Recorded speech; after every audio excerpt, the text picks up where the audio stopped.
宿主，你吃不吃啊？吃瓜不积极，脑子有问题，天天吃大瓜，活到98。吃，必须吃！快，赶紧给我切一个尝尝。昨晚华妃去勾引皇上啦，全身只穿了一件大红色肚兜，连亵裤都没穿，想要说服皇上。妈呀，这瓜好刺激啊！娇滴滴的美人冰肌玉骨，浑身雪白，小腰像蒲柳一样又细又软，一看见皇上就伸手去搂皇上的腰，整个身子往皇上怀里钻，火急火燎，伸手就去脱皇上的龙袍。继续，别管我，我还扛得住。有图片吗？有视频吗？我想看。抱歉宿主，系统暂时还没有这个功能。行吧，废物。我不废，视频功能正在开发中，开发好之后就向宿主开放使用。这系统凑合还能要？华妃勾引皇上这段给我留着，我以后要反复观看。OKK， 华妃钻皇帝怀里后，你猜后续怎么着？还能怎么着？温香满玉抱满怀，皇帝一把将华妃按在床上，两人一拍即合，激情四射的完成生命的大和谐。错啊！真实的情况是，皇帝一把推开了华妃，华妃结结实实的摔了个大屁墩儿。这皇帝不行，身娇体软的大美人都扑到他怀里了，他一把将人推开了，这皇帝还是个男人吗？华妃被摔在地上后，当即委屈的两眼含泪，连屁股上的疼痛都顾不得啦。从地上爬起来后，又朝着皇帝身上扑。这华妃百折不挠，毅力惊人。结果呢？这次华妃生扑成功了没有？皇帝抽出一把宝剑，扬手就往华妃身上劈，差点没把华妃当场劈成两半。暴君呐，一点都不怜香惜玉。这皇帝是身体有疾，还是不好女色好男色？这个我不知道，毕竟我没跟皇帝在床单上滚过。这回答没毛病。宿主，这个问题你倒是可以跟皇帝滚一滚之后告诉我答案。你一个不正经的筒子还敢调戏宿主，闭个胆。还有一个大瓜，宿主要不要吃？吃瓜吃一半浑身不舒坦，头可断血可流，吃瓜不能不加油，心不慌气不喘，大瓜就要尽情砍，吃就要吃完整的瓜，哪有吃一半留一半的道理？华妃之所以那么急吼吼地往华帝身上扑，是因为她耐不住寂寞和一个男人偷情，已经暗结珠胎，怀上了野种。我操！这大瓜是他能听的吗？若是被其他人知道上报给皇上，他可是要被砍脑袋的。想想这皇帝被戴绿帽子已经够惨了，谁知道他还稀里糊涂喜当爹，还要给别的男人养孩子，惨上加惨。爱是一道光，绿的皇帝直发光。青青草原他最狂，他是阳春绿洋洋。那个敢把皇上绿了的男人是谁？伺候华妃的贴身太监。啊，太监？他没听错吧？尊都假都。筒子，你这瓜保真吗？这怕不是个假瓜吧？这太监是华妃的青梅竹马，为了一直陪伴在华妃身边，通过贿赂的方式混到了后宫。别人为爱自杀，这个男人为爱自宫？错，这个男人还是完整的儿身，没舍得割掉，就是个假太监。天哪，太刺激了！好一出瓜连瓜，瓜中瓜，套娃瓜。皇帝被绿，喜当爹，后宫还被一个假太监霍霍了。这三个大瓜随便一个被皇帝知道，皇帝还不得被气得吐血？筒子，这三个大瓜天知地知，统知我知，可不能再让其他人知道了。哼，你刚刚在说什么？你在说皇上的坏话，我可是都听到了。哇哦，危险！宿主，你的头还能保住吗？魏雨嫣正躺在一堆柴火上，嘴里嚼着一根狗尾巴草。不是她爱吃草，而是自从她穿到牛逼嫡女笑哈哈，穷逼庶女吃粑粑这本书里，就一直被关在柴房，都被关起来了，饭自然是没得吃，陪伴着魏雨嫣的只有黑毛大老鼠和甘草。他有2个选择，要么吃黑毛大老鼠，要么吃甘草。魏雨嫣果断选择了甘草，而把她关进柴房的就是眼前这个女人，就是兵部正6品官员、兵部主事的当家主母常惠秀。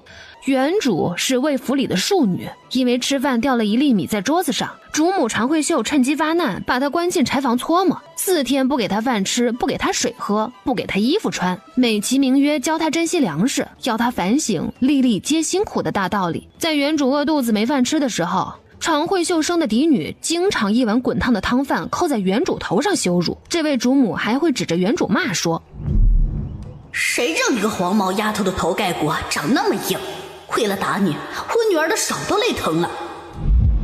原主是个小怂包，害怕常惠秀母女，被欺负死了还怂唧唧不敢反抗。但魏雨嫣可不是任人宰割的鱼肉，她可不舍得委屈自己受欺负。一句话，谁敢打她的头盖骨，她就敢掀了对方的头盖骨，并用对方的头盖骨盛酒喝。常惠秀这个人惯于伪装，老爷魏弘光在家时，他赶紧给魏雨嫣换上好衣服，并温声细语地表演温柔善良的好主母。老爷魏弘光不在家时，他赶紧把好衣服从魏雨嫣身上扒下来，还把小姑娘和黑毛大老鼠一起关进柴房，露出阴狠的本性，变得反而的折磨小姑娘，典型的人前人后2副面孔。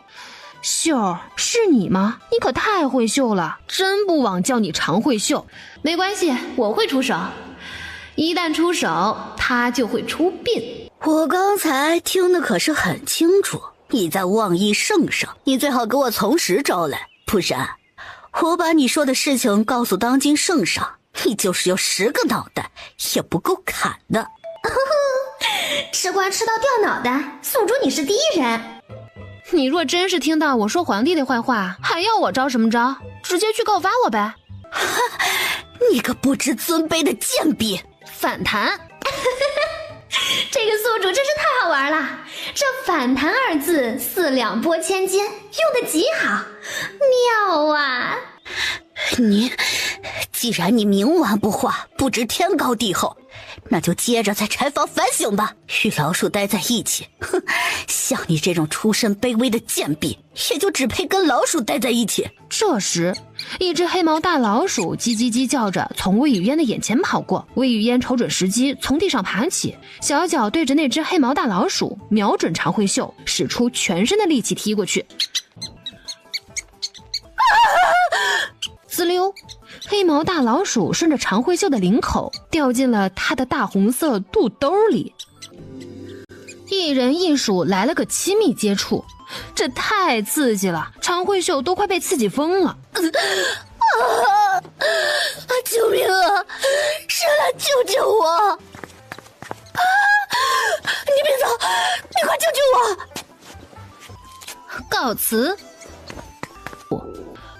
太饿了，5脏6腑都跟着疼，仿佛在自相残杀，饿得好像能把整个地球吞进肚子里。在21世纪长大的魏雨嫣哪经历过这种饿得她头晕眼花。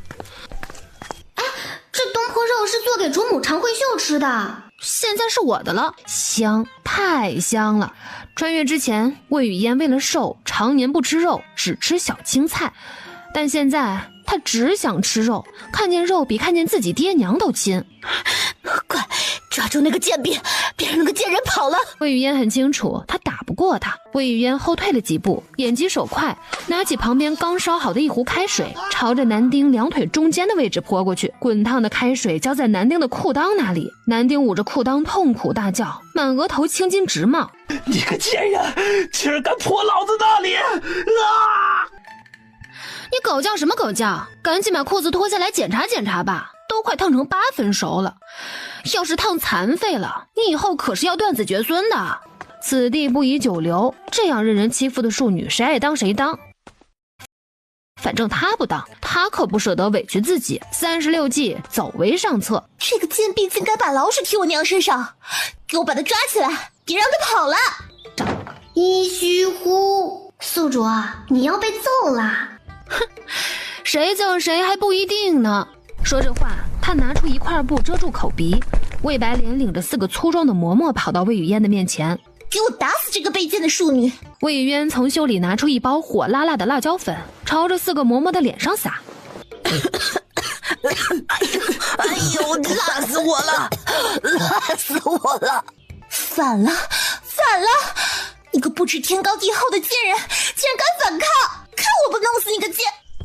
魏雨嫣一把辣椒面撒在魏白莲的脸上，还往她嘴里塞了一大口。魏白莲涂了一层白粉的脸立即被辣得通红，比峨眉山猴子的屁股还红。听闻魏主事的嫡女才艺双绝，书法绘画皆是一绝，今日我能否一睹贵女的风采？王爷想见，自然可以。你个贱人，别跑！我一定要杀了你！女鬼啊！这个女人是他的嫡女魏白莲。魏主事，这位疯疯癫癫的女人是谁啊？这是我府里的一个丫鬟。爹爹，你认错人了，她分明是我的长姐魏白莲。说好的温婉如玉呢？说好的贤惠善良呢？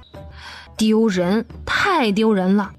哈哈，宿主，你爹成功被你刺激懵逼了。我当场揭穿我爹该不会把我这个不受宠的庶女悄咪咪杀了泄愤吧？不过我这个爹是真傻呀，他一直以为他的长女魏白莲贤良淑德，其实呢，魏白莲作风放荡，夜里私会情郎，日日找小狼狗缠绵。魏白莲偷偷和情郎恩恩啊啊就算了，关键是魏白莲还未婚先孕，还没出嫁就怀上了情郎的种。魏红光无语，慕容玉无语。事实证明，没有最丢人，只有更丢人。他气得两眼一黑，差点当场晕过去。好险好险，幸亏提前知道了魏白莲的为人，要不然他不仅会头顶一片青青草原，还会给别的男人养孩子，想吐。你刚刚说的是否属实啊？爹爹，你怎么了？刚才我什么也没说呀。你刚刚明明说了。那话他实在说不出口。哎，奇怪，我爹为什么忽然浑身发抖？就因为我拆穿那个眼泪鼻涕流一脸的女人是魏白莲，他就气成这样？我爹的心理承受能力真是太差了。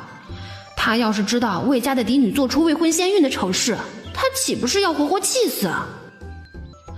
不过他现在已经看出来了，魏雨嫣确实没有说话，但他能听见魏雨嫣的心声。慕容玉也发现了这一点，心中惊骇无比。他竟然能听到这个女子的心声，莫非这个女子就是他的天赐良缘？杨柳细腰，凹凸小巧，很瘦，身高与同龄人相比也偏矮，而且穿的衣服破旧不堪，裙子上光窟窿眼就有20个。其实不仅如此，魏雨嫣不止裙子上有20个窟窿眼，一条小内裤不仅兜不住屁股蛋儿，还有20个窟窿眼。想来这个庶女平日里一定不受宠，受了不少的苦，穿的连丫鬟都不如。没事儿，既然他与他有缘，以后他便多照顾些，日日绫罗绸缎的送着，大鱼大肉的供着，保证不出1个月就把他养得白白胖胖的。想到魏雨嫣被欺负这件事儿，慕容玉看向他旁边站着的魏白莲，这个女人刚刚还喊着杀了魏雨嫣，真是心肠歹毒。魏红光看到魏雨嫣穿成这样，也感到惊讶不已。他从来没缺过魏雨嫣母女的吃穿用度，他竟然会穿得这般寒酸。爹，魏雨嫣这个贱人用辣椒粉害我，你一定要给我做主。一句一个贱人，这个魏白莲真是粗鄙不堪。这和他之前看到的嫡女很不一样。你闭嘴！我要杀了魏雨嫣，我要把魏雨嫣碎尸万。白莲，你住嘴！把她给我拖回屋里。魏白莲和4个嬷嬷被拖了下去，还好这个女儿的心声只有她能听见，不然被慕容玉知道魏白莲私会情郎还怀孕，她这个长女可真是丢人丢到了皇亲国戚面前。在下教女无方，让王爷受惊了。哪里，我看魏主事的这个女儿倒是教育得很不错。我去，什么情况？这个王爷看上我了？不应该啊！此刻的我瘦的就像一颗发育不良的豆芽菜，别说胸上没有2两肉，屁股上也没有。这王爷看上我啥了？难道这个王爷就喜欢发育不良这一款的？还是说这王爷饥不择食，随便一个女的就想拉到被窝里酱酱酿酿，也不怕经纪人亡？慕容玉无语，魏红光无语。这个庶女平日里唯唯诺诺不敢见人，平日里见了她这个亲爹都躲着走，没想到内心却如此豪放敢说。还好，只有他能听到这小女的心声。王爷，今日府中不便，您看。这位王爷，你别看了，再晚一点儿，你那匹心爱的汗血宝马就要被一匹又矮又残疾的跛脚雄马成功播种了。你一直称呼那匹汗血宝马是你的闺女，等明年你这个宝贝闺女就会给你生下来一个丑不拉几还瘸腿的小外孙马。小外孙马，丑不拉几还瘸腿儿，天哪，竟然有雄马欺负他的马闺女，还要给他生一个丑外孙，这个臭不要脸的雄马。我刚想起我府中还有事，这就不打扰魏主事了啊。魏主事，我瞧这贵女天资聪慧，将来一定是有福之人，一定要好好对她才是。这王爷是看上她这个小女了，这位王爷看上她这位庶女了。既然嫡女与这位王爷无缘，魏红光也不强求，一切随缘便是，反正都是自己的女儿。如果王爷喜欢四女儿魏雨嫣，魏红光自然愿意帮魏雨嫣与这位王爷牵线搭桥。慕容玉前脚踏出魏府，紧接着，魏雨嫣，你个贱人生的贱婢，当家主母你都敢害，看我今日不弄死你！你竟然帮着那个死丫头！魏雨嫣是我的女儿。哼，一个庶女而已，难道比我这个正妻还重要？她这般狼狈是怎么回事？你趁我不在家故意虐待她？魏雨嫣脑子一直都不好使，是自己弄的，跟我有什么关系？倒是我今天被她狠狠地给伤害了。老爷，你一定要给我做主啊，惩罚魏雨嫣。常慧秀不知道，现在的魏雨嫣早就换了心儿，哪里还是之前那个任她拿捏的软柿子？放你妈的麻辣拐弯螺旋屁！真以为鼻子里插根葱就能装蒜了？这么会颠倒黑白，一看你就是八卦阵里养大的千年绿茶老妖精。就你个千年绿茶老妖精虐待我，把我关进柴房，不给我吃，不给我喝，还不给我衣服穿。稍后我会和你好好算一算虐待孩子的后果。立即给四小姐置办最名贵的蜀锦新衣，以后四小姐的吃穿用度都按嫡女的份额配备。蜀绣啊，还是最有名的蜀绣。常慧秀和她女儿做衣服都不舍得用最名贵的蜀绣，魏红光竟然对这个庶女这般好。常慧秀不甘心地伸手去扇魏雨嫣，魏红光握着她的手用力一甩，常慧秀重重摔在了地上。魏红光，你竟然为了那个庶女对我下手，你还有没有良心了？捂住夫人的嘴，把夫人拖回房间。常慧秀被捂住嘴，再也喊不出来。她狠狠瞪着魏雨嫣，魏雨嫣对着常慧秀竖了个中指，常慧秀当即被气得胸口疼。有人护着的感觉真的很不错呢。看常慧秀母女像死狗一样拖下去，真的太爽了。我这个爹爹终于不再对常慧秀母女听之信之了。恭喜我爹爹不再是个老糊涂蛋了。待把魏雨嫣安顿好，魏红光就领着大夫去找魏白莲。经大夫把脉确认，魏白莲真的已经怀孕。魏红光怒不可遏，当即押着魏白莲来到了常慧秀的面前，任魏红光和常慧秀如何的威逼利诱，魏白莲都不肯说孩子的生父是谁，都找不到孩子的生父，这个孩子自然就没人负责。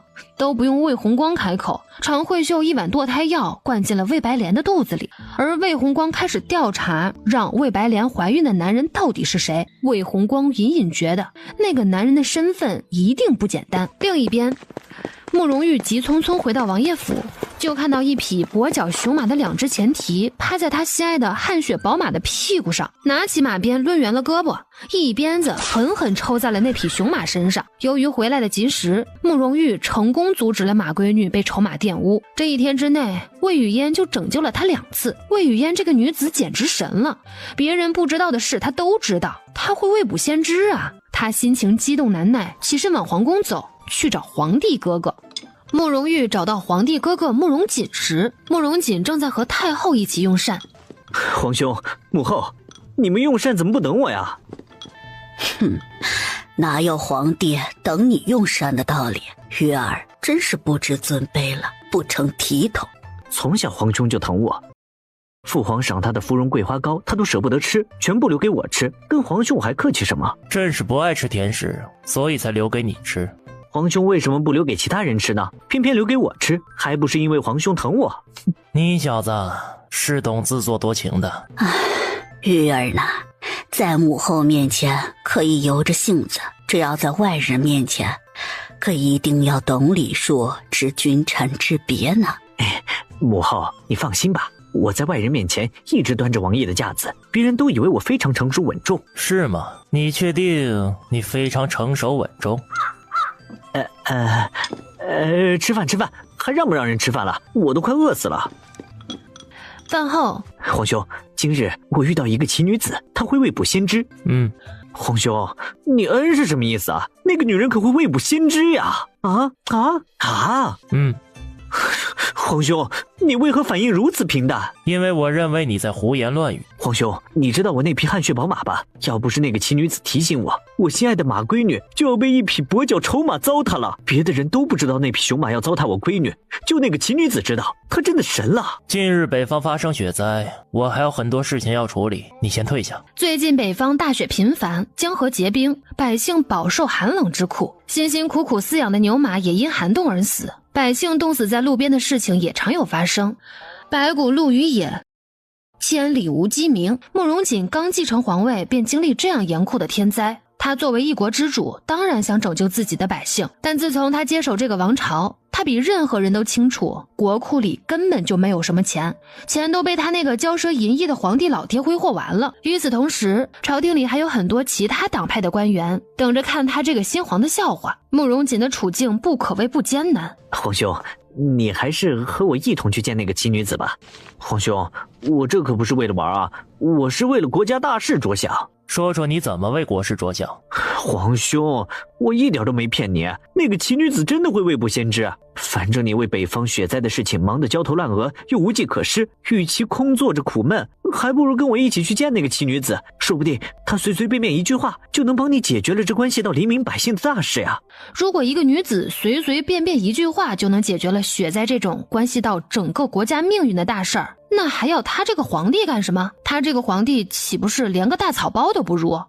算了，你爱信不信，反正我说的都是真的。那个奇女子真的能帮他解决雪灾的事情？第二日早朝，百官们几乎都在上报关于北方雪灾如何严重的事情。慕容锦脑子里一直在回荡着雪灾二字，像烦人的苍蝇一样嗡嗡嗡的在他脑子里打转。早朝结束，慕容锦把慕容玉留下来。慕容玉这个闲散王爷还是第一次早朝后被皇帝留下来。皇兄，你留我干什么？除了吃喝玩乐，我可什么都不会。慕容锦沉默，他还很骄傲是吗？那个奇女子是谁？你昨天不是不相信我的话吗？我还以为你有什么应对雪灾的妙计呢。今天怎么又提那个奇女子了？那个奇女子是魏弘光的女儿。前几日太后催他选秀女，曾向他介绍过魏弘光的嫡女魏白莲。听闻魏弘光的嫡女才艺双绝，是个温婉贤淑的女子。屁啦，都是假的。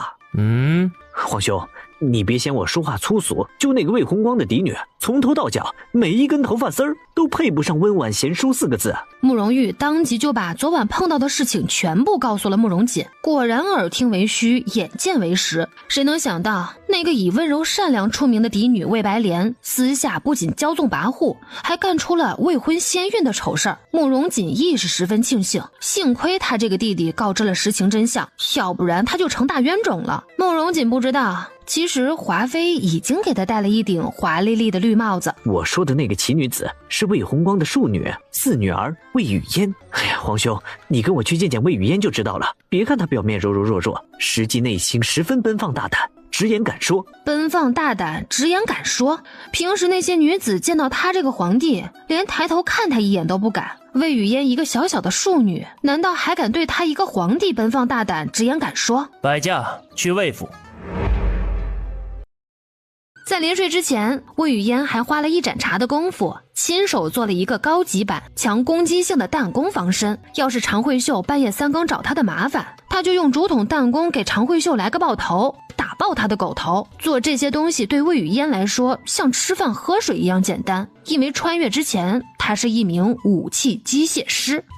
如果这个朝代做武器的材料齐全，他还能把冲锋枪和大炮做出来。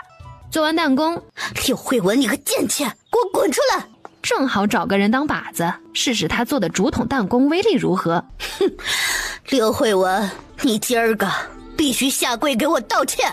请问夫人，我做错了何事？昨天你女儿以下犯上，把老鼠扔进我衣服里，还打伤了我女儿。你身为她的生母，你说你该不该罚？当真有这种事吗？老爷昨天已经处理过这件事情，夫人，你今天为何又来找我？你女儿伤我是事实，你就是让老爷过来了，他也没法否认这件事儿，所以你今天一定要跪在地上给我道歉。就算今天常慧秀如何折磨他，他都不会向常慧秀下跪。一个卑贱的小商贩之女，在他这儿装什么高风亮节啊？魏雨嫣以下犯上，其母柳慧文代之受过，你们想办法让她跪在地上。biu biu biu biu biu。呵，这屋里这么热闹。夫人，你看，这是爹爹给我买的新裙子，采用最珍贵的蜀绣做成，你和你闺女都没有，只有我有，你们开不开心？细眉杏眼，长相柔美，楚楚可怜。我这个娘亲长得还真是漂亮。不见女儿张嘴，却为何能听到女儿说话？柳慧文怀疑自己得了臆想症。我娘亲漂亮是漂亮，但就是太瘦了，瘦得像排骨。估计我爹抱着她都被硌得手疼。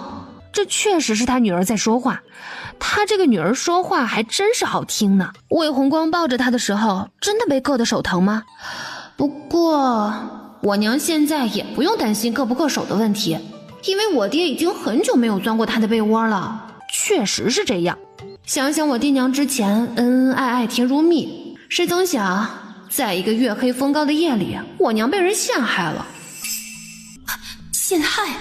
是那件事吗？那件事儿其实我娘都是被常慧秀陷害的。她在我娘的饭里下了药，弄乱我娘的衣服和头发，还算好我爹去我娘那里的时间，让一个男人从我娘房间里跑出来。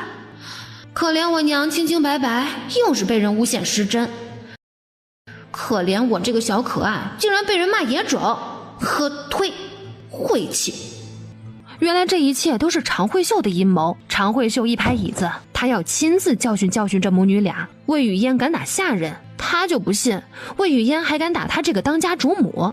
这时慕容锦、慕容玉、魏红光正站在门口处，看到了常慧秀给魏雨嫣下跪的情景。老爷，你可一定要给我做主啊！这魏雨嫣逼我给她下跪。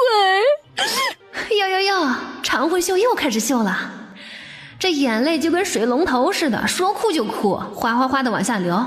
不知道的还以为他爹死了。这声音嚎的那叫一个脆声，专业哭坟的演员都没他会哭。这演技，奥斯卡影后来了都得喊他一声姐。谁在说话？幻觉，他中邪了。什么叫魏雨嫣逼你下跪？我们都看到了。你想打他，他被迫反击，难道被别人打还站着不动？当然得打回去才是啊！从小皇帝哥哥就教他，当他被其他人欺负的时候，不论对方多厉害，在第一次打他的时候就要勇敢的反击，因为如果第一次被欺负还不还击的话，以后会有无数次的欺辱等着你。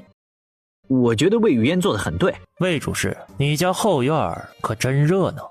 其实他的后宫更热闹，但此时的慕容锦还不知道。老爷，事情不是你们看到的那样，是柳慧文和魏雨嫣欺负我在先，我才去教训他们的。你们可千万别被这母女两个蒙蔽了呀！我操！操！大胆！谁敢当着我的面卧槽？他二大爷的，我真忍不了了！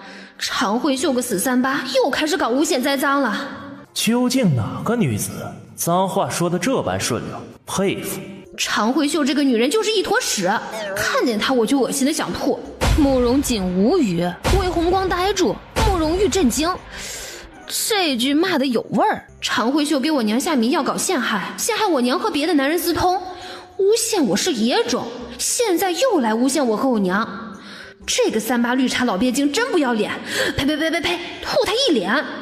原来是魏雨嫣在说话，他能听到魏雨嫣的心声。原来魏主世家的后院这么精彩，不仅嫡女未婚先孕，嫡女的母亲还诬陷她妾室的清白，诬陷她女儿是野种，这瓜可真够多的呀！吃瓜吃瓜。俗话说家丑不外扬，如今魏红光的家丑都扬到了皇帝面前，魏红光感觉自己的祖宗18代都被常慧秀丢完了。要是他的老祖宗知道这件事儿，都能被气得从棺材里爬出来扇他一耳光。魏红光当即让人把常慧秀关进了柴房里，让他和老鼠为伴。常慧秀被拖走之后，魏雨嫣感觉空气都变得香甜了。魏雨嫣这人没别的爱好，碰到帅哥就想多看2眼。传说看帅哥延年益寿，所以他就喜欢盯着帅哥看。他才不是贪图帅哥的美色，他就是单纯的想延年益寿，真的。哎，这个男人是谁啊？长得挺帅，人模狗样的。哎呀，这个美男子害羞了。没想到他外表看着像个大狼狗，实际上是个羞涩的小奶狗。这该死的反差萌！魏红光和慕容玉脑袋上的冷汗冒得更加厉害。昨天慕容玉忘了把他能听到魏雨嫣心声的事情告诉慕容锦了，现在看来他还是暂时别告诉皇兄了。皇兄要是知道他能听到魏雨嫣在心里骂他，一定会感到更加窘迫的慌，估计整个脸都能被气成红苹果。什么是小狼狗？什么是小奶狗？这个女人为什么总说她是狗？她是人，不是狗。这个女人满口胡诌，一派胡言。哎，这个男人脸红了，就因为我看他一眼，他就脸红了。我那是被你气的。一个大男人的脸说红就红，哎呀，怎么像个小姑娘一样？男人适当害羞是情趣，但如果太害羞的话，可就不太好了。他现在的脸可真红啊，像个猴子的腚一样。他这性格真不像男人，被女人看一眼就脸红成这样，他会不会体虚不行？什么叫像个小娘们儿？什么叫脸红的像猴子腚？什么叫不像男人？什么叫体虚？什么叫不行啊？真的是被你气的，气的，不是害羞。你这个女人能不能有点自知之明啊？魏红光听着女儿这一番惊天地泣鬼神的话，害怕的浑身发抖。亵渎皇帝可是满门抄斩的大罪，从来没有人敢这样说过他的皇帝哥哥。皇帝哥哥在外人面前一向尊贵不可亵渎，但在这个奇女子眼里，他高高在上的皇帝哥哥一会儿是人，一会儿是狗，还体虚，还不行，真是乐死慕容玉了。还好这小女子调戏他的话只有他能听见，要是让别人听见，他一国之君的威严何在？被调戏就被调戏吧，反正别人听不到魏雨嫣的心声，别人听不到就相当于没有被调戏，放宽心态，假装无事发生。四小姐，我和我的朋友对魏府不太熟悉，你能否领着我们逛一逛？不熟你们找我爹当导游啊，找我干什么？我对这魏府也不熟。慕容玉沉默，魏红光沉默。在魏府出生长大，却对魏府不熟。好，你们跟着我走就行了。哎，四小姐，你这手里的东西甚是别致，在哪儿买的？啊，这个叫竹筒弹弓，我自己做的。你一个女孩子还会做这个？生活不易，多才多艺。这个弹弓实在不算什么，我还能做激光枪呢。激光枪？激光枪是什么？激光枪可厉害了，比你们这封建王朝的刀啊、剑啊、斧子啊、弓箭啊都厉害。激光枪的射程可达1公里，隔着1公里都能把人打死。哇，好厉害啊！世界上真有这种武器吗？这个女子一定是在吹牛。我还是不告诉你们我会做激光枪了，省得说出来某些没见过世面的土鳖说我吹牛。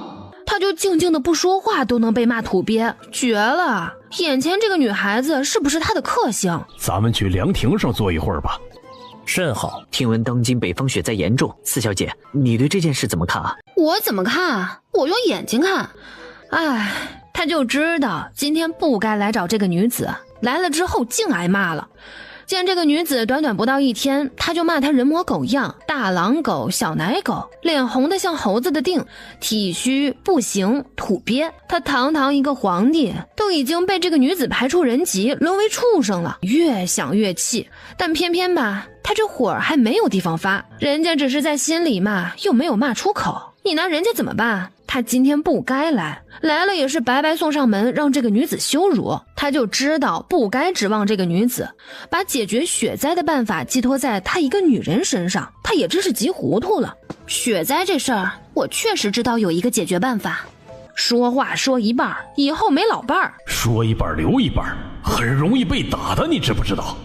说，你快说啊！比比我们跪下来求你。急得慕容锦想伸手挠头，忍住，不能挠，皇帝的架子不能丢。这水池养什么金鱼呀？养大鲤鱼多好，饿了抓一条就能烤着吃，做成麻辣烤鱼最好吃，鱼皮烤得焦香酥脆，鱼肉鲜嫩柔软，蘸着麻辣可口的酱汁，这味道绝子。想吃，馋得想流口水。哎呦，姑奶奶，你能不能说点有用的呀？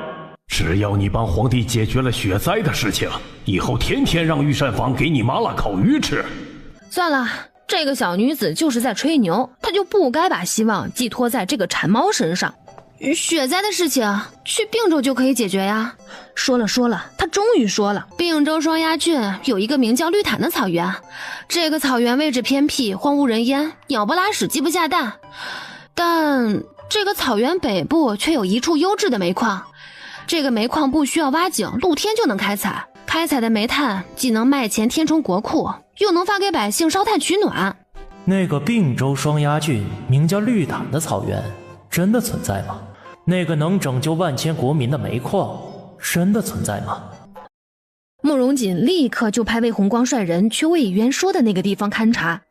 8天后传来消息，并州双鸭郡绿潭草原上真的有一个露天煤矿。慕容锦得知消息的那一刻，他真的被魏雨嫣这个奇女子深深的折服。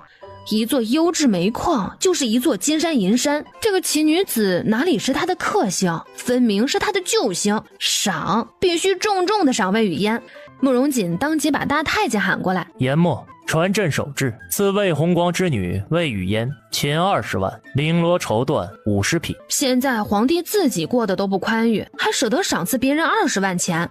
他跟随在皇帝身边多年，还是第一次看到皇帝赏赐一个臣子之女。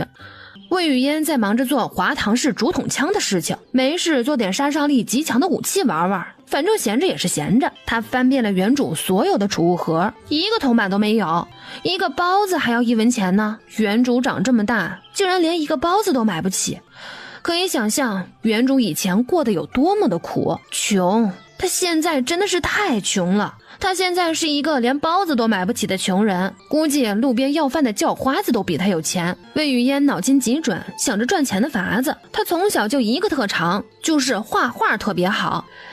画什么能很快就卖到钱呢？画春宫图。古代没有小视频可看，对春宫图的需求一定很大。说干就干，魏雨嫣提起笔就开始在纸上画春宫图。虽然说他没有和男人实战的经验，但他看过小视频呢。魏雨嫣把小视频里的各种姿势和花活都画了出来，画完之后他浑身发热，汗水淋漓，满脸通红，双腿发软，仿佛身体被掏空了。虽然没有真的那啥，但好像经历了一场激烈的那啥。魏雨嫣把画好的10份小册子揣进怀里，换了一身粗布麻衣，出发卖春宫图去。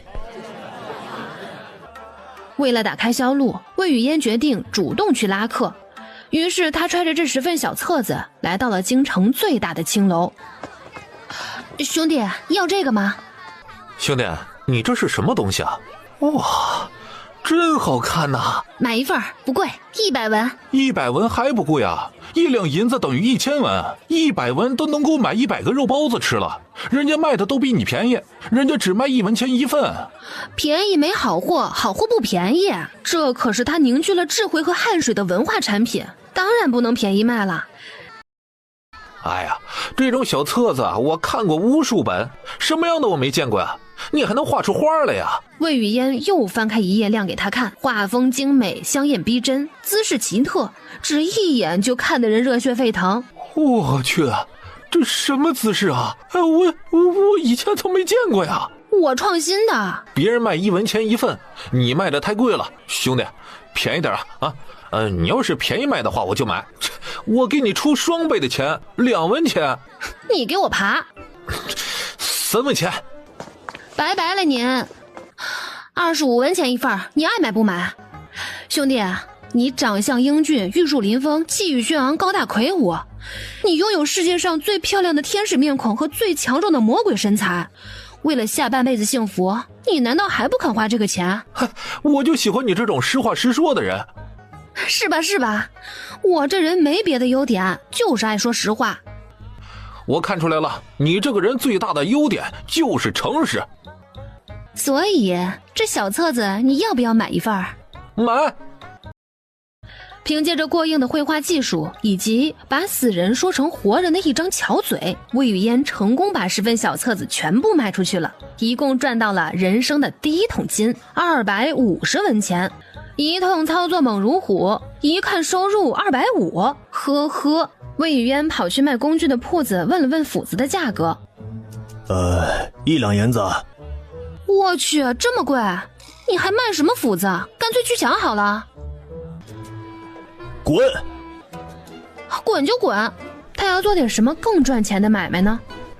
他辛辛苦苦画了10份春宫图，画的手指头都磨破皮了，画的身体都要被掏空了，结果挣的钱还不够买一把斧头的。果然花钱如流水，挣钱如吃屎，钱这玩意儿真心不好赚，卖春宫图赚钱太慢了。我操，原来还可以这么玩啊！哎呀，从来没见过这种玩法，刺激，真他妈刺激啊！刺激？什么东西这么刺激啊？还真他妈刺激！哎，你们在看什么？什么都没看，什么都没看，什么都没看。慕容玉绕到他身后，把他手里的小册子夺过来。他翻开一看，哇，大白天的不干活，就知道看这些乱七八糟的东西。知道你们这种行为叫什么吗？不知道，叫白日宣淫。去，别整天就想着这些刺激的事儿，要勤劳，要勤奋，要努力，老老实实干活去。好。哎呦，刺激，还真的是真他妈刺激！这是我看过的最好的小册子，以往的画工粗制滥造，这本的画工精妙绝伦。哎，这谁画的小册子啊？真是个人才！画这本小册子的人懂得真多，不用想，一定是个男人，而且是个身经百战的老色批。如果能找到画这个小册子的人，我一定要大大的奖赏他。这时，一帮王公贵族公子哥来找慕容玉玩乐，独乐乐不如众乐乐，有好东西怎么能不跟其他人分享呢？哇，姿势千奇百怪，刺激，好东西啊！刺激，好东西啊！哇，姿势千奇百怪啊！众人看完还不过瘾，纷纷要买这小册子，对这份小册子进行竞拍。50文，100文，500文，1两，谁都别跟我抢。2两，我势在必得。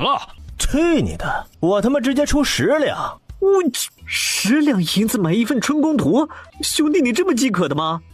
哎，你们不知道，我之前跟我爹去边境打仗，连续1年，放眼千里全都是雄性，别说女人了。我看这一头老母猪都觉得它貌美如花，花10两银子就能抚慰他寂寞的灵魂和身体，谢周琦自然乐意。这小册子是真的受欢迎，其他人纷纷去寻找这种小册子。在魏雨嫣不知道的时候，他画的这种小册子已经在贵族公子和小姐们之间传开了，价格一度飙到了20两银子一份。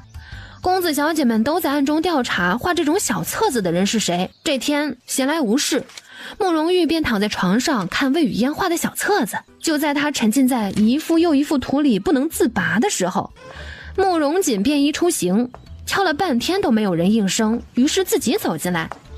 看4书5经能看成这个样子？在看什么？皇兄，这满纸的荒唐不堪入目，但画工精妙，用色鲜艳，姿势多种多样又奇特，画的还挺好看的，比皇宫里发给嫔妃的那些春宫图还好看。哎，皇兄，这是我的，你还给我。身为皇族子孙，应当为天地立心，为生民立命，应当把百姓的关切时刻记在心间。所以这小册子我没收了。说了这么多，合着最后一句才是重点。皇兄就是想没收他的小册子，然后偷偷自己看。切，皇兄你别装了，我早已经看透你了。随我一同出去。去哪儿啊？去魏府。好啊。几日不见魏雨嫣，他甚是想念，不知道魏雨嫣此刻在做些什么。娘，你还好吗？真是天道好轮回，苍天饶过谁？莲儿，你快去喊你父亲，就是我生病了，让他放我出去。娘，我爹爹不在府里，他去外地了。完了，他还要接着被关在这个地方，他还要跟那群黑毛大老鼠关在一起，他要崩溃了。娘，你快吃，别让管家看见，爹不让给你送饭。老爷来啦！常慧秀手一抖，一碗热气腾腾的东坡肉啪叽一下摔在了地上。魏白莲也被6只黑毛大老鼠吓得胆子都要破了，尖叫着往远处跑。鼠鼠这么可爱，为什么怕鼠鼠啊？魏白莲跑到路边，大老鼠叽叽叽叫着抢东坡肉的情景在他的脑海里挥之不去。他蹲在路边不停地呕吐，把肠子都快吐出来了。魏雨嫣看着这对崩溃的母女利落的转身，心情美美的离去。待魏白莲吐够了，才意识到不对劲。他母亲接到东坡肉后，是谁忽然喊了一声老爷来了，没有看见一个人。一定是魏雨嫣那个死丫头，一定是她害得我吃不上肉。千错万错都是魏雨嫣的错，要不是魏雨嫣，我们母女2个也不会这么惨。娘，你放心，我一定会狠狠地修理魏雨嫣。好女儿，你如何修理那个死丫头？娘，你放心，我有靠山，大靠山。大靠山？难道是让魏白莲怀孕的那个男人？太监应该待在皇宫里才是，为什么来魏府？难道有圣旨要传？可圣旨传给谁呢？爹爹又不在家。大小姐，这圣旨应该是传给4小姐的。太监还抬着箱子，箱子里面装的一定是赏赐。看他们抬着很吃力的样子，那里面一定装了很多钱。不可能，皇上怎么可能会赏魏雨嫣钱？我都没见过皇上，魏雨嫣肯定也没见过皇上。皇上要赏也是赏给我钱，怎么可能赏给魏雨嫣钱？魏雨嫣不配。那个老是跟慕容玉在一起的男人是谁？那些有名有才的公子哥们，魏白莲都打听过，从来没听说过眼前这位，想必一定不是什么大人物。也是，魏雨嫣那个小浪蹄子能认识什么大人物？认识一个王爷就顶天了。哎，童子，你快看，我长胖了，尤其是胸变大了。涉及到宿主身体上的隐私，我看不了，眼前自动马赛克了。你是男童还是女童？男童。男童你不早说，你都一直用机械音。不用舞，我看不见。你看不见怎么知道我舞了？听到你舞的动作发出的声音了。行吧。圣旨到，魏雨嫣速来接旨。接旨？他从来没有见过皇上，皇上为什么给他下圣旨？难不成皇上下旨要赏他钱？人应该有梦想，但不能有妄想。年纪轻轻的可不能光知道做白日梦，光想着天上掉馅饼可不行。有空他还是多想想怎么脚踏实地的赚钱比较实在。圣旨到，魏雨嫣速来接旨。靠，我又出现幻觉了。BBQ 了，我一定是想钱想疯了，这还没赚到钱呢，我就已经疯了。Thank you。魏雨嫣伸出手，用力拍了拍自己的脸，为了让自己迅速冷静下来，她一个不小心劲儿使大了。我去，疼！这回白日梦终于该醒了吧？陛下圣旨到，魏雨嫣速来接旨。哎呦，魏雨嫣，你行不行啊？你人到底在不在屋啊？皇上亲自写的圣旨就等着你接呢。这个叫魏雨嫣的女人可真是勇，大燕国第一勇子。魏雨嫣该不会不在屋吧？这可是重重赏他的圣旨，他都不来接。惊呆了老铁，第一次见这么接圣旨的，好神奇啊！反正只要他不尴尬，尴尬的就是别人。尴尬这事儿，比的就是谁比谁脸皮厚。一个个的大眼瞪小眼，很好，我就喜欢你们这副没见过世面的样子。我又不是巴啦啦小魔仙，挥一挥魔棒就能让头发1秒之内变干。奉天承运，皇帝诏曰：魏雨嫣为国出力有功，赐钱20万，绫罗绸缎50匹，钦此。这圣旨里的每一个字他都懂，但合在一起，他怎么就听蒙圈了呢？哎，皇兄，你看魏雨嫣开心的都说不出话了。朕赏你钱了，开心吧？感动吧？是不是要开心疯了？是不是感动到说不出一个字儿了？对，就是这样。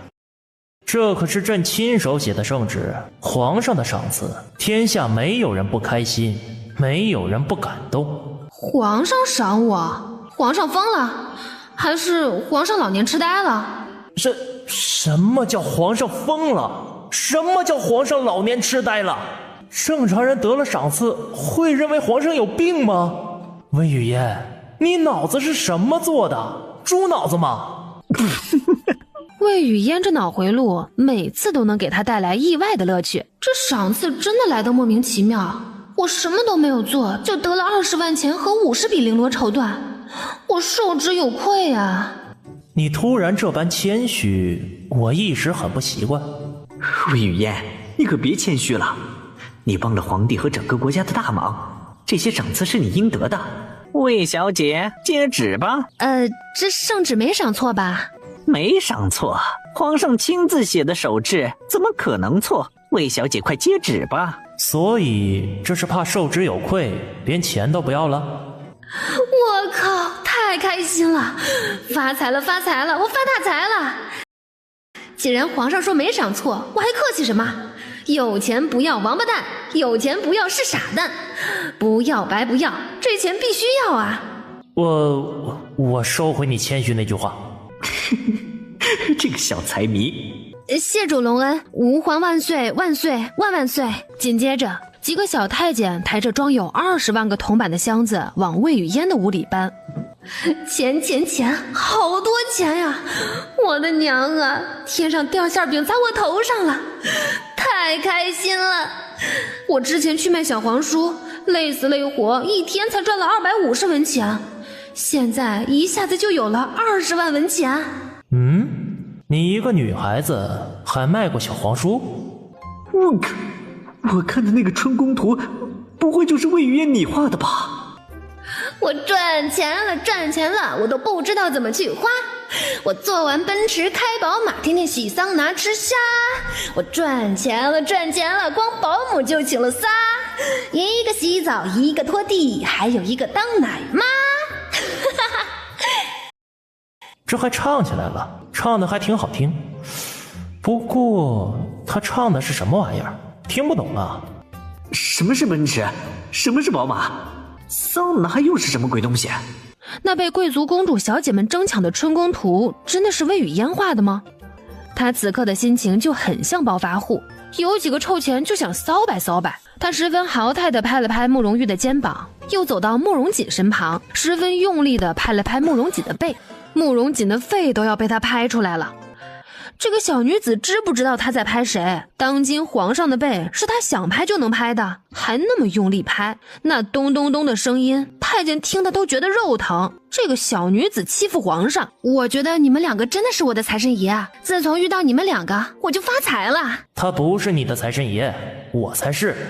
对，我和皇帝哥哥都是你的财神爷。20万钱就是200两白银，能买20万个肉包子，感觉自己一下子实现了肉包子自由，这辈子能随心所欲的吃肉包子了。魏雨嫣从来不是个小气的人，当即拿出了一部分钱财打赏了太监和一众下人。人情世故这个道理他懂。谢谢四小姐赏赐。苟富贵勿相忘，同喜，请你们去京城最好的酒楼吃饭。我们两个男人要你请吃饭，不太好吧？大家相遇就是缘分，从今天起，我们就是异父异母的亲兄弟姐妹，吃一顿饭而已，你们就别跟我客气了。这一会儿的功夫，这个小女子都已经和皇上称兄道妹了，皇上还没封她是公主，她就把自己抬成公主了，这马屁拍的功夫真溜啊，佩服，太佩服了。那就恭敬不如从命，谢谢魏小姐了。客气，叫我魏雨嫣就行。魏雨嫣凭什么能获得皇上的赏赐？她魏白莲才是魏府的嫡女，皇上要赏也应该赏她魏白莲才是。魏雨嫣、慕容玉、慕容锦往2楼的包间走，途经一个房间，魏雨嫣眼睛扫过，我靠，她看到了啥？偷欢，又有大瓜，偷欢瓜，刺激！随便出来吃个饭都能遇到大瓜。他这个运气真是顶呱呱，真没想到在酒楼里也能碰到他。光天化日和情郎在酒楼偷欢，还连门都不关。偷欢的女人是魏白莲，她刚刚偷听完魏雨嫣的墙角，就赶紧跑到酒楼来找她的老相好。魏白莲和她的老相好火急火燎，连关门都顾不上。年轻人就是欲望强，真是饥渴啊！欲望？吃饭的欲望？饥渴？朕现在确实是又饥又渴。吴郎，你轻些亲人家嘛，你亲得那么用力，奴家的嘴巴都被你亲肿了。嘴巴都亲肿，这么猛的吗？这可是大白天的，而且是在酒楼。亲嘴儿，你们2个不会回家亲吗？慕容玉偷偷往隔壁包间的方向望，慕容锦表面一本正经的专心喝茶，但余光早已经瞟向了隔壁包间。但隔壁忽然没动静了，唉，没动静也好，方便他们专心吃饭。他们来酒楼就是吃个饭而已，请其他人别打扰他们干饭。不行，吴郎，别亲那里，你别乱亲，奴家会害羞的。这还让不让人好好吃饭了？那里是哪里？别亲哪里啊？你倒是说清楚啊，有种你直说呀！家里满足不了他们俩是吗？2个人非得在酒楼里包间乱搞，这难道就叫偷欢的快乐？我们这些吃饭的人也是他们 play 的一环。会玩，真会玩，亲个嘴都被这俩人玩出了新花样。扑什么玩意儿？扑雷？啥叫扑雷？把雷扑倒？什么乱七八糟的？魏雨嫣这个小女子懂得真多。哎呀呀呀！十四爷的脸怎么红了？十四爷这么纯情的吗？该不会还是个纯情小处男吧？什么叫纯情小处男？请把小字去掉。女人，你不知道男人最介意小这个字吗？憋住，皇上的威严不能丢。嚯，这个男人厉害呀！偷听别人亲嘴都面不改色，脸皮够厚啊，和我一样。哎，等等，这男人脸不红心不跳，一点反应都没有，该不会是男人功能障碍举不起来吧？哎呀呀，我说他怎么看起来那么清心寡欲，感情就是个太监。真是风水轮流转，苍天饶过谁？原来不是他一个人挨骂，心里一下子就舒坦了。这个魏雨嫣一天不骂他就心里发痒是吧？真是好大的狗胆。他刚刚赏赐了他那么多钱，他转头就又骂他，这个没良心的小东西。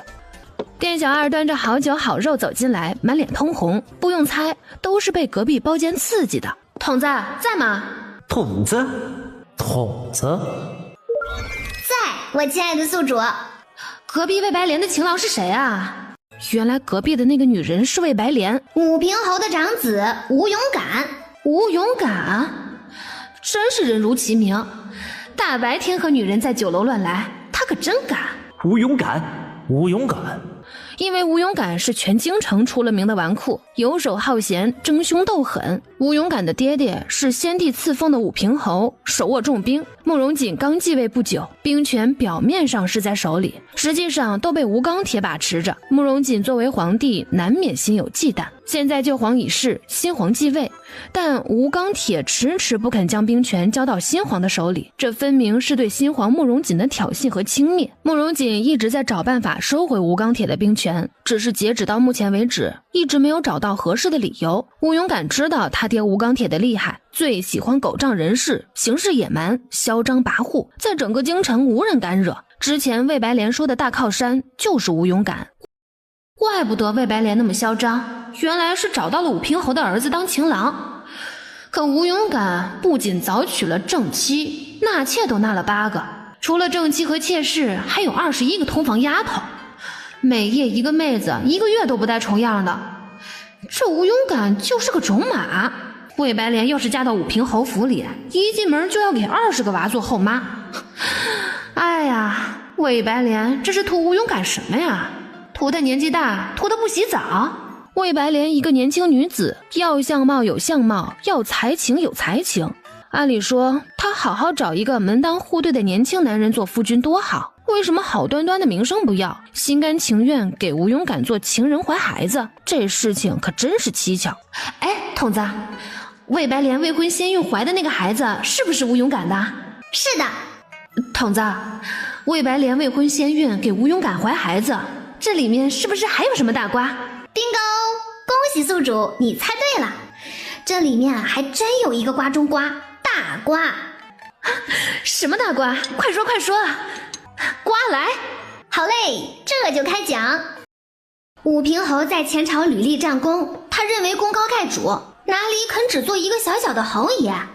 其实他早就起了造反的心思。造反啊？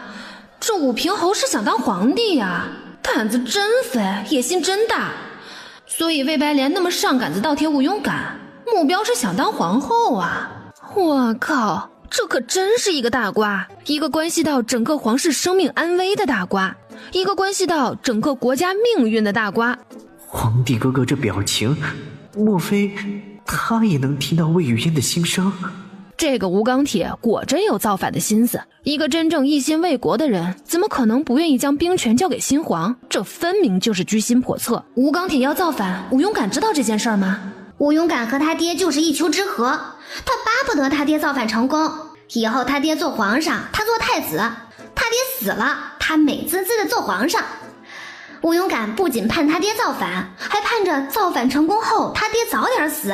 吴勇敢做梦做的都是皇帝梦，常常梦到自己穿着黄灿灿的龙袍，坐在金灿灿的龙椅上。他爹还没有造反成功，吴勇敢都已经开始绣龙袍了。吴勇敢没事就翘个兰花指，拿个绣花针，一针一针的绣龙袍，还一边绣一边咯咯咯的傻笑。绣龙袍就绣龙袍，还翘兰花指，这个娘炮！第一次见又娘又好色的男人，真是多奇葩。吴勇敢连龙袍都开始准备了，完全是将皇位践踏在脚底下，真是太可恨了。照吴勇敢这个做派，恐怕父子2个已经开始筹备造反的事情了。皇帝今天才赏了我一大笔钱，这种雪中送炭的情谊，我真的不想皇帝被嘎。不错，知道为朕担忧了。而且就吴勇敢那个死样子，日日逛青楼，天天睡妹子，他要是当上皇帝，这个国家还不得被他祸害死？说得对，朕很同意你的观点。要是吴勇敢当了皇帝，肯定为了寻欢作乐而搜刮民脂民膏，到时候受苦的都是老百姓。就是。再说那个吴钢铁，他连他的长子都管不好，他能管好整个国家吗？一定不能。就是。这个吴钢铁，你说你打仗厉害就安安心心的打仗，打仗厉害并不代表治理国家厉害。术业有专攻，懂不懂？为什么非要造反呢？这个缺心眼王八蛋！就是。吴钢铁管不好自己的孩子，吴勇敢管不住自己的裤裆，这对父子都不配当皇帝，还是当今皇帝最适合当皇帝。你这小女子说的真对，深明大义，甚得朕心。哎，筒子，上哪儿找到吴钢铁造反的证据呢？吴钢铁为了做皇帝，与大邻国的皇室私通，他允诺大邻国的皇帝，只要大邻国肯帮他出兵造反，到时候他登上皇位，就把西北那块土地送给大邻国，把自己国家的土地送给别的国家。天哪！吴勇敢不仅造反，他还卖国。吴钢铁就是个背叛自己国家的卖国贼。一个人为了自己的荣华富贵和权势，连国家都可以卖，他配当这个国家的主人吗？狗都比他配。吴钢铁和大邻国私通的证据有吗？有。上哪儿找这个证据？吴钢铁与大邻国签署了一份秘密协议，双方都已经按过手印了。这份协议就在吴钢铁书房书架第2层的第2本书里夹着。书房书架第2层的第2本书里面夹着。好的，我记住了。我也记住了。我记得比谁都清楚。他收回惩罚魏雨嫣的那句话，魏雨嫣就是个宝贝蛋儿，他真想修座庙把这个蛋供起来。3个人匆匆吃完饭，魏雨嫣把系统告诉他的一切告诉他们。你们2个，一个是王爷，一个不知道是什么东西，但我知道你们2个一定都身份不凡，记得一定把吴勇敢造反的证据告诉皇上，切记啊。好的，朕已经知道了。 3个人往9楼的楼下走，路过隔壁包厢，魏雨嫣朝着那包厢门口处望了望。魏白莲和吴勇敢还没走，魏白莲坐在吴勇敢的大腿上，嘴唇都被吴勇敢亲秃噜皮了，嘴巴上一嘴的血。我靠，这是亲嘴呢还是吸血呢？谁家小情侣亲嘴能亲一嘴巴血？这俩人亲得够刺激的，这是要把对方吃进肚子里啊！哎呀，看魏白莲一嘴的血，我都替他感觉疼。哎，算了算了，变态的世界我不懂。不是魏白莲不想关门，而吴勇敢就有着不关门的癖好，他就喜欢当众表演亲热戏给别人看，他觉得这样特别刺激，能获得加倍的快感。变态就是变态，一个变态你能指望他干出什么正常事儿？吴郎，你说你当皇帝以后让我当皇后，你该不会是口头上说说骗我的吧？莲儿，你这是说的哪里话？我对你可是一片真心呢。我知道今天能见到你，昨晚都没去找其他女人过夜，我把这2天的精力都保存着，就等着今天好好疼你。嘿嘿嘿，莲儿，你还听不出来吗？我这个人虽然爱拈花惹草，我虽然妻妾成群，但所有的女人中，我爱的是你呀。所以你以后会让我当皇后？那当然。只要你当了皇帝，我当了皇后，我就再也不用怕被魏雨嫣欺负了。要不是魏雨嫣欺负我，咱们2个的骨肉也不会还没出生就死了。那个叫魏雨嫣的我记住了，我今晚就派人杀了他。今晚就是魏雨嫣的死期，魏雨嫣这个贱人终于该死了。晚上，吴勇敢派出的杀手成功潜入了魏雨嫣的闺房，杀手一把掀开魏雨嫣的被子，扬起手里的剑就往床上刺，握剑的手又猛然顿住，因为床上没有人。杀手把整个魏府都找了一遍，连女厕所都钻进去看了看，仍然没有发现魏雨嫣。武平侯府，魏雨嫣思来想去，觉得还是不能坐以待毙。魏白莲要是成功当上了皇后，第一个杀的就是她。就魏白莲那个心理变态，当上皇后以后，指不定会怎么折磨她呢，把她做成人质都有可能。再则言，江山永固才能国泰民安，皇帝要是被嘎了，还有哪门子的安？与其坐以待毙，不如主动出击；与其委屈自己，不如创死他人。生死看淡，不服就干。他得去武平侯府打探情况。这天，武平侯府招丫鬟。你们这些没钱没势的人能进侯府当丫鬟，是你们天大的福气。我们侯府可是金贵着呢，可不是什么人都能混进来的。知道为什么有牛在天上飞吗？都是被你吹起来的。要不是我略施小计就混进了侯府，你的话我差点就信了。这是你们进府的第1天，别怪我没告诉你们，奴才就是奴才的命，别一天天想着爬床做主人。爬床？爬谁的床？爬武平侯吴钢铁的床？拜托，他都65岁的老男人了，做我爷爷我都嫌他老，更别提和他一张床了，想想就想吐。爬吴勇敢的床那更不行，那个色批早就得性病了，脏得要死。你跟我走。嬷嬷，你这是带我去做什么？你很幸运，将会成为世子爷的丫头。这是幸运吗？这分明是不幸啊。不过近水楼台先得月，离得近才好发现猫腻。吴勇敢见到这小丫头一定很喜欢，吴勇敢就喜欢长得漂亮的丫鬟，因为丫鬟无权无势好拿捏，只要他喜欢，他能以天为被，以地为席，把丫鬟摁在地上强了，事后随便甩2个铜板就把人打发了。被糟蹋的丫鬟痛不欲生，想报官，又迫于武平侯的势力，害怕被打击报复，所以只能打碎了牙齿往肚子里咽。魏雨嫣通过系统了解到了吴勇敢的这些行为，气愤到了极点。吴勇感这个禽兽就应该把他搁以永志。就这种人渣败类还想当皇帝，他最适合当死人。我今天来的真没错，就应该把吴勇感和他爹的造反证据找出来，揭发这对父子的真面目，让他们得到应有的惩罚。这很难让人不支持，宿主加油。魏雨嫣趁着白天在吴府做事的功夫，已经把吴府的布局全部摸清了。吴勇感住在南院，吴钢铁住在北院。吴钢铁的书房比邻他的起居室，书房门口有2名士兵把守，除非有吴钢铁的允许，别人一律不许进入。谁家书房把守的那么严，一看就有猫腻。魏雨嫣还打听到，子时一过，侯府里便不再有人巡逻。他正要走出北院的时候，忽然感觉前面的高墙上一道黑影闪过，错觉。紧接着，一道冰冷又锋利的匕首架在了他的脖子上。靠，出师不利啊！刚出门我就要被人抹脖子了。魏雨嫣，不会吧？我点儿也太背了，刚出门就看见了人家翻墙而入，看到了不该看的，不杀我杀谁啊？如果我死了，一定要记住，我是为了国家而死。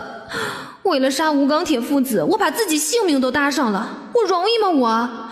我生的伟大，死的光荣，我都被自己感动哭了。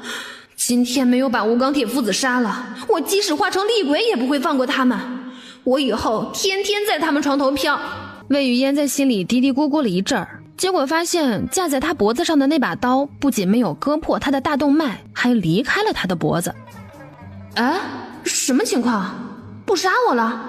一道低低沉沉的轻笑从头顶飘下来，钻进魏雨嫣的耳朵。这笑声怎么有点熟悉啊？魏雨嫣，转头看看我是谁。怎么是你？我怎么就不能来了？你当然能来啊，来的正是时候，多个帮手总比他单枪匹马的好。我打听过了，吴钢铁住在北院，每到亥时他就歇息了。书房门口有2名士兵日夜不停的把守。2名士兵，小虾米而已，好办。所以你有解决那2名士兵的办法？白刀子进红刀子出，一人一刀，直接给他们捅了。够狠，简单粗暴，我喜欢。原来你喜欢简单粗暴类型的，行，以后我一定满足你，怎么简单粗暴就怎么对你。你一直盯着我干什么？一副很出神的样子，在想什么？我很纯洁的，什么都没想。此地无银300两，越是说自己纯洁的人越不纯洁。王爷八成在想什么不健康的东西。切，这个老色批。哎呀，干正事吧，我去吴钢铁住的北院找造反证据。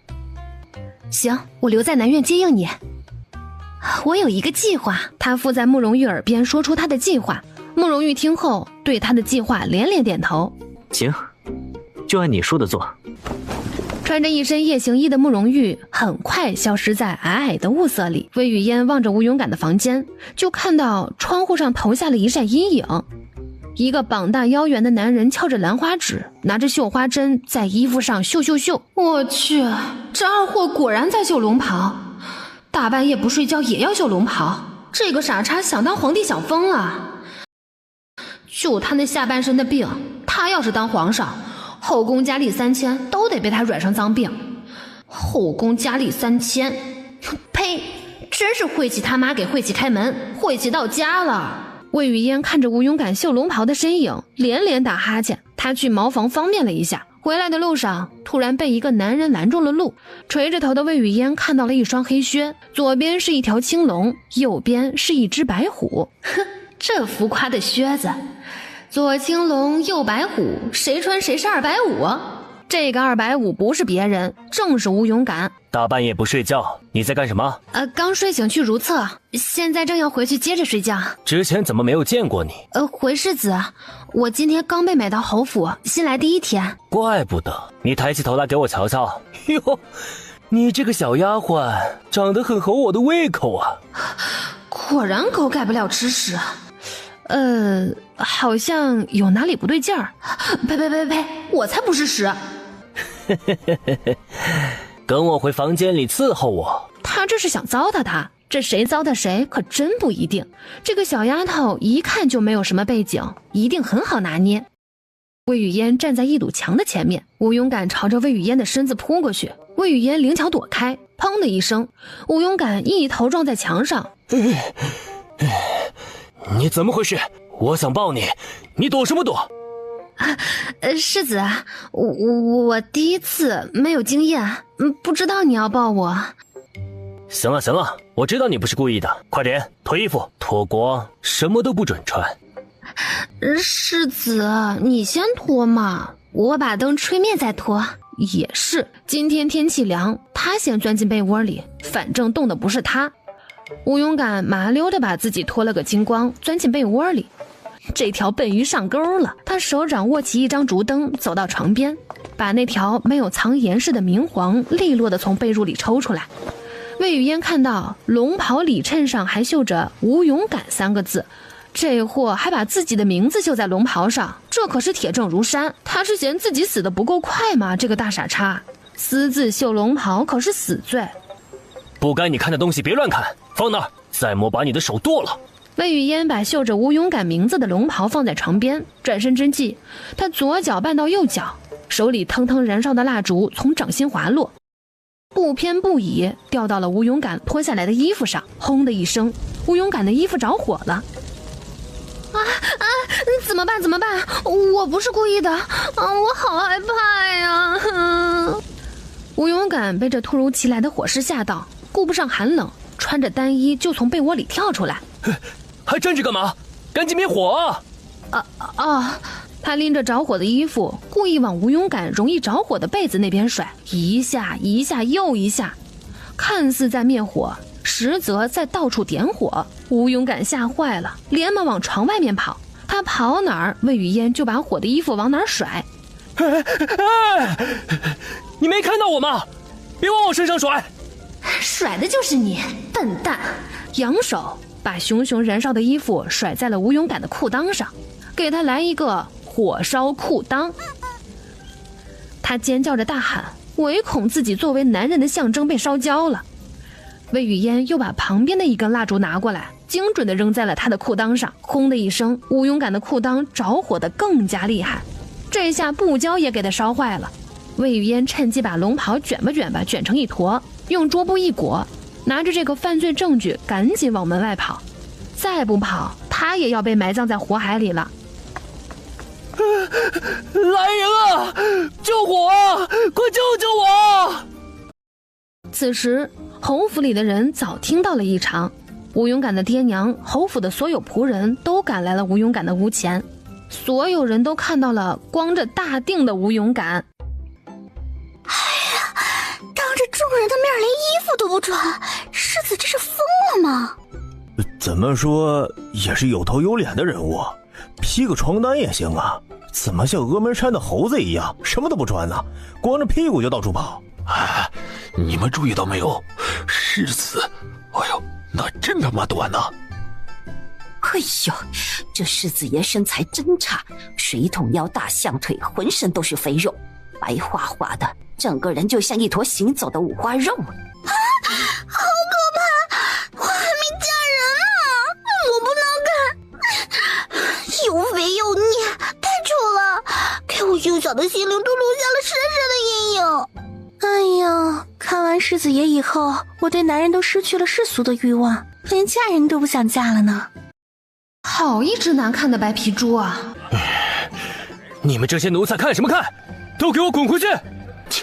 说的好像谁想看他似的。一头猪有什么好看的嘞？那么难看，谁愿意看呢？辣眼睛！慢着，都别走，留下来。爹，你把他们留下干什么？他们都把我看光了。混账东西！先把衣服穿上，把所有仆人都喊过来救火。吴勇敢望着屋子里的大火，还在担心他绣的龙袍。他一直祈祷着，他一针一线绣的龙袍别被烧完了，给他留个袖子也行啊。这大火是怎么烧起来的？一个新来的婢女在我屋里放火，我什么都没做，她就要放火烧我。把那个新来的婢女给我抓起来！吴勇敢当即派人去抓魏雨嫣，只是他们搜遍了整个侯府，都没找到魏雨嫣的身影。此刻魏雨嫣在哪儿？早趁乱溜出侯府，逃之夭夭了。他还卷走了吴永感一针一线绣的龙袍，龙袍上绣的有吴永感的名字，可以证明他造反的心思。不知道慕容玉和慕容锦拿到吴钢铁父子造反的证据没有？应该问题不大吧。翌日，武平侯府被烧的消息传遍了整个京城，那熊熊的大火烧了整整一夜，侯府都快被烧光了，烧的整个京城的空气中都是雾霾，多吸入一口空气都是对肺部的严重伤害。哎呀，一个小丫鬟竟然把侯府给烧了，开天辟地头一次啊！这武平侯府父子仗势欺人不是一天两天了，终于有人制止他们了。这把火呀，放得好，放得妙，放得人鼓掌呱呱叫啊！哎呀，这个小丫鬟可真是个英雄，大英雄！烧武平侯府就是在为民除害呀。人们也不由得好奇，那个女英雄究竟是谁呀？四小姐，武平侯府着火了，你知道这件事吗？我大门不出二门不迈，从来没有出过魏府的门，怎么会知道这件事呢？是啊，四小姐从来都不出门，怎么会知道这件事呢？小丫鬟秋香之前险些被吴永感抢回府里做通房丫头，要不是魏红光提前把她买回魏府，她现在都被糟蹋的挺着大肚子了。外界对侯府被烧的这事儿都是怎么看的？百姓们都说放火烧侯府的人是女英雄，大大的女英雄。哪里，过奖。魏玉嫣当时对着吴永感的裤裆放火，就是为了把他烧成残疾，烧得再也不能人事，让他再也不能糟蹋小姑娘。侯府那个世子爷吴永感被烧成残疾了吗？我都打听过了，那个狗屁世子爷被烧成太监了，都被烧焦了呢。果然是恶有恶报，大快人心。啊，吴永感残疾了，那我就放心了。也不知道那位不畏强权、勇敢放火的女英雄是谁。我也不知道她是谁。我好想见她一面啊！我也好想见她一面。哎，真是遗憾，我们谁都见不了那个女英雄的面。哎呀，别遗憾了，你已经见过她了啊！现在侯府一定在调查这个小丫鬟的身份，她现在暴露自己的话，就处于极其不利的局面。所以你还是别纠结这位女英雄到底是谁啦。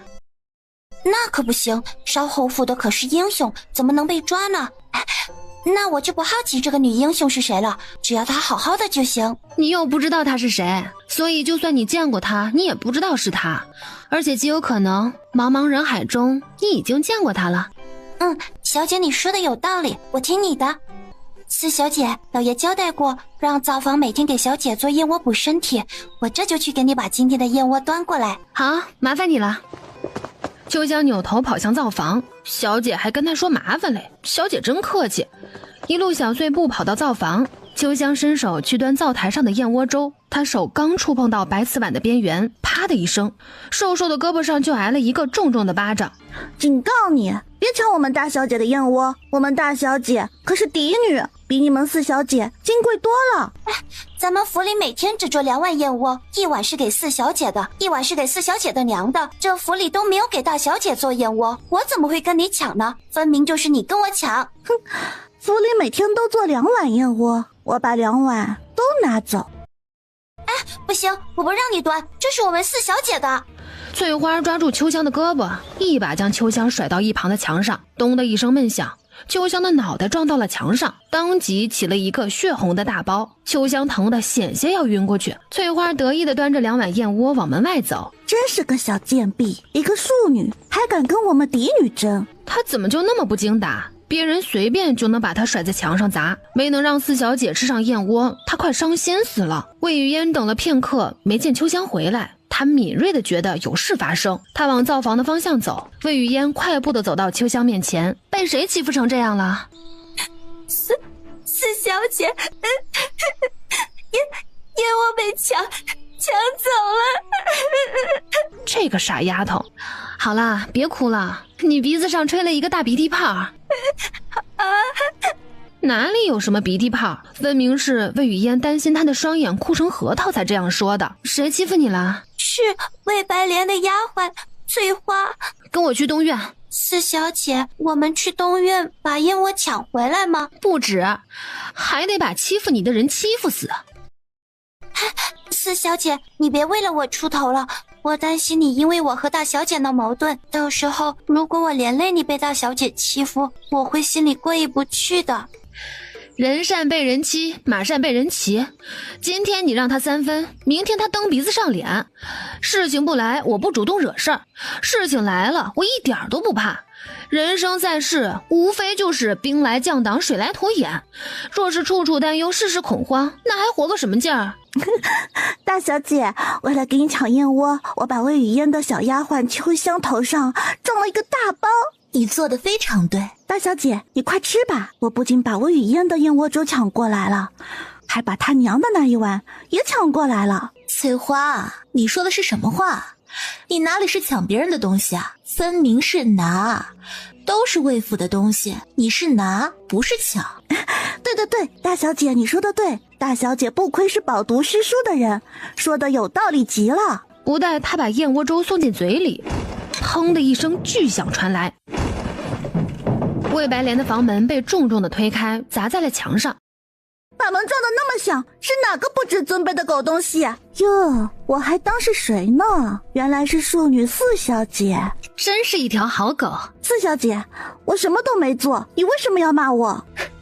狗随主人，这话真不假。你和你主子就是天生属黄瓜的，欠拍；后天属核桃的，欠锤；终生属摩托的，欠踹；嫁个老公也是属螺丝钉的，欠拧。秋香没忍住笑出了声。四小姐骂人的话真好玩。你一个奴才，笑什么笑？你个奴才就是天生属酱油的，欠打。你就是屎壳郎打哈欠，满嘴放臭屁。你就是癞蛤蟆爬到秤盘里，不知自己几斤几两。哎呦，不得了啊！这小姑娘都学会举一反三了。骂得好！哎呀，秋香，你的额头怎么了？那么大一个包，一定疼得要死了吧？秋香，你平时要多吃点饭，别我随便端你挥一挥胳膊，你的半条命就没了。四小姐，秋香作为你的仆人，你连饭都不舍得给她吃，也太小气了吧？多说无益，让他来个一锤定音吧。他径直走到翠花的面前，一手抓住翠花的胳膊，毫不客气地使出全部力气，一把将翠花甩到了一旁的墙上，一报还一报，不差半分毫。你打了秋香，我打回去，很公平合理。还是有区别的，比如说你头上的包比秋香的大，真不错，棒棒的。秋香看着翠花脑袋上比她还大的包，瞬间感觉自己赚便宜了，连疼痛都减轻了呢。眼见翠花输了，魏雨嫣，你好大的胆，竟然跑到我的房间任意欺辱我的侍女！这魏府里有规定，凡是欺压手足姐妹者，都要被关进魏府的地牢里。魏雨嫣目无长姐，我会让人把你关进地牢里的。魏雨嫣走到魏白莲的身边，对着她微微一笑，然后走到屏风后。魏白莲有些莫名其妙，不知道她要干什么。魏雨嫣端着2碗燕窝走出来，大小姐，她要抢你的燕窝！放肆！别生气嘛，老姐姐，我还有更放肆的。她才碧玉之年，怎么就成老姐姐了？她正要张嘴骂魏雨嫣黄毛丫头，头顶上一股黏腻的热流顺着她的脸往脖子上流。魏雨嫣刷刷2下，把2碗燕窝扣在了魏白莲的头上。抢燕窝不存在的，这燕窝经过魏白莲你的手，我还怕你在粥里下毒毒死我呢。这2碗燕窝我免费送给你的头。魏雨嫣，以后我一定会让你付出代价。哦，无能者犬吠罢了。等吴永感父子造反成功，等他当上皇后，一定把魏雨嫣砍去手脚，做成人质。他的情郎吴永感一定舍不得他被魏雨嫣欺负，一定会帮他杀了魏雨嫣。现在吴永感就是他的心，就是他的肝，就是他身体的3/4。魏白莲梳妆打扮过后，魏白莲走在京城的街上，不论是经过茶馆还是饭馆，都能看到3、5百姓聚在一起，正热情高涨地讨论着什么，好像有什么振奋人心的事情发生。时不时的，魏白莲就听到侯府这2个字。每当魏白莲听到侯府2个字，心里就有一种夫家人的自豪感。武平侯无人不知，无人不晓，就连当今皇上也不敢惹怒武平侯。他要是嫁到这样有权有势的贵族家里，看这个魏雨嫣还敢不敢招惹他。到时候就算魏雨嫣磕头求他，他也要当众斩杀魏雨嫣。吴郎啊，他迫不及待地想见他的吴郎。侯府怎么变成了这般模样？昨天还金碧辉煌的侯府，竟然在一夜之间被烧得乌漆麻黑、破破烂烂、满目疮痍。这一定是梦。他用力掐了一把自己的大腿，睁开眼睛，看到的依旧是乌漆麻黑的侯府。武平侯父子怕不是要出什么大事了？啊，不会的。只要吴钢铁父子把兵权牢牢地抓在手里，他们就能叛变成功，到时候他就能坐上皇后。思量间，翠花从远处跑过来，停在魏白莲的身边。大小姐，我打听过，昨晚武平侯府被人放火烧了。竟然敢放火烧武平侯府，这种无法无天的人就应该千刀万剐，挫骨扬灰，灭了他们的九族。对，就应该灭了这种人的九族。吴勇敢还好吗？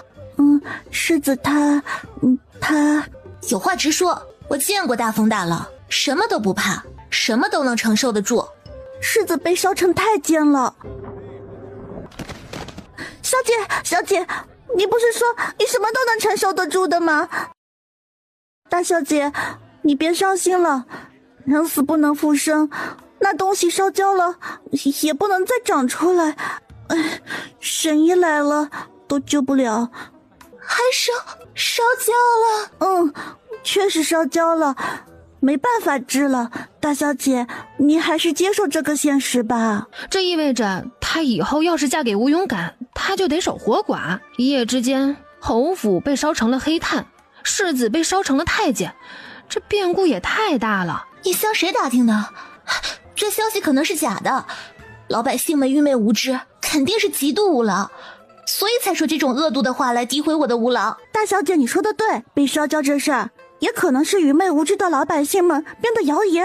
大小姐，我们还是赶紧去找世子吧，他有没有被烧焦，我们直接去问世子不就知道了吗？两个人走进武平侯府，扑鼻而来的就是浓浓的烧焦味儿。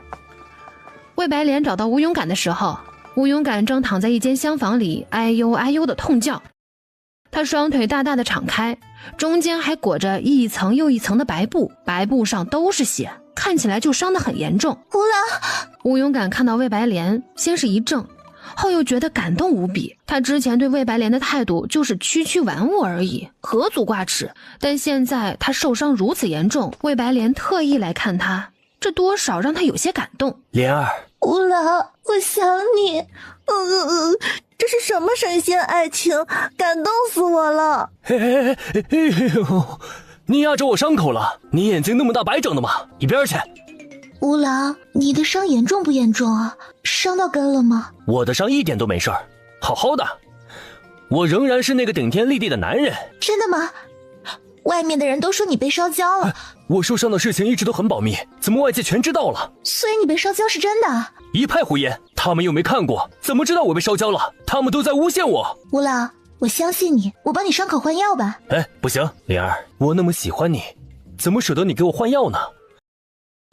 像换药这种粗活，让下人干就行了。世子，我是下人，我来给你换。我一个侯府的世子，怎么能劳烦魏府的下人给我换药呢？莲儿，我那么喜欢，那么珍惜你，我一直把你视若珍宝。我若是让你的贴身侍女给我换药，岂不是不重视你的表现？不行，换药的事情由我的仆人做就行了。世子，多谢你为我考虑，你果然对我情深意重。莲儿，你明白我的心意就好。俗话说，患难才能见真情，雪中送炭的情谊最能打动人心。吴郎，如今你养伤需要一个安静的环境，现在侯府里这般吵闹喧嚣，又到处充满了浓烟的味道，实在不利于你的病情康复。不如你搬去我那儿，我精心的伺候你伤口恢复。莲儿，我住你那儿方便吗？吴郎，我爹爹不在家。只要不被人逮住他闺房里藏男人，那藏男人这件事儿就没有发生。好，多谢莲儿对我一片痴心啊！对了，我要带一名仆人过去帮我换药。一切都听吴郎的便是。很快，吴勇敢就被马车载到了魏府的后门。为了不让府里的人看见，更为了不让魏雨嫣知道他把吴勇敢藏在闺房里，魏白莲没有和吴勇敢一起走后门，他从大门回府里，在确认府里没有人后，吴勇敢的仆人把他从马车上搬下来。魏雨嫣提着装有龙袍的包裹走到后门处，抬头就看到了吴勇敢。靠，预言家陆宅，昨天他刚放火烧了他全家，还把他绣的龙袍卷走了，还把他男人的象征烧焦了。他会不会一眼就把他认出来？今天爹爹不在家，也没人护着他，他都做好准备了。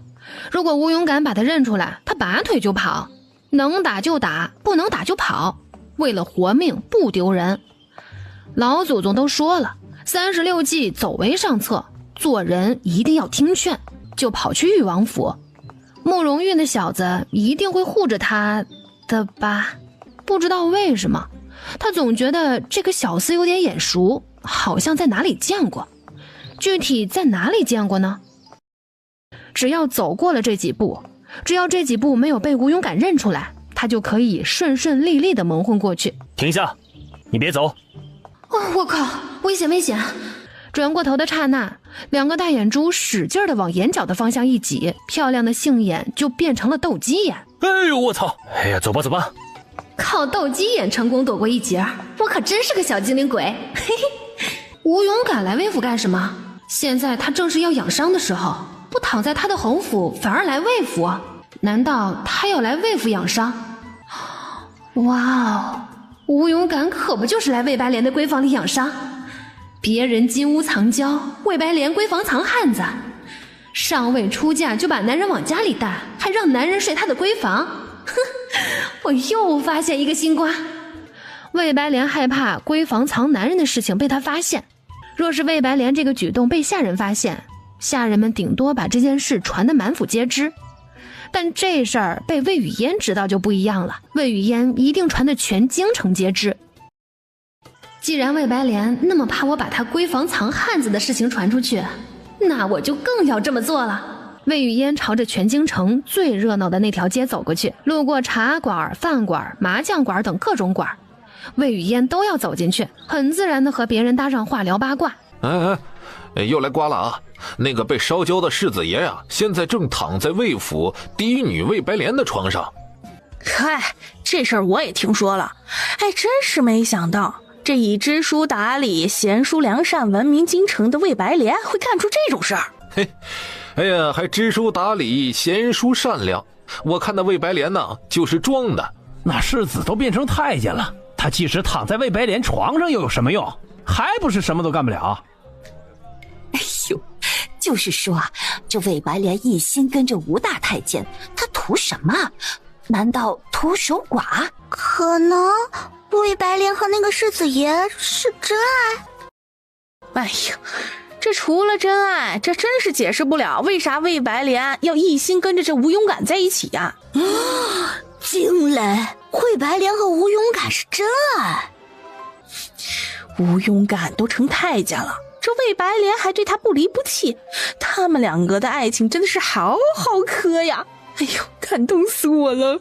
What? Fuck， 没搞错吧？这对同床异梦的狗男女都传成真爱了，真是离离原上草，离了个大谱。这未婚藏汉子瓜怎么突然成真爱瓜了？这画风严重跑偏呢。不行，他得给纠正过来。魏雨嫣就像瓜田里上蹿下跳的茶，又去茶馆、饭馆、麻将馆等各种馆跑了一圈。吴勇敢有性病，千真万确，青楼的姑娘都被他传染了好几个啊！我操，又来一个瓜！大家你传我，我传你，吴勇敢有性病的瓜迅速地传遍了京城的每一户人家。看看看，我就说嘛，这吴勇敢平时就花天酒地，私生活混乱的，他不得病谁得病啊？呸！吴勇敢这个烂人，真恶心！天哪！ 那种脏病会传染的，那魏府嫡女魏白莲岂不是也有脏病？报呀报呀，又有大瓜了！这以冰清玉洁自称的魏白莲患有脏病。操！哎呀，又有一个瓜！这短短一上午就爆出了4个大瓜：侯府世子爷变太监瓜，魏白莲闺房藏男人瓜，吴勇敢有脏病的瓜，冰清玉洁的魏白莲有脏病的瓜。 一个大瓜接一个大瓜，全京城的人吃瓜吃的都要疯了。爹爹娘亲，什么是脏病啊？哎呦，脏病啊，就是不要脸的人才会得的病。像咱们这种洁身自好的人是从来不会得脏病的。你们这些小孩子们一定要以这个世子爷为戒，这不要私生活混乱，要洁身自好，这样呀，咱们身体才会健康，吃嘛嘛香。好，明白了，爹娘，我们以后一定会好好读书，好好做人，身体健康，吃嘛嘛香。我就顺嘴传播了2个瓜，没想到还有如此的教育意义。魏雨嫣爆出2个大瓜，又揣着小手在茶馆里和老百姓们唠了会儿嗑，然后就前往裕王府，问问慕容玉和他的皇帝哥哥是否拿到了吴钢铁父子造反的证据。劳烦2位通知14王爷一声，魏府有人找他。你是魏府的人啊？是，我是魏雨嫣的表弟，亲的。请随我一起去找王爷。裕王府这么容易进的吗？我们王爷有交代过，今天若是有魏雨嫣或者是魏雨嫣的人来找他，直接带到他房里即可。原来如此，有人吗？裕王爷你在哪？慕容玉是小狗狗。魏雨嫣转身往屋外走，屋里忽然响起啪的一声，魏雨嫣停住脚步，朝着声源处走过去。魏雨嫣一步步走进慕容玉，魏雨嫣视线下移，这小册子好生眼熟，他是不是之前见过？魏雨嫣，你来了。小册子被慕容玉抢先捡走了。就一个小册子，至于这么宝贝吗你？难不成那小册子里面有什么我不能看的东西？可不是嘛，里面的东西你一个黄花小闺女不能看。他怕这小册子里面的内容吓到魏雨嫣，他要永远守护魏雨嫣的纯洁，所以这些小册子就让他一个人看吧。切，不让我看，慕容玉真小气。你冤枉我了，我不小气，我这是守护你的纯洁。昨晚你拿到吴钢铁父子造反的证据了？只要本王想要，就没有本王做不到的事情。慕容玉，你真是太厉害了。魏雨嫣摸他了。男人怎么可以随便被女孩子摸呢？摸了你就要负责，摸了你就要嫁给我。慕容玉，你怎么那么优秀啊？你真是棒棒的。一般，世界第3，哪里，全国第1。所以我们就静静的等待吴钢铁父子被抓了。皇兄正在筹谋这件事，很快就会有结果的。魏雨嫣和慕容玉聊完事情，把龙袍交给慕容玉，回到魏府西院。他正在往屋子里走的时候，迎面就与秋香撞在一起。快来人啊！有人私闯四小姐的闺房啊！别叫！这个男人非礼她，她清清白白的一个小姑娘，连男人的小手都没摸过，结果被这个不知道是谁的男人又抱肩膀又摸嘴。这要是传出去，她一个女孩子还怎么活？干脆一头撞死算了。是我，四小姐，你还死不死了？啊，不死了。四小姐，你今天穿着男装去干什么了？没事，街上溜达溜达，随便吃瓜。四小姐，我瞧着东院好像有事情发生。你知道了多少？今天我去造房的时候，看到翠花给厨子说今天要双人份的饭菜。这大小姐为了保持纤瘦的体态，一直吃的比猫都少。这饭量怎么突然就增大到吃双人份的饭菜了？所以呀，这事情一定有蹊跷。我怀疑大小姐她……这小丫头这么聪明的吗？直觉猜出魏白莲闺房藏男人。我怀疑大小姐她一定是偷偷养了一条狗。恭喜你猜错了啊！我猜错了，那真相是怎么回事？我换好衣服后带领你去看看真相啊！好。四小姐，我发现你又变好看了。魏雨嫣也是这样认为的。现在吃得好，睡得好，她整个人由内而外透露着一股红润的朝气。这难道就是鸿运养人吗？带你去吃个大瓜。好嘞。两个人来到东院，这个男人是吴勇敢的侍从。天啊，大小姐房间里怎么有男人？不只有男人，还有太监呢。这大小姐房间里为什么会有太监啊？魏府既不是皇宫，也不是王府，这从来没有过太监的呀。今天你没出过魏府吧？你出去大街上溜一圈就知道为什么了。哎，那我这就去大街上吃瓜。他小短腿跑得飞快，都快跑出重影了。吃饭都没见他这么积极过。吃瓜果然是人类的本性。吴勇敢透过东院的大门往外看，远远的就看到了对面花园里一个纤细窈窕的身影。虽然现在吴勇敢已经没有了传家宝，但一点不耽误他看见美女就双眼发直。少女不经意的回头，吴勇敢看到了她的脸。那个女人怎么那么像把侯府烧了还把她烧成太监的女人？快，抬着我去花园，我要把那个女人抓起来，说不定就是她把我害成这样子的。难道是魏雨嫣放火烧侯府，还把吴勇敢给烧成了残废？吴老，那个女孩子就是魏雨嫣，就是她害得我们的孩子还没出生就夭折了。魏雨嫣正在闲庭漫步，路就被人堵住了。空中一声巨响，傻叉闪亮登场。逛个花园还能遇到傻叉？退，晦气！把这个贱人抓起来！慢着，既然要抓我，总得给我个理由吧？你冒充孤女去我侯府做丫鬟，这件事你休想抵赖！空口无凭，证据呢？把他的卖身契拿过来！哼，这就是证据。哦，你哦是什么意思？你看看那卖身契上写的是谁的名字？王狗蛋！白纸黑字，清清楚楚，烧你侯府的是王狗蛋，关我魏雨嫣什么事？这很诡异的，众人竟觉得有点道理。魏雨嫣，你别狡辩了，王狗蛋就是你，你就是王狗蛋。还是那句话，证据呢？你怎么证明我就是王狗蛋？好了，你别跟我胡搅蛮缠了。我行不改名，坐不改姓，我是魏雨嫣，不是什么王狗蛋。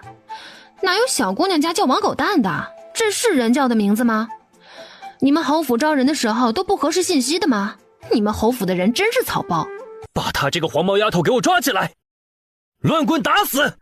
等等，老祖宗说先礼后兵，我说1、2、3、4、5，然后咱们就开始打。哼，你就是说5、4、3、2、1，也得被我们打。1、2、3、4、5。唰的一下，一把变态辣辣椒面糊在了4个侍从的眼上。在他们自顾不暇的时候，魏雨嫣火速跑到了吴勇敢的面前，她伸出漂亮的小手，啪，一把巴掌呼在了吴勇敢的头上。刚才骂谁黄丫头呢？不孝子，怎么跟你爹说话呢？魏白莲想阻止魏雨嫣，魏雨嫣掏出竹筒弹弓，biu biu biu，崩了魏白莲脑门3弹弓，打完拔腿就跑。呼叫筒子，快帮我摇人！宿主，我只能摇来系统，摇不来人。很好，你个废物点心。宿主不可以骂系统。不骂你，你个废物点心。叮，系统检测到了2条八卦信息，可以保宿主你的命。说。好消息，十字王爷来找你啦！哇，有救了！坏消息，他现在刚走出王爷府的大门。等慕容玉来到魏府，他都成一具硬邦邦的尸体了。你爹回来了，正在西院和东院的交叉路口。爹，我的亲爹，你回来的真及时啊！魏雨嫣就像船帆找到了方向，钥匙找到了锁眼，没奶吃的孩子找到了娘，拉屎没带纸，突然有人递手指，瞬间就看到了希望，一双小细腿跑得飞快。有人要欺负我，我的亲爹，救我！谁要欺负你啊？就是他们。你确定是他们欺负你，而不是你欺负他们？当然是他们欺负我，只不过他们太弱了，没有欺负成功罢了。爹爹不是还要好久才能回来吗？怎么今天就突然到家了？他闺房里藏男人的事情要是被爹爹知道，他爹一定会打死他。我爹爹回来了，乌拉，快随我藏起来！你爹爹回来了正好，我正好把魏雨嫣做的丑事说出来。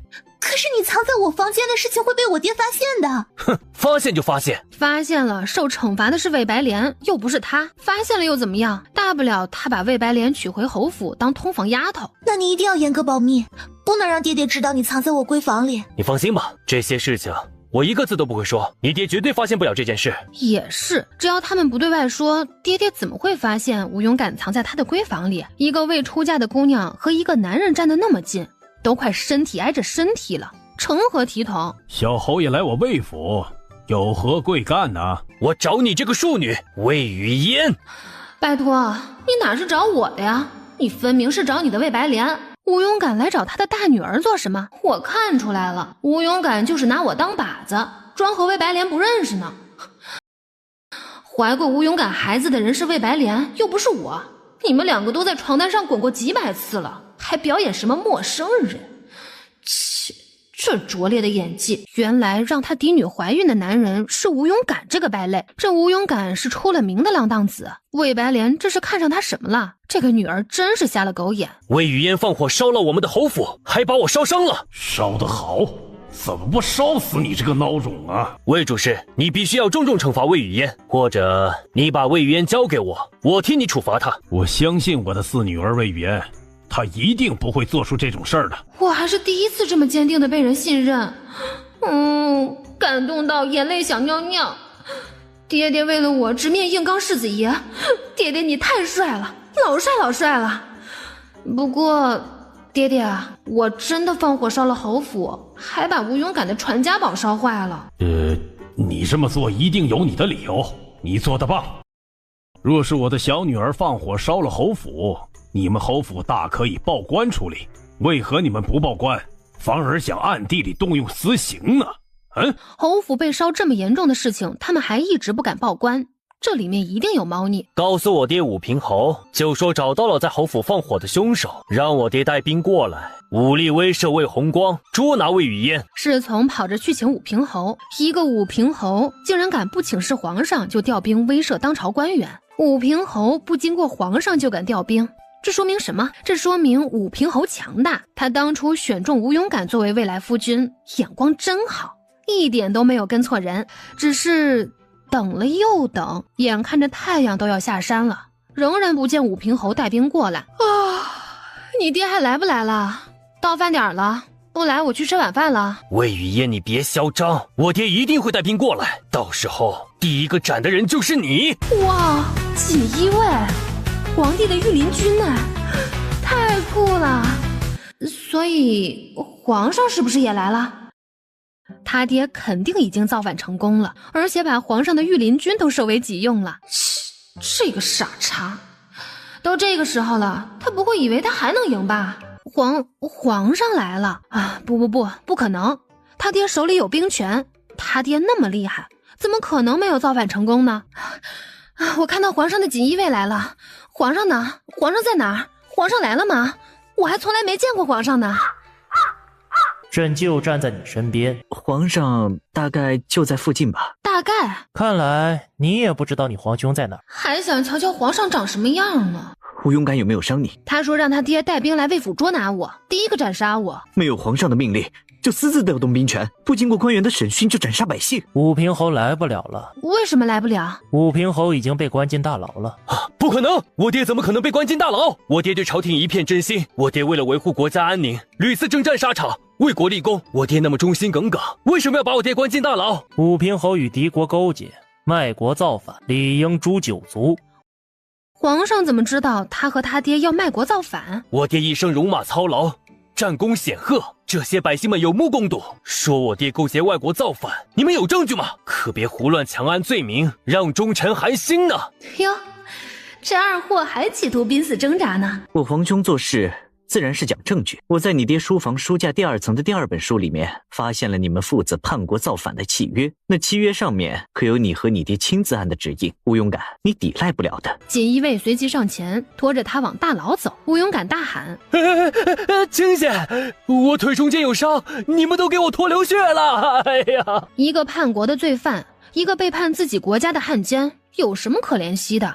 死不足惜。很快武平侯父子叛国造反的事情传遍了千家万户，传到了全国每一个百姓的耳朵里。奈何本人没文化，一句卧槽走天下。卧槽，又来一个大瓜呀！哎，这是今天的第5个大瓜了。今天究竟是个什么日子？集中爆大瓜的日子。哎呦，今天的瓜呢可真是太多了，吃不完，根本吃不完。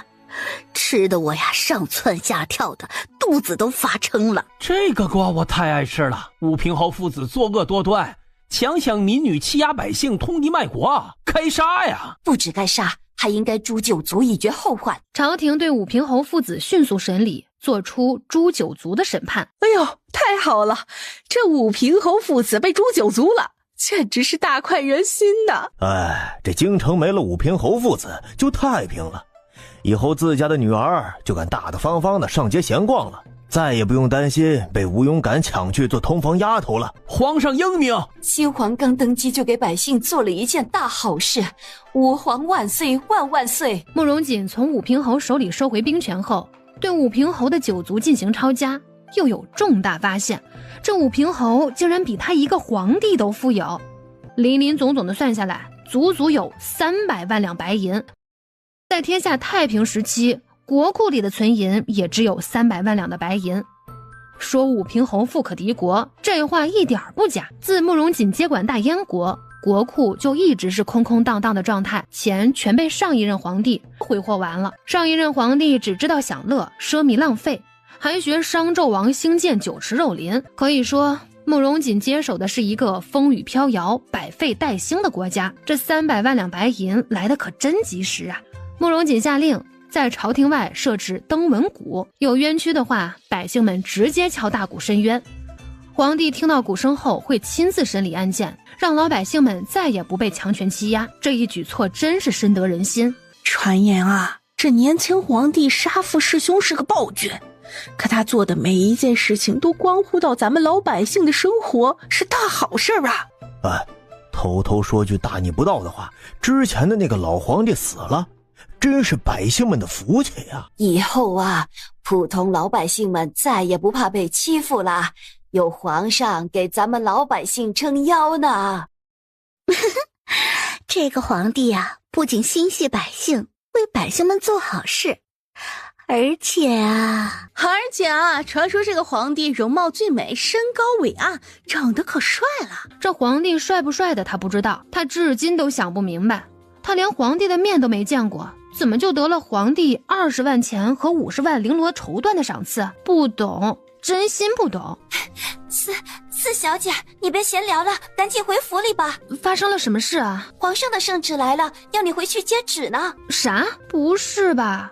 难道皇上又要赏赐他？这次赏赐，慕容玉和慕容锦依旧都在场，赏赐的明明是他，为什么每次这两个货都在？别人都是喜欢看笑话，这两个货喜欢看别人发财。魏雨嫣瞧着大太监这满脸的大褶子，这大太监对谁都这么热情的吗？劳烦四小姐接旨。奉天承运，皇帝诏曰：魏雨嫣为国出力有功，赐钱40万，绫罗绸缎100匹，钦此。魏雨嫣从大太监手里接过圣旨，呵，赏赐翻倍了！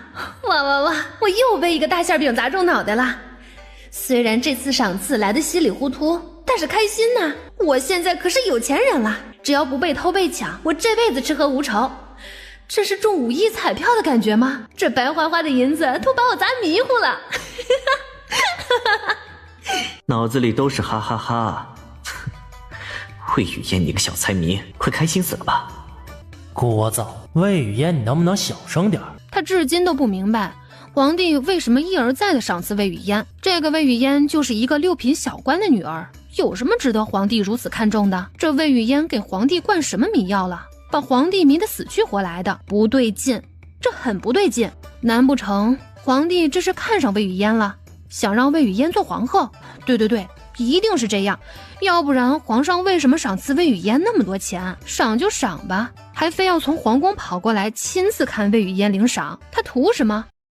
他图魏雨嫣的身子啊？不对，皇上都想要魏雨嫣做皇后了，这可不是图身子的事儿，他一定还图魏雨嫣的真心。这可是大燕国未来的婉皇后娘娘啊，还是皇上用心疼爱的皇后娘娘。她一个太监可万万怠慢不得，之前都是在电视里见过金元宝和银元宝，现在终于见到真的了，还能用手摸，这感觉真不赖。魏雨嫣走到大太监身边，把手里的银元宝递到大太监的手里，赏你的。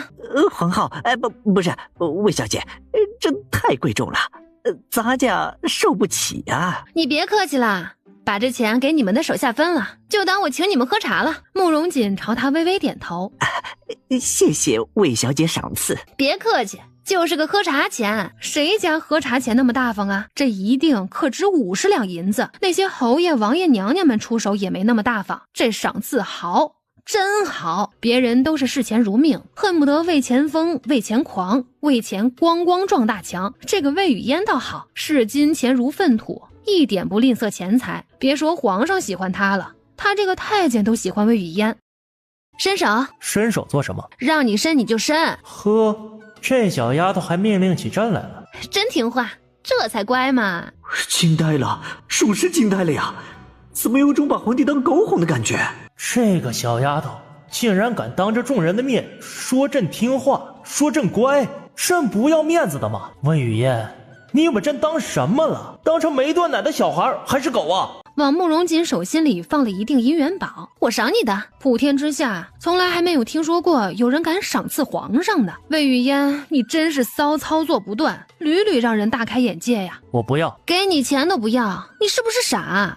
你敢骂皇上傻？你有种！绝了，真是绝了呀！朕每次赏你，你都要骂朕。魏雨嫣，你有毒啊！魏雨嫣见慕容锦坚决不要他赏赐，便不再劝他。魏雨嫣，你为什么只赏赐他，不赏赐我啊？因为你有钱呢，你可是当今皇上的亲弟弟，太后最宠爱的儿子，你自己的钱都花不完，哪还需要我赏你啊？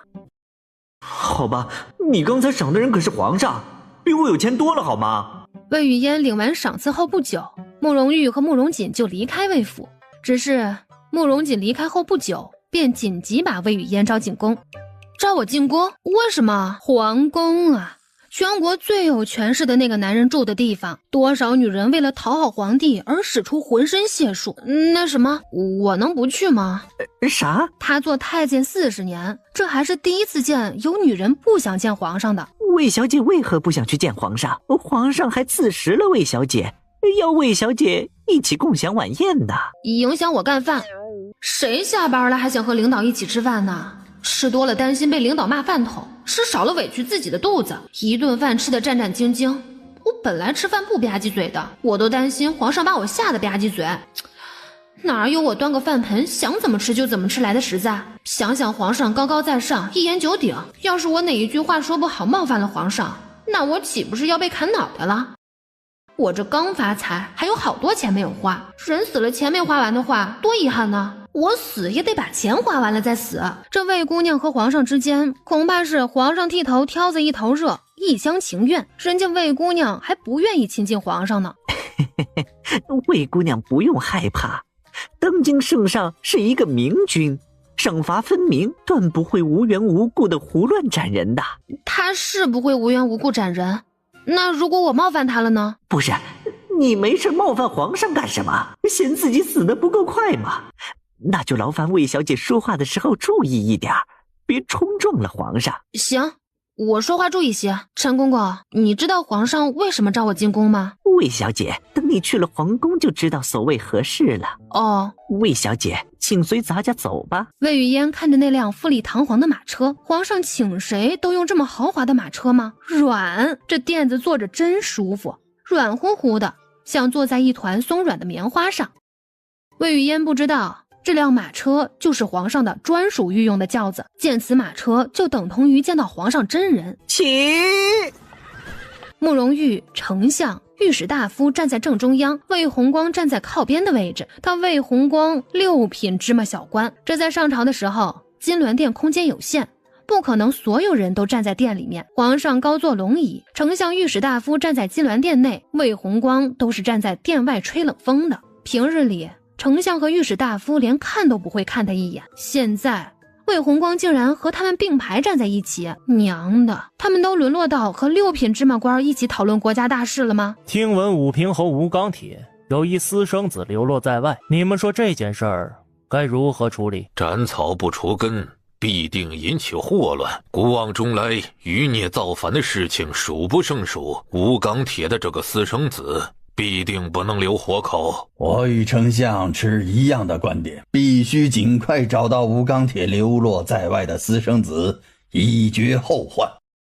自己要不要也站出来说两句？他已经觉察到丞相和御史大夫不友善的目光了，不用猜，一定是因为他不够格和他们站在一起。他要是现在站出来，丞相和御史大夫一定会对他更不友善。一个小芝麻官也配和他们高谈阔论？看，他们就知道这个六品小官说不出什么有用的东西，皇上也不会在意他的看法。卫青，朕想听听你的看法。皇上竟然这般重视魏红光。陛下，臣听闻吴钢铁的那个私生子此刻在虞城永安镇沙坪村一名叫赵铁柱的农家藏匿。魏红光竟然知道那私生子的具体位置，连皇上的锦衣卫都没查出来的事情，魏红光竟然知道。魏主事，这件事可是关系到社稷民生的大事，锦衣卫都不知道，你怎么知道的？你可不要妄加揣测呀。魏主事，你怎么知道吴钢铁私生子藏匿的位置？难道魏红光也能听到魏雨嫣的心声？难道他不是魏雨嫣的独一无二？这世界上不是只有我能听到魏雨嫣的心声吗？他该如何回答？难道说他能听见魏雨嫣的心声？大燕国禁止搞邪术，他要是这么说，他会不会被当成妖怪抓起来？把他抓起来不要紧，如果把他女儿也抓起来了呢？回王爷，臣是听一位神秘人说的。神秘人？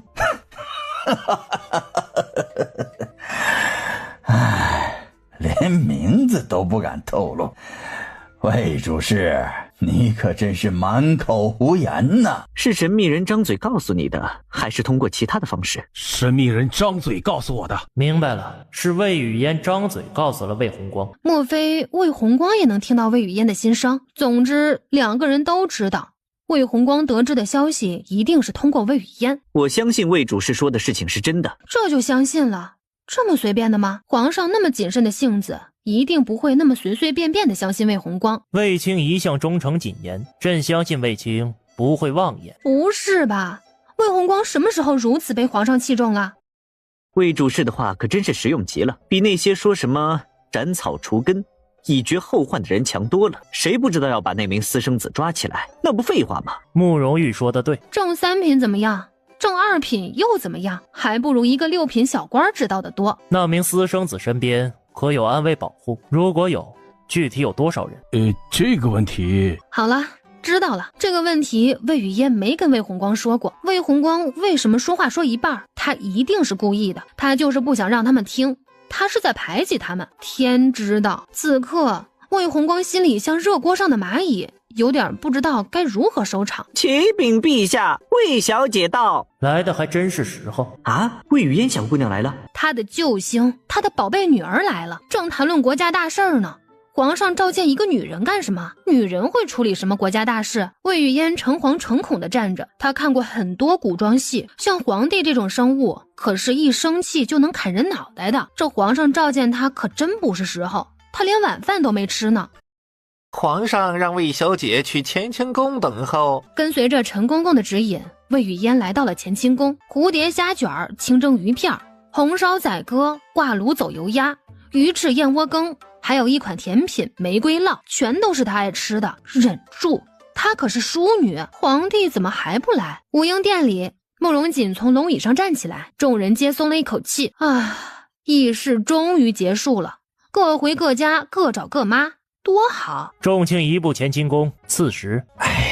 这食能不能别赐了？我们是真不想吃啊！谢陛下隆恩。一会儿到了乾清宫，假装朕不是朕。啥意思？假装朕不是朕是个什么意思啊？啥意思啊？两个人悄悄看向旁边的魏红光，只见魏红光毫无疑问，一副很懂的样子。一个六品小官都能听懂皇上的话，他们两个大臣倒是听不懂了。这要是说出来，显得他们脑子多笨。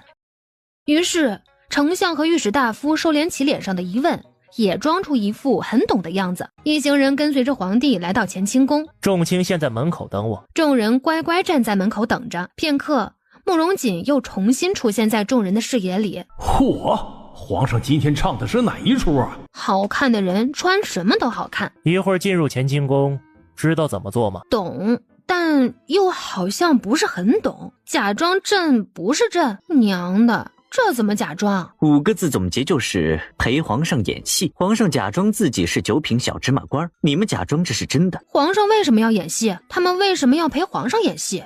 他们又不是戏子，但皇上都演上了，他们只能陪着皇上演。这怎么还有个小姑娘？皇上心纳的嫔妃，从来没听说过，看穿着也不像。更疑惑的是，这小姑娘怎么还和他们朝廷忠臣一起吃饭？带着一脑袋疑问，丞相和御史大夫坐在了魏雨嫣的对面。奇怪，怎么没看见皇上？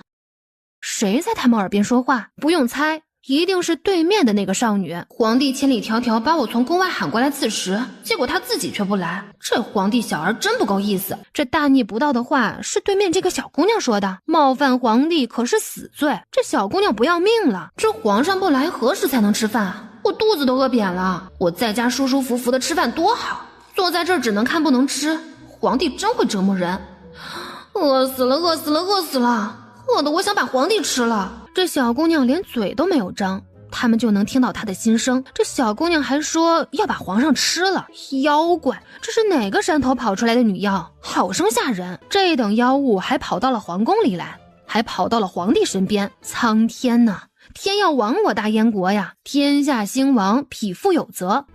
慕容锦一记眼刀扫向他们两个，没事了。对面这两个货怎么这么搞笑？他们两个是猴子请来的逗逼吗？逗什么玩意儿？逗逼是什么东西啊？逗逼是个什么东西啊？不知道皇帝能不能听到这小姑娘的心声。两个人又对视一眼，皇帝一定听不到。若是皇帝听到这小姑娘骂他，早把这小姑娘的脑袋砍了。反正他骂他只有他一个人能听到，既然别人听不到，那他也当听不到。做皇帝嘛，心就得大。你是8品官还是9品官？9品。一个9品芝麻小官还值得皇上请吃饭？皇上这么闲？坏了！哎呀，这皇上装戏子的事儿要被发现了，不好！这小丫头要识破皇上的身份了。你说你装官也装个大点的官，你装个小芝麻官不是很容易露馅吗？哎呦，我这个笨笨的皇帝哥哥！别说9品芝麻小官了，我爹那个小破官不是也被请吃饭了吗？原来我是个小破官啊！还有我，既不是名门之后，也不是当朝大臣，更不是皇上的女人，也不是照样被请吃饭。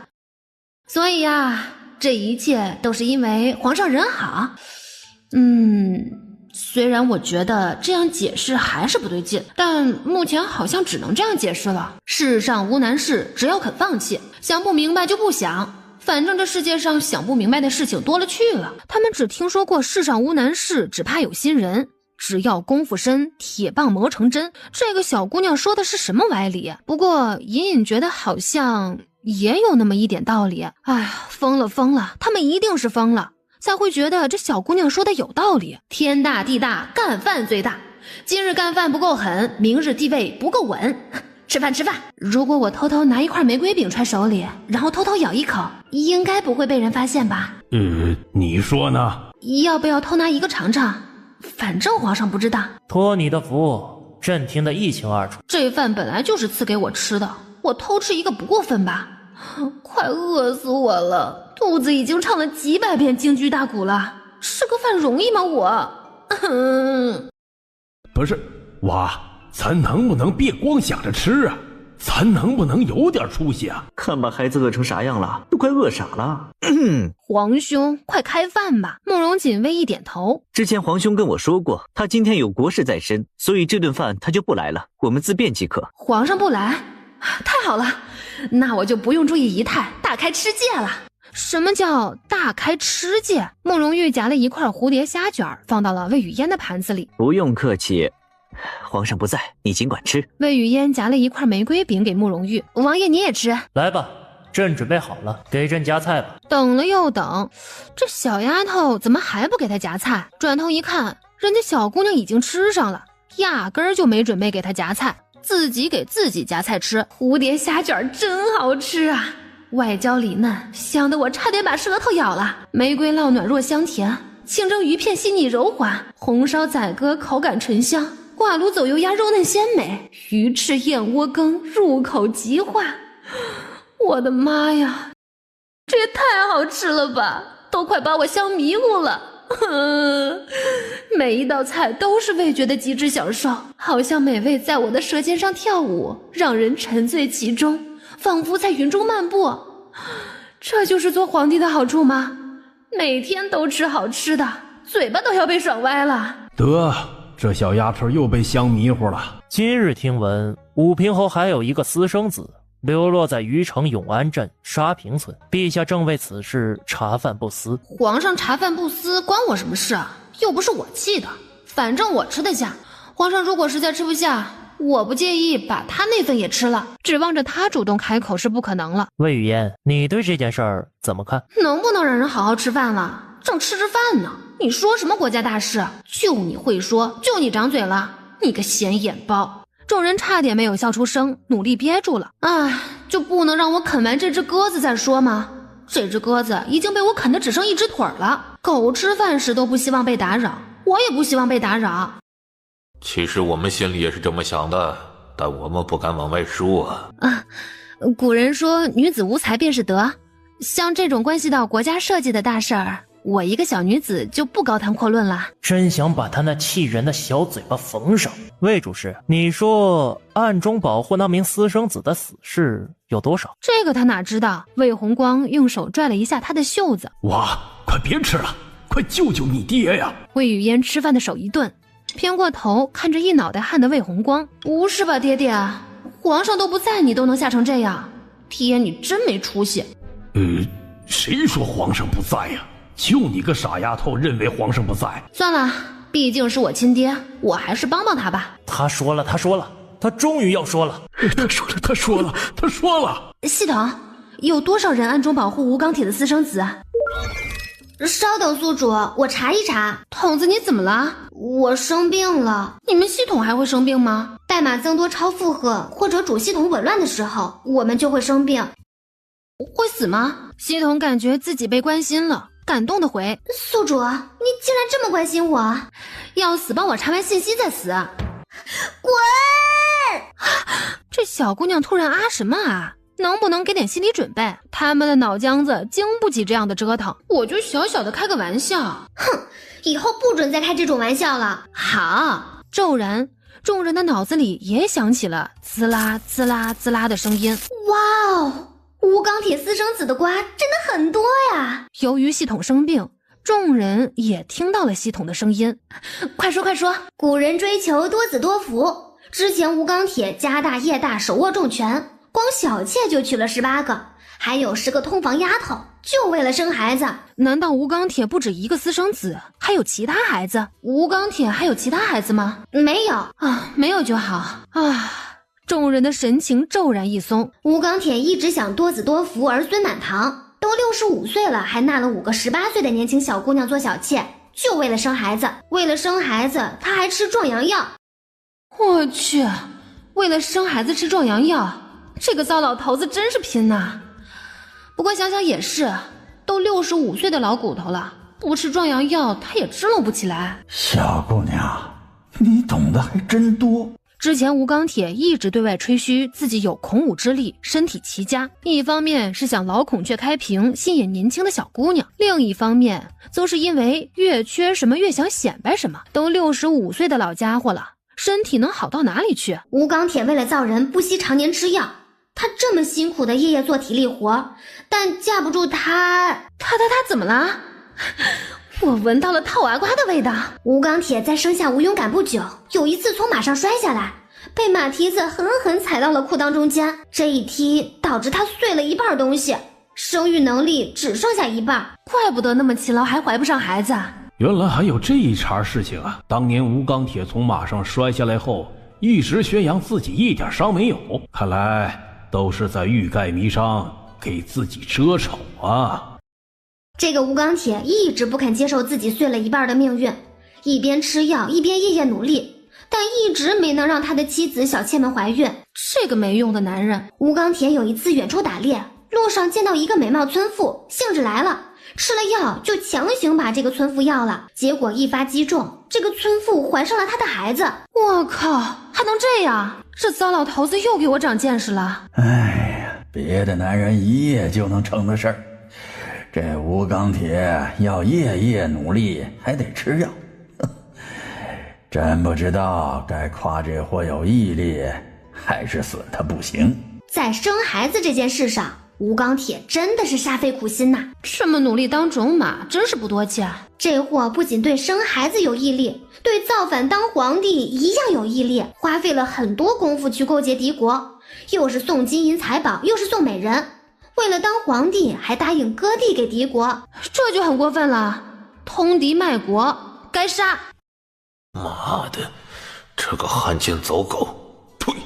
理应千刀万剐。吴钢铁为了让这个来之不易的孩子顺利出生长大，没有把那名村妇接到府里，一直悄悄地把这个村妇送到寺庙里住着，想着让佛祖保护他的孩子。吴钢铁造反的事情被发现后，立即派了200名死士把这个孩子送到乡下躲避。200名死士，这吃着瓜，重要信息不就吃出来了？吴钢铁还准备把这个孩子送到敌国，等孩子长大了，就勾结敌国攻打大燕国，让他儿子卖地当皇帝。惊呆了老铁，吴钢铁对当皇帝这件事真是执着呀，好好活着不行吗？非得去找死啊！在座的各位都是大燕国的忠臣，想到吴钢铁卖国求荣，都握紧了拳头。敌国已经派出1000名精锐士兵去接吴钢铁的这个私生子，3日后就会抵达虞城永安镇沙坪村。重点来了，我临时有事，你们慢慢吃。说罢便转身离去。魏雨嫣吃完瓜，想着把关于吴钢铁私生子的事情告诉他爹魏红光，以解决他的燃眉之急。他转头看去，哪里还见到他爹有半分着急的样子，就好像憋着一泡尿完全尿出来了，释放了，舒坦了。爹爹，那个吴钢铁的私……朝廷机密，这件事儿你不要妄自非议。哦，好像不止他一个人能听到魏雨嫣的心声，皇上好像也能，至于其他人好像也能。魏红光现在无论看谁都觉得他们能听到魏雨嫣的心声，真相似乎要呼之欲出。若是大家都能听到魏雨嫣的心声，这究竟是一件好事还是坏事呢？算了，兵来将挡，水来土掩，与其杞人忧天，不如好好吃饭，先填饱肚子再说。吃得饱饱的，该回家睡大觉了。听听，这朴实无华的心声，多么真实而不做作呀！在小宴结束后，众人走出乾清宫，准备打道回府。魏雨嫣走在最后面，心里想着她要如何回家。来的时候是坐那辆由2匹白马拉的豪华马车，离开的时候呢，还能坐吗？魏雨嫣，我送你回魏府。还是不劳烦王爷了，我坐我爹爹的马车回去。我走着来的。不是吧，皇宫离魏府可有4里地呢，走回去不得累个半死啊！魏雨嫣，我有马车，坐着特别舒服的那种豪华马车，咱俩可是朋友，你还跟我客气什么？你就让我送你回去吧，咱们2个顺路。一个在南，一个在北，这叫顺路？顺哪门子的路啊？魏雨嫣，本王说顺路就是顺路，你还犹豫什么呀？行吧，你官大，你说了算，谁让你是王爷呢？劳烦王爷送我回家。魏主事，魏雨嫣都答应我送她回家了，你不会拒绝我把你也顺道送回去吧？他如果提前问魏红光要送他回去，他一定会拒绝，所以慕容玉才提前问魏雨嫣。魏红光要回慕容玉的话，丞相和御史大夫走了过来，2个人很清楚魏红光走着来的原因。魏红光不仅今日走着来，每日上下朝都靠2条腿。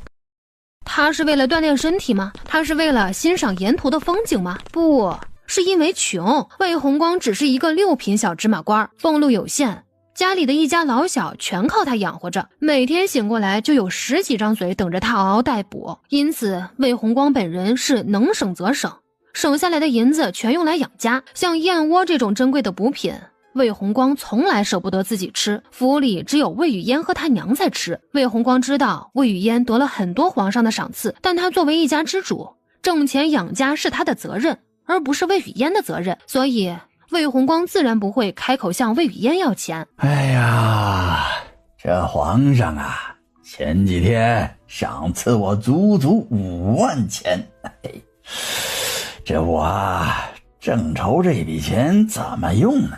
魏主事啊，要不我把这5万钱借给你，让你也买辆马车坐坐啊？御史你多虑了，现在魏主事这么得皇上器重，皇上怎么可能不赏赐魏主事钱财呢？哦，哈哈，原来还有这回事。魏主事，皇上可曾赏赐过你啊？瞧我这个记性，我记错了。皇上昨日赏了刑部主事，可从没赏赐过兵部魏主事啊。啊，魏主事没钱买马车的话，不妨以后天天蹭我的马车啊！我这人呐，乐善好施，最喜欢救济穷人了。魏红光嘴唇紧抿，蓦地前方响起嘹亮的马鸣声，两匹通体雪白的高头骏马拉着一辆豪华马车过来，皇上的御用马车来了。大太监陈公公从马车上跳下来，手里拿着一道黄灿灿的谕旨。这是给谁下的谕旨啊？皇上不会又来赏我吧？魏主事，接旨吧。魏红光还是第一次接旨。奉天承运，皇帝诏曰：兵部主事魏红光自上任以来，勤勉正事，为官清廉，乃社稷之福，特命为正五品兵部郎中，令赏钱20万，马车1辆，钦此。我爹升官了，还得了20万的赏钱，是那个御史大夫赏钱的4倍。我爹还得了一辆豪华马车，御史大夫和丞相都没有。魏主事啊，不，魏郎中，身后这辆马车就是皇上的赏赐。那可是皇上的御用马车，他们两个连想都不敢想的赏赐，皇上竟然赏赐给了魏红光。两个人同为朝廷重臣，还比魏红光官大，皇上独独赏赐了魏红光。待陈公公走后，恭喜魏主事高升，官职越高，责任就越大。魏主事可别力不从心，耽误了朝廷要事啊！哎呀，是啊，前几日听闻有一位官员刚升职2个月，就贪了一笔赈灾款，这9族都被拉到午门砍了脑袋了。哎呀，魏主事可别做糊涂事啊！奇怪啊，这两个糟老头子怎么一直针对我爹爹啊？这两人一张嘴就满嘴喷大粪，不知道的还以为他们两个不吃饭，日日吃大便呢。他们两个还是第一次被人当面骂吃大便，一时都反应不过来。哎，这两个糟老头子刚才不是很得意吗？现在怎么一副吃了屎壳郎又吐不出来的憋屈愤怒样？哇，这两个糟老头子怎么还瞪我呀？我什么都没做，他们两个瞪我干什么？不对劲，很不对劲啊！哼，让我来扒一扒这两个人隐藏在背后的故事八卦。吴丞相作为百官之首，1人之下万人之上，岂怕你区区一介女流之辈？那我就先扒你的瓜。丞相的心突然就慌了。系统，丞相的大料有没有？系统一头扎进田里，挖呀挖呀挖。哇哦，丞相的八卦好劲爆啊！越劲爆越好，我就喜欢刺激的，快爆他的瓜！哈，有刺激的大瓜，虽然看别人笑话真的很损，但是快乐呀。他熟读诗书万千，熟知天下万事，他就不信魏语嫣那个系统什么都知道。这大燕国人人皆知丞相对发妻重情重义，即使身居众人仰慕的丞相之位，府中只有发妻一个女人，从来没有纳过小妾。看到没，我就是如此的志向高远，我早已经脱离了低级趣味，从不会贪恋女色。真的吗？真个蛋蛋的真！丞相背着他老婆养外室，还一养了10个，每天换个人，换着花样的玩 play。我去，说好的不近女色呢？说好的志向高洁呢？养10个外室，还每天不重样。丞相体力真好啊，他真不怕把自己累死啊。哼，真没想到丞相私下里竟然如此浪荡，之前还一直宣称自己不近女色，呸，全是装的。丞相人老心不老，每晚都和外室各种嬉戏，疯狂又粗野，然后把外室弄伤了。昨晚陪他的外室现在还在医馆躺着呢。刺激什么？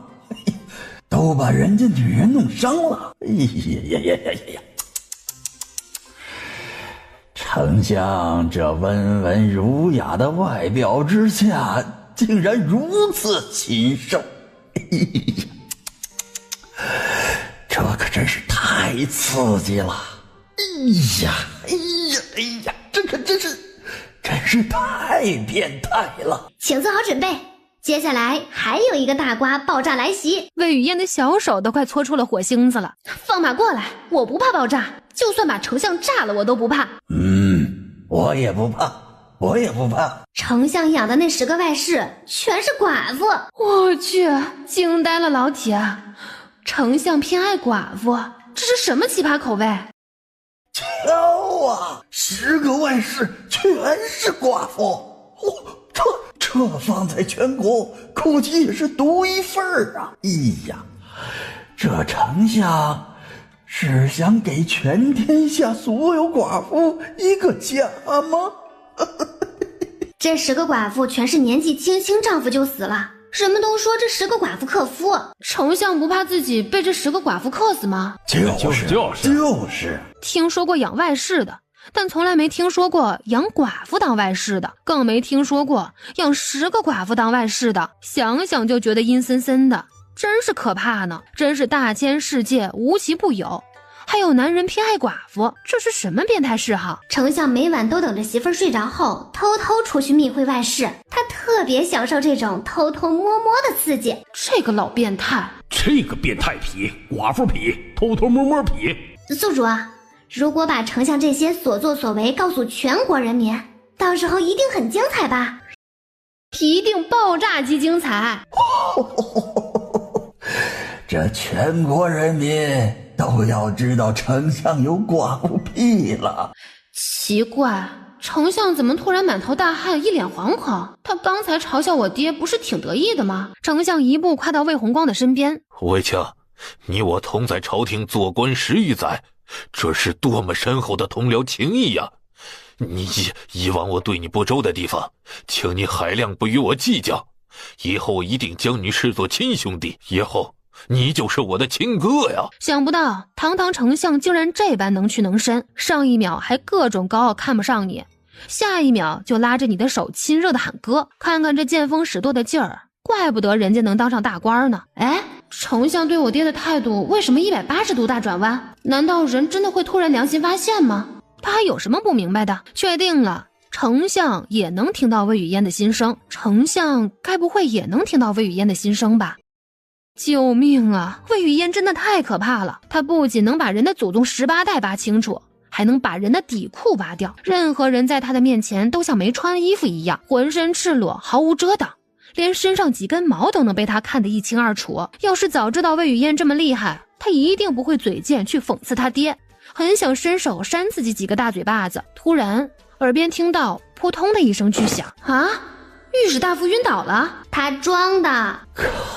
我装的那么逼真，脑袋都被撞了个大破，结果一下就被那个叫什么系统的给识破了。可恶！这他娘的还让不让人活了？哎呀，各位同僚，实在不好意思，这刚才头有点忽然发晕了，哎，没站稳。哦，我们信你个鬼呀！就是。然后呢？魏青，我为我之前的唐突向你道歉啊！以后你也是我哥。哇，又一个人良心发现了，真是人间有真情，人间有真爱呀！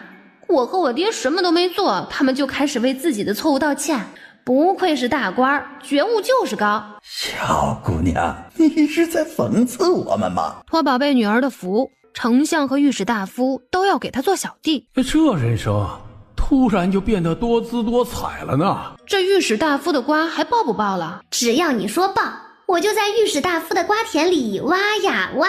魏青，你今日高升，我这就回去给你准备贺礼。说罢，他便脚底抹油往马车上逃。御史大夫逃得那么快，好像他也有大瓜的样子。快抱他，快抱他呀！丞相尤其想得肝疼，因为今天他的老脸已经丢尽了。有人陪着他一起丢人，总比他一个人丢人强。小姑娘，你别犹豫，快抱御史大夫的瓜。哎，丞相看着我的目光为什么那么炽热？他难道看上我了？不，怎么可能？丞相只喜欢寡妇。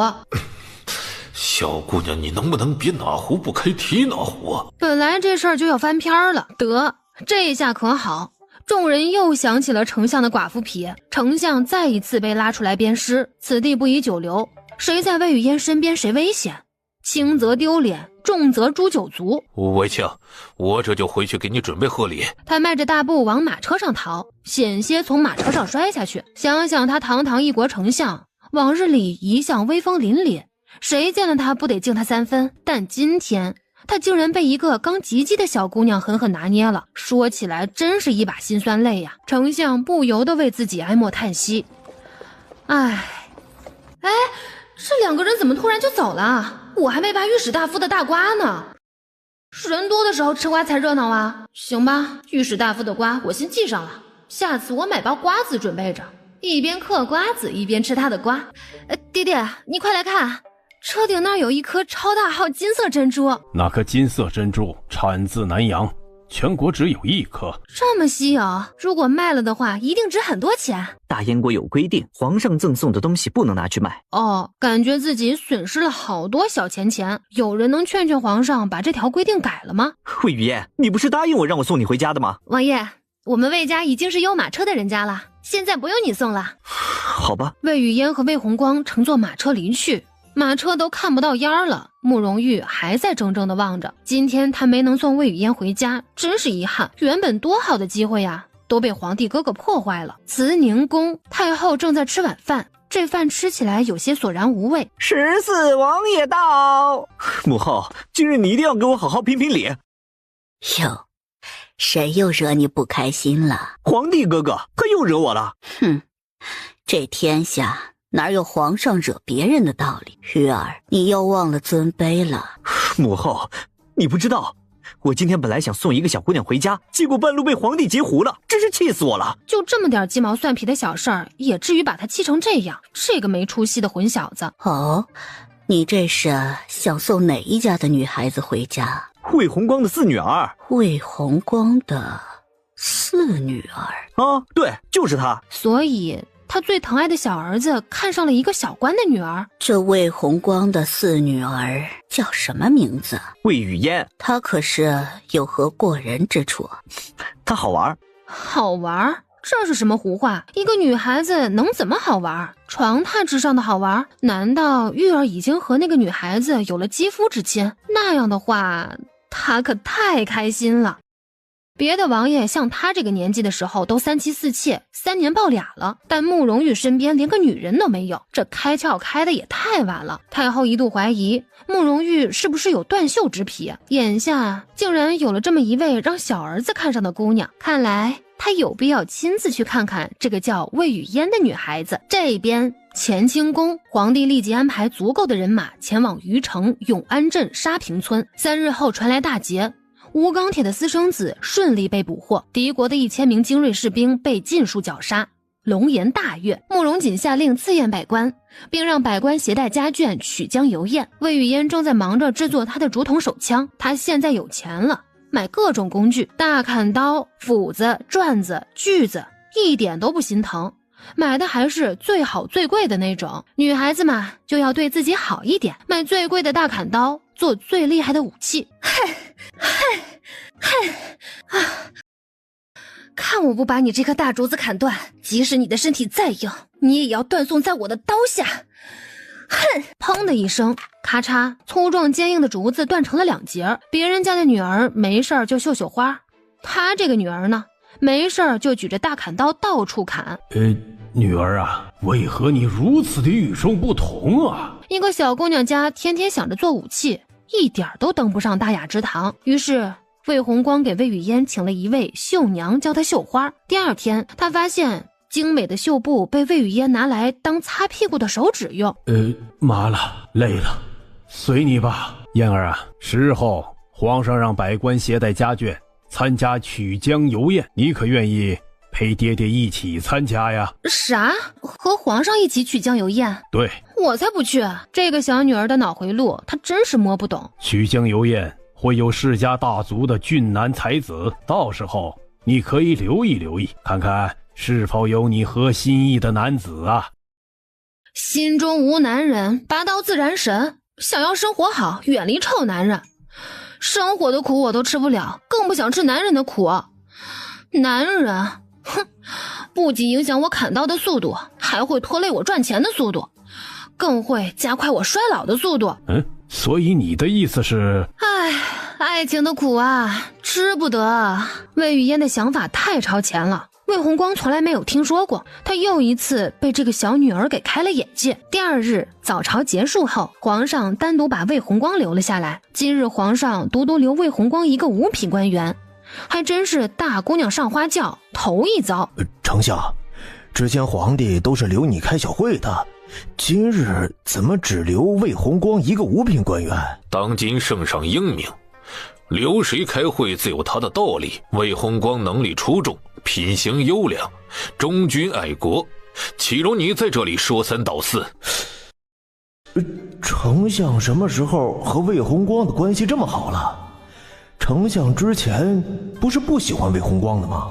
哼！那名官员吓得脑袋一缩。李御史，丞相怎么突然对魏红光如此看重？还能因为什么？自然是因为魏红光勤恳务实，官清正明，人品绝佳，他能为君上分忧解难，能力也比尔等官员强。御史大夫怎么也突然之间对魏红光如此维护？魏红光到底有什么魅力？一夜之间把皇上、丞相、御史大夫全征服了。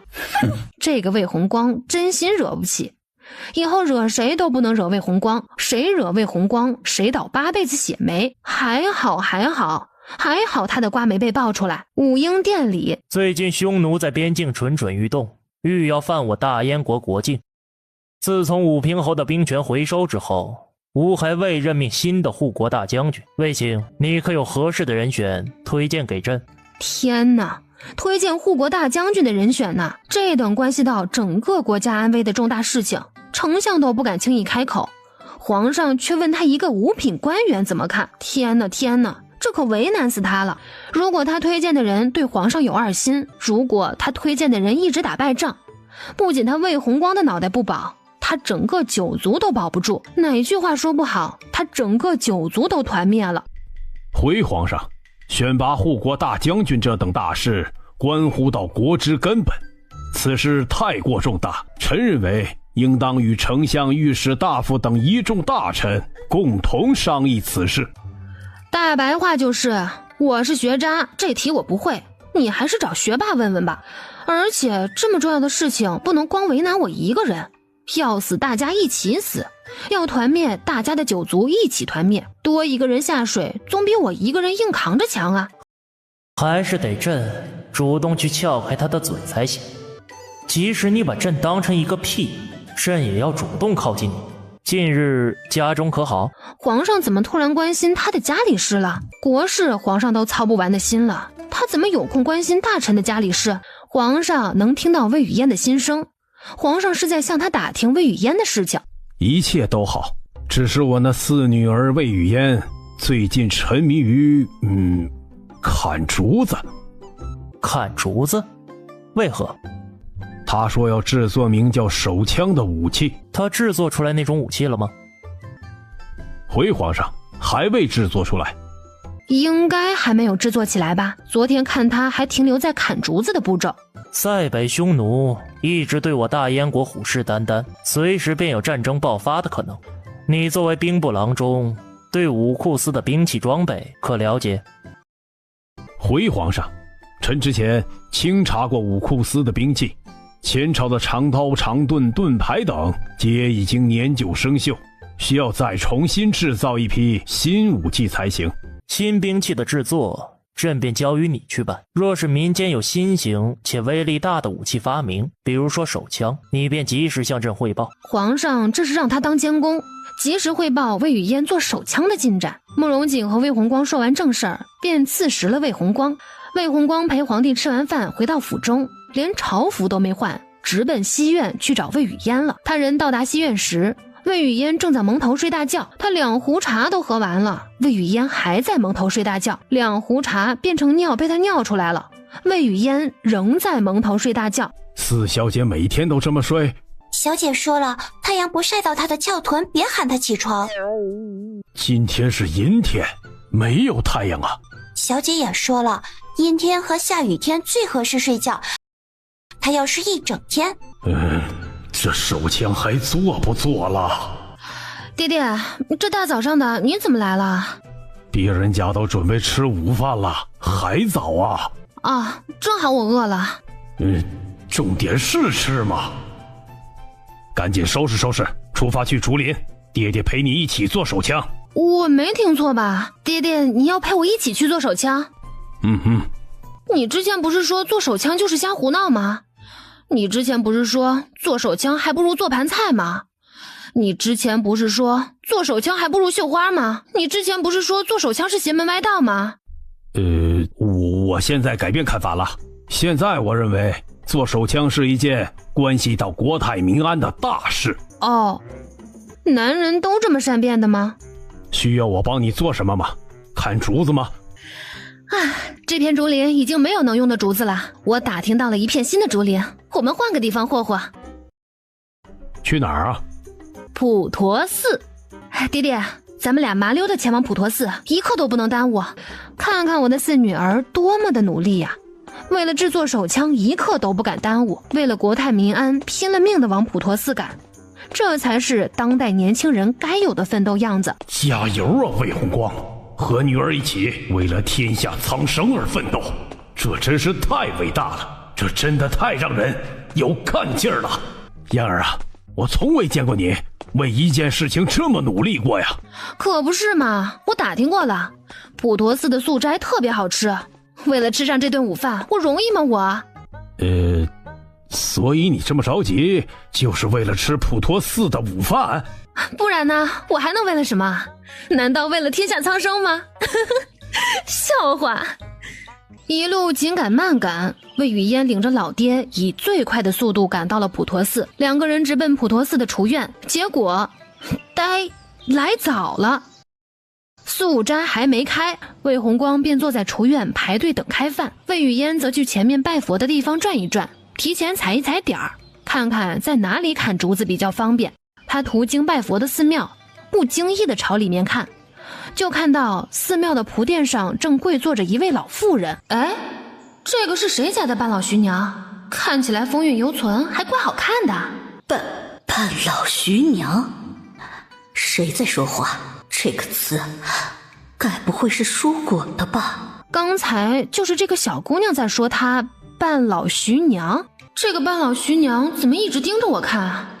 罢了，无知者无罪，他就不跟这个小姑娘计较了，反正见完这一面以后就再也不见面了。刚刚只听到这个小姑娘的声音，但分明没看见她张嘴啊。奇怪，这个美妇人怎么一副受了惊的样子？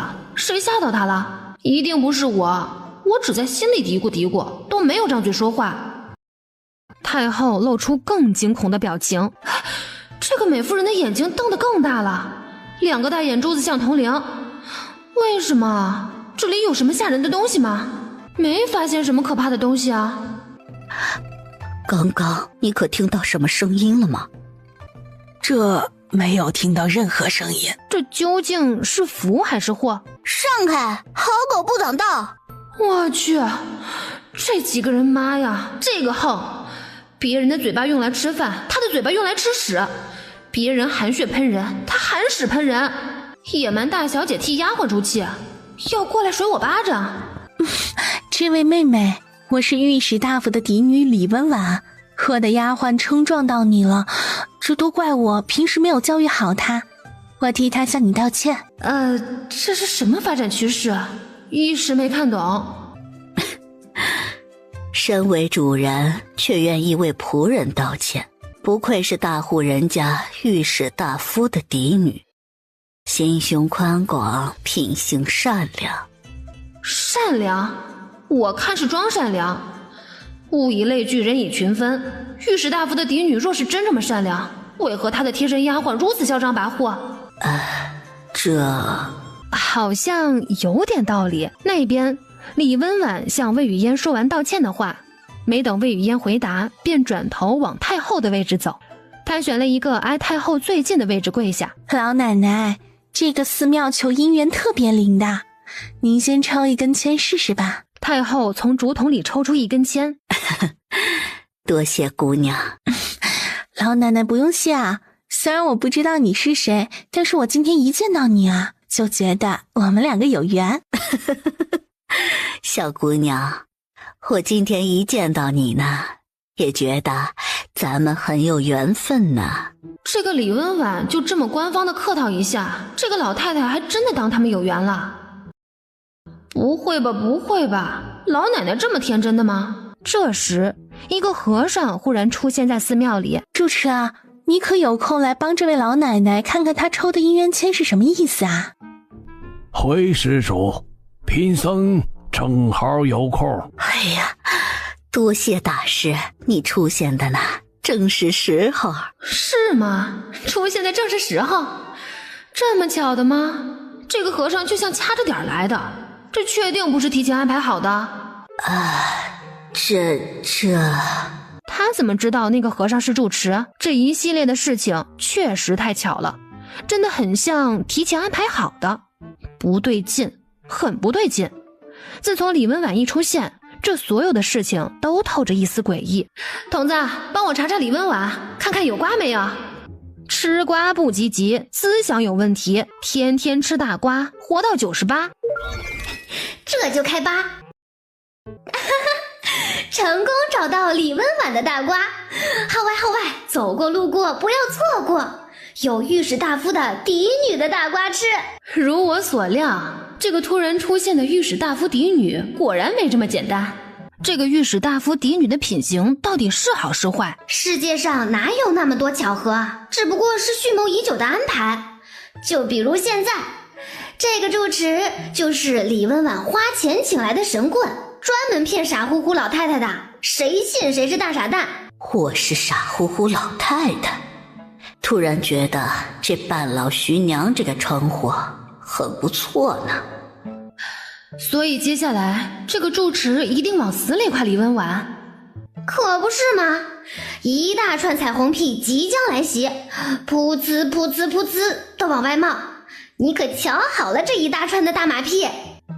施主，你这个签儿是凶签儿，恐怕有不祥之兆。正巧你旁边这位李小姐的签儿是上签儿，她生辰八字旺财旺人旺富，将来谁要是娶了她，一定能万事顺遂，永生富贵，大吉大利，一生平安。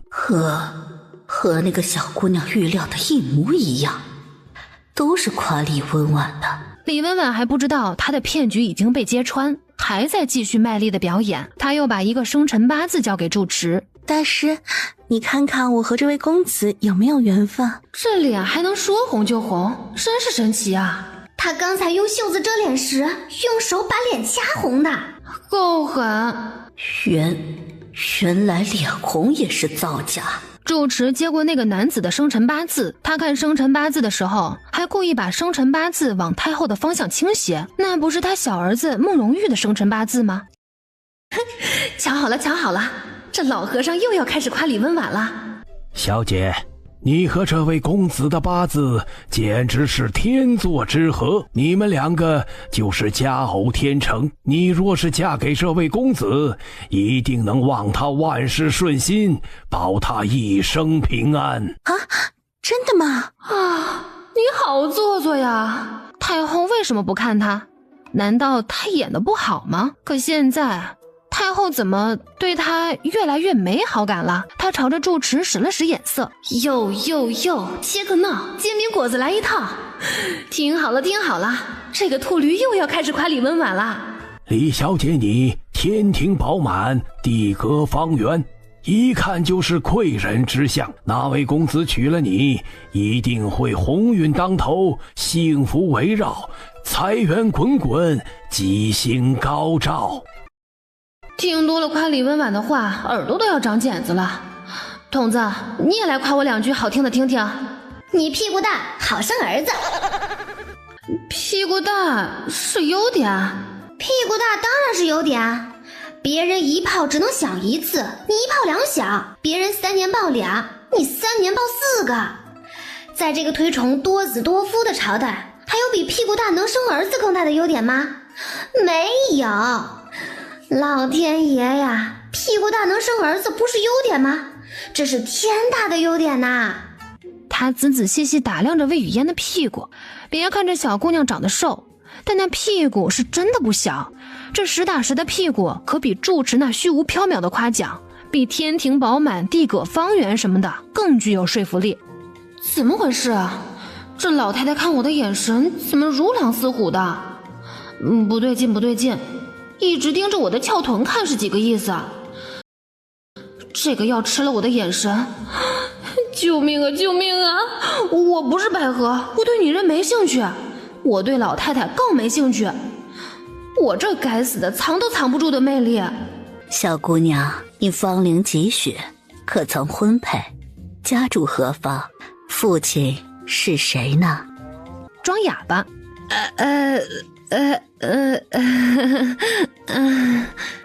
难道这小姑娘是个哑巴？魏雨嫣看着老太太满脸的遗憾，知道自己伪装成功了。她用手指了指自己的嘴，又挥了挥手。这小姑娘还真是个哑巴，唉，真是太可惜了。太可惜小姑娘那天赋异禀的翘臀。太后已经感觉自己痛失了一位好儿媳，痛失了一群大胖孙子。魏雨嫣看着太后深深遗憾的样子，开开心心的转身走了。她今天费尽千辛万苦做局，太后没对她产生好感，倒对那个不知道是哪家的小姑娘产生了深深的好感。那个小姑娘还是个哑巴，她一个大家闺秀连一个哑巴都比不上。她有普陀寺住持身份的加持，之前凡是向那些达官贵人夸奖某个人，那些达官贵人都会对她的话深信不疑。谁曾想这一次她遭到了有生以来的第一次滑铁卢。好香啊，好香啊！别捂了，快来吃，吃完了还得去做手枪呢。魏雨嫣夹起一块炒马蹄，这也太好吃了吧！真不枉我饿了一上午等了这顿饭，必须干它3大碗。炒马蹄好吃，白鱼佛手也好吃，素菜无饱，我怎么吃出肉味了呢？土拨鼠尖叫，好吃好吃！这些菜都是素的，素菜脂肪含量低，低就约等于没有。再以4舍5入，脂肪就等于0。这要是吃个3大盘，还不得瘦死啊！普陀寺的素斋 YYDS， 香香香香香香，太香了，我都快被香迷糊了。这小姑娘吃饭可真香啊！别看嘴巴小，但特别能装，能吃是福。这小姑娘瞧着就是个有福之人，但是她为什么是个哑巴呀？大师，我要再加1碗大米饭。原来这个小姑娘会说话，太好了！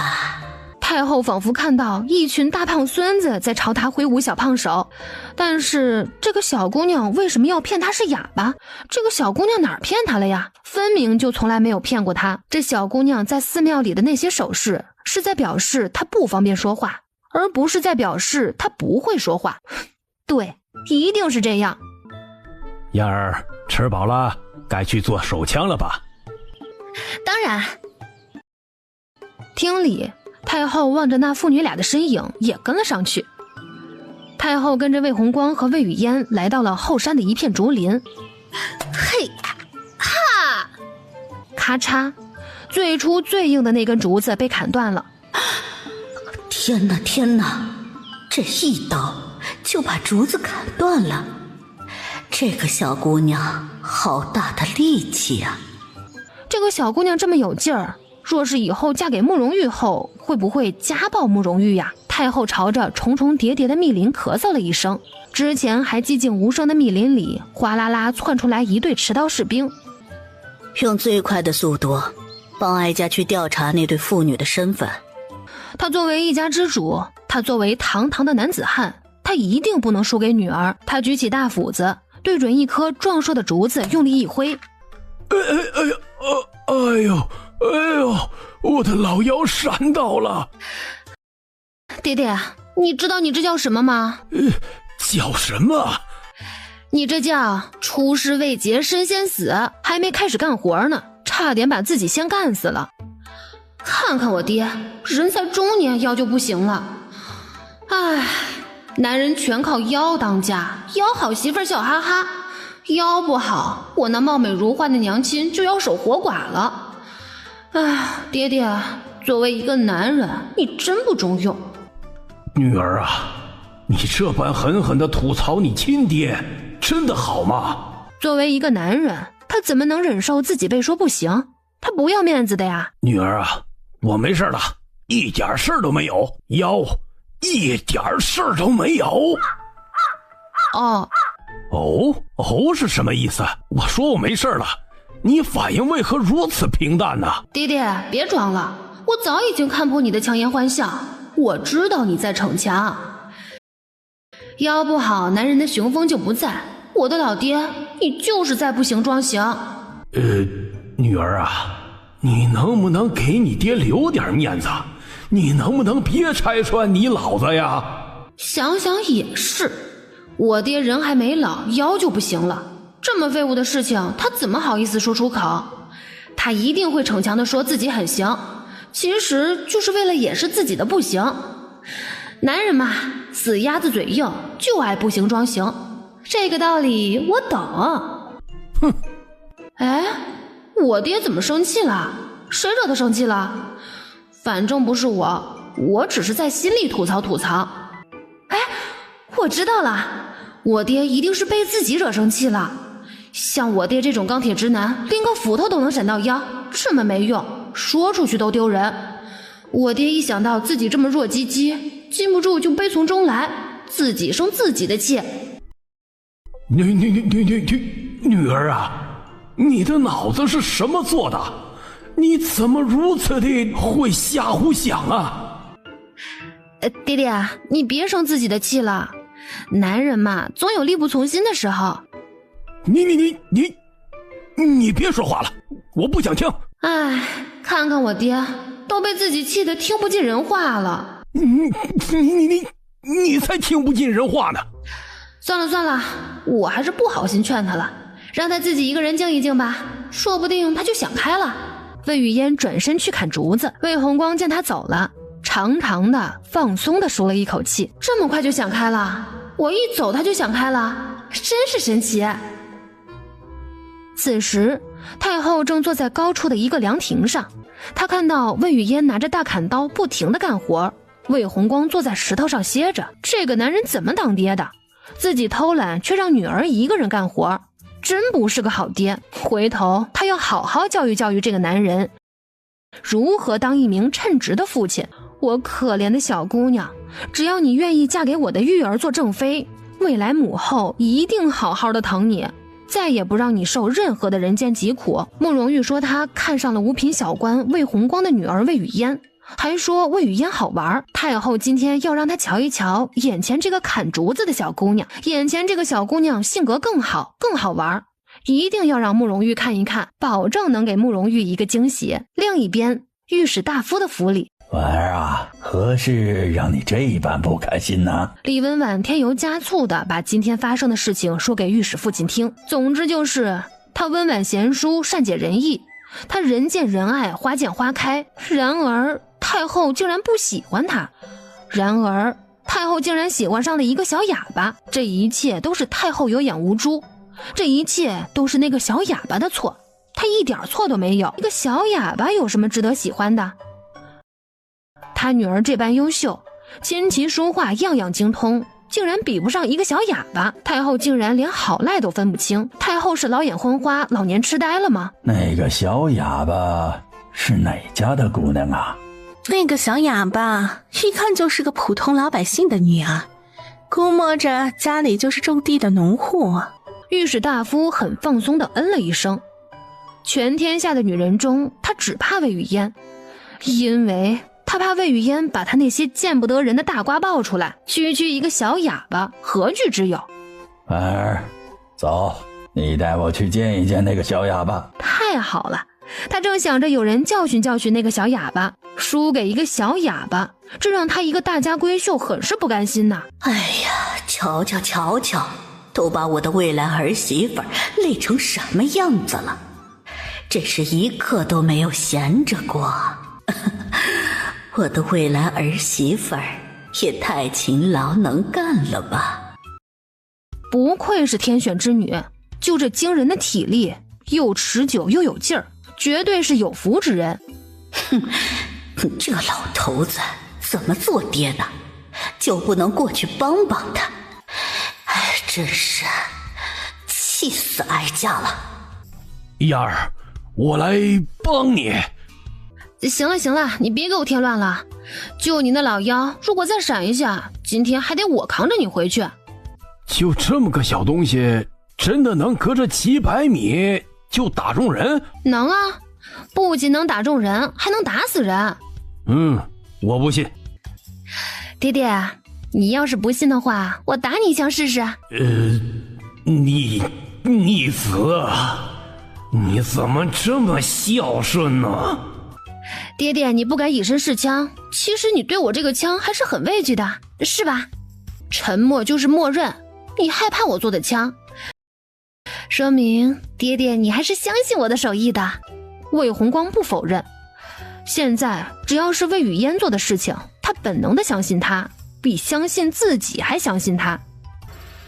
我觉得我还是帮你做点什么比较好。行啊，正好有件事你可以帮我做。什么事儿啊？帮我剥瓜子。剥瓜子跟做枪有一个同等关系吗？剥瓜子能让我开心，我开心了就有干劲儿，我有干劲儿就能更快地做出枪来。母后，你今日着急把我喊到这普陀寺的山上，所谓何事？玉儿啊，我今天呢遇到一个很有缘分的小姑娘，就想着呢介绍给你做正妃。我不要。你看看你都多大的人了，别的王爷像你这么大年纪的时候，那孩子呀都会上街打酱油了。别人是别人，我是我。我今年不过才5相之年，还很年轻。哎呦，5相之年不小了。那些王孙贵族里，同岁人里，只有你一个人尚未娶妻。我宁缺毋滥，我要找，就要找一个自己真心喜欢的。这个货跟个犟驴似的，死活不听劝。母后，我还有其他重要的事情要办啊，先行离开了。太后朝着前面的2个侍卫使了个眼色。王爷得罪了。放肆！你们竟然敢阻拦本王的路！放肆！你竟然敢忤逆哀家的命令！坏了坏了，他娘这个母老虎真生气了。哼，这就给我好好看看那个小姑娘。我不看，我不看，我慕容玉就算死也不看。眼睛不经意地扫过山下的竹林。魏雨嫣，母后瞧着呢，那个小姑娘实在是不错，这才介绍给你。儿啊，你听母后一句劝啊，好好看看那个小姑娘吧。好，我正看着呢。母后你眼光真好。这就劝说成功了。犟驴小儿子这次怎么不犟了？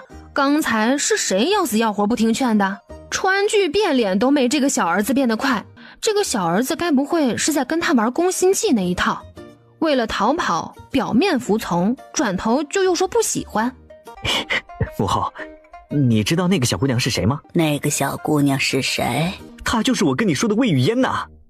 也就是说，他们母子俩在毫不知情的情况下相中了同一个小姑娘，难道这就叫母子连心吗？母后，你看上了魏雨嫣身上的什么优点呢？儿啊，你看她的屁股。母后，你知道你在说什么吗？我不看，我不看。如果魏雨嫣知道我看她的屁股，她一定会骂我猥琐下流。我害怕魏雨嫣对我印象不好，我害怕魏雨嫣再也不理我了。哎，你偷偷的看，天知地知，你知我知，我不给你说出去，魏雨嫣不会知道的。逼良为娼，救命啊！放肆！你现在长大了，翅膀硬了，连哀家的话都敢不听了。别的男人见到喜欢的小姑娘，恨不得扑到人家小姑娘身上，恨不得天天黏着小姑娘，亲亲抱抱举高高，顺带着约会摸摸嘎嘎笑。他这个小儿子倒好，连人家小姑娘的屁股都不敢看。唉，太愁人了。所以母后，你是看上了魏雨嫣的定？他感觉他和太后已经产生了代沟。古人说闻香识女人，他娘呢看定识女人，这是什么新的选儿媳妇的潮流吗？哀家可是一个正经人，哀家做的一切事情都事出有因。所以母后，你看上了魏雨嫣的那里是出于什么原因啊？魏雨嫣呐，屁股大，体力好，一看呀就是多子多福的有福之人。都是女人，这个小姑娘不仅脸长得漂亮，腚还那么大，她咋那么会长呢？这个小姑娘真是讨人喜欢，你要是把她娶回家，你们两个绝对能3年抱4个。生孩子啊？他和魏雨嫣生孩子啊？慕容玉，你不能晕，光想想就晕，也太没出息了。要晕也得等床上实践操作的时候再晕。不，那个时候更不能晕了，晕了更没出息。你看上魏雨嫣的什么优点了？我喜欢魏雨嫣的嘴。哎呀，你喜欢和魏雨嫣亲嘴？苍天哪！难道他儿子对男女之事终于开窍了？母后，咱俩还能不能正常聊天了？你看看你，都一把年纪了，不是想着让我和女孩子上床生孩子，就是想让我和女孩子亲嘴儿，一天天的脑子里想的尽是颜色。这个不正经的老娘，魏雨嫣真是长了一张好嘴，随便叨叨几句就能把那些大官权贵们的秘密全部曝光出来，厉害！他那张嘴太厉害了。对了，御史大夫的大瓜怎么还没有爆出来啊？那不是御史大夫的马车吗？御史大夫的瓜要被爆出来了。去请御史大夫，就说本王找他去竹林叙叙旧。你去干什么？我去找魏雨嫣。玉王爷，你怎么来这里了？我来找你玩啊。我可没工夫陪你玩，我还有正事要做。我陪你一起做正事。他帮他扛着竹子往马车上运。王爷，使不得呀！您身份尊贵，不宜做这些重活啊。那你来搬这些竹子。我爹腰不行，搬不了。人才到中年腰就不行了。唉，魏郎中身体也太差了吧，也太虚了吧。腰不行怎么了？腰不行怪他吗？他也想有一把好腰，腰不行已经够惨了，你们能不能别再叭叭了？难道那个小哑巴已经离开普陀寺了？可能是咱们来晚了，他已经走了。真是便宜那个小哑巴了，要不然非得狠狠地教育教育小哑巴不可。李御史，14王爷邀请你去竹林叙一叙。哎呀，爹爹啊，14王爷邀请我们了，咱们可是一定要去赴约的。慕容玉主动邀请他爹爹叙一叙，该不会是要叙想娶她做王妃的事情吧？爹爹啊，玉王爷邀请你去竹林，很有可能是因为我。毕竟玉王爷这个年纪了，也该娶正妃了。破案了，玉王爷喊他们去叙一叙，一定是因为看上他女儿了。玉王爷在，那太后是不是也在？在。太好了，他要趁这次机会重新夺回太后对他的喜爱。爹爹，咱们快去竹林吧。御史大夫点头，父女两人在士兵的带领下，满怀憧憬地往竹林处出发。你小心点儿，别割到手了。魏雨嫣，你是在关心我吗？我担心你伤到手后不能帮我干活。这个缺心眼的傻姑娘，你就不会说一句好听的吗？得，这个更傻，帮人干体力活还一脸乐呵呵的，卧龙凤雏来相会，天生二傻，这个没出息的，人家就站得离他近些，一没抱他，二没亲他，三没摸他，他脸红个什么劲？他儿子这脸皮也太薄了，得练厚点才行。太后朝他做了个虚的手势，把竹子装上马车的活就全部交给我了。魏雨嫣，你一个女孩别累着啊，坐那儿看我干活就行。哇，这个14王爷人也太好了吧！他干活那么卖力，还不跟我要钱，这就是传说中的活雷锋吗？14王爷的品德真是好啊，这么爱乐于奉献的人可不多见了。都瞧瞧，人家不愧是做王爷的，人家不愧是当今太后的亲生儿子，境界就是高，就是喜欢助人为乐。冷不丁的被魏雨嫣夸了一句，太后的心情也变得很美丽。大胆，你区区一个农户之女，竟敢使唤王爷给你干活？哼，普天之下皆是皇恩，哪有老百姓使唤王爷的道理？到底是个没读过书、不懂得礼仪尊卑的粗鄙之人。哟呵，这个声音好生耳熟，好像在哪里听过。啊，这个声音好生耳熟啊，好像在哪里听过。你究竟是什么人，竟敢指使玉王爷干这种粗活？哦，对了，你是个哑巴，不会说话。你才是哑巴，你全家都是哑巴。那个女孩子该不会是魏雨嫣吧？即使眼前这个小姑娘不是哑巴又怎么样？她父亲可是正3品的御史大夫，官高一级压死人，只要他御史大夫的爹爹出面，这个小姑娘肯定被吓得要死。我是当今御史大夫的嫡女，你呢？你是什么身份？我是你爸，光辉伟大。什么意思啊？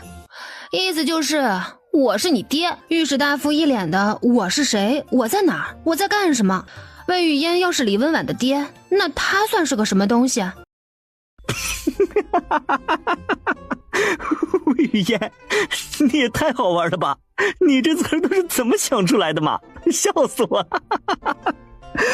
不知道太后喜不喜欢魏雨嫣，若是太后喜欢御史大夫那个嫡女，那可就糟糕了。太后要是给魏雨嫣治一个不知尊卑的罪名，那可如何是好？魏郎中，哀家瞧着你这个小女儿好生有趣啊。承蒙太后不嫌小女鲁莽。哪是鲁莽呢，那分明是直率。这个小姑娘竟然敢骂她，之前都是她骂别人。你这个小姑娘实在是粗俗没有礼貌，竟然一而再再而三的顶撞我。看我这个人一直克己复礼有教养的，我不同你计较。姐姐，你不用装了，我命里克绿茶，再没事找事针对我，我不光克你，我还克死你爹。14王爷，你看他，我看他挺好的呀。14爷怎么也帮那个出身卑贱的农户之女说话？那个小浪蹄子有什么好的？他骂人，14王爷你没有听到吗？你没事找事一直招惹他，不骂你骂谁啊？你真是活该被骂。爹爹，你看他这个叫魏雨嫣的人，他骂我。哟呵，老熟人了，这不是上次和丞相一起的那个大瓜吗？上次抱了丞相的大瓜，还没抱这个御史大夫的瓜呢。看吧，他的御史爹爹帮他教育这个叫魏雨嫣的粗俗丫头了。李文婉，给魏雨嫣道歉。爹爹，你是不是说反了？应该是魏雨嫣给我道歉才对啊。不是，你应该给魏雨嫣道歉。我凭什么跟魏雨嫣道歉啊？凭什么？凭魏雨嫣能把咱家的祖宗18代都扒出来，凭魏雨嫣能把你爹那些见不得人的私事全曝光出来，甚至连他昨天晚上和夫人用了什么姿势，魏雨嫣都能扒得一清二楚。魏雨嫣太变态了，御史大夫都快怕死他了，趁现在还来得及，赶紧溜。什么？御史大夫一个身高1.9米，浑身肌肉疙瘩，满脸络腮胡的大老爷们儿，竟然喜欢穿女装。我靠，御史大夫有女装癖。而且御史大夫最喜欢穿的女装是大红色肚兜。天哪天哪天哪，一身腱子肉的大老爷们儿，全身只穿一件大红色肚兜，而且他还是黑皮。光想想就觉得眼睛要被辣瞎了。黑皮金刚芭比穿肚兜你就穿肚兜，你还全身只穿一件肚兜，这突如其来的骚差点闪了本王的腰。穿肚兜你就穿肚兜，还穿大红色的肚兜，都60多岁的人了，吃老黄瓜刷绿漆，装嫩呐。没想到我大燕国一本正经的重臣，私底下竟然玩得这样花，着实是小刀捅屁股，让我这个半老徐娘开了眼呐！丢人，太丢人了！原来当众社死是这种感觉，感觉自己这辈子都抬不起头做人了，干脆买块豆腐一头撞死算了。怎么回事？他爹怎么一副很心虚很害怕的样子？他爹一向堂堂正正做人，从来没有做过什么丢人的事情，他在害怕什么呀？就在御史大夫觉得这辈子也就这样了，已经不能更丢人的时候，我去，又有大瓜！真是一个被窝睡不出2种人，御史大夫和他夫人绝配呀！哈，看来御史夫人也有大瓜呀！魏雨嫣，你个变态！你挖我的料也就算了，你他妈连我夫人的料也不放过吗？此仇不共戴天！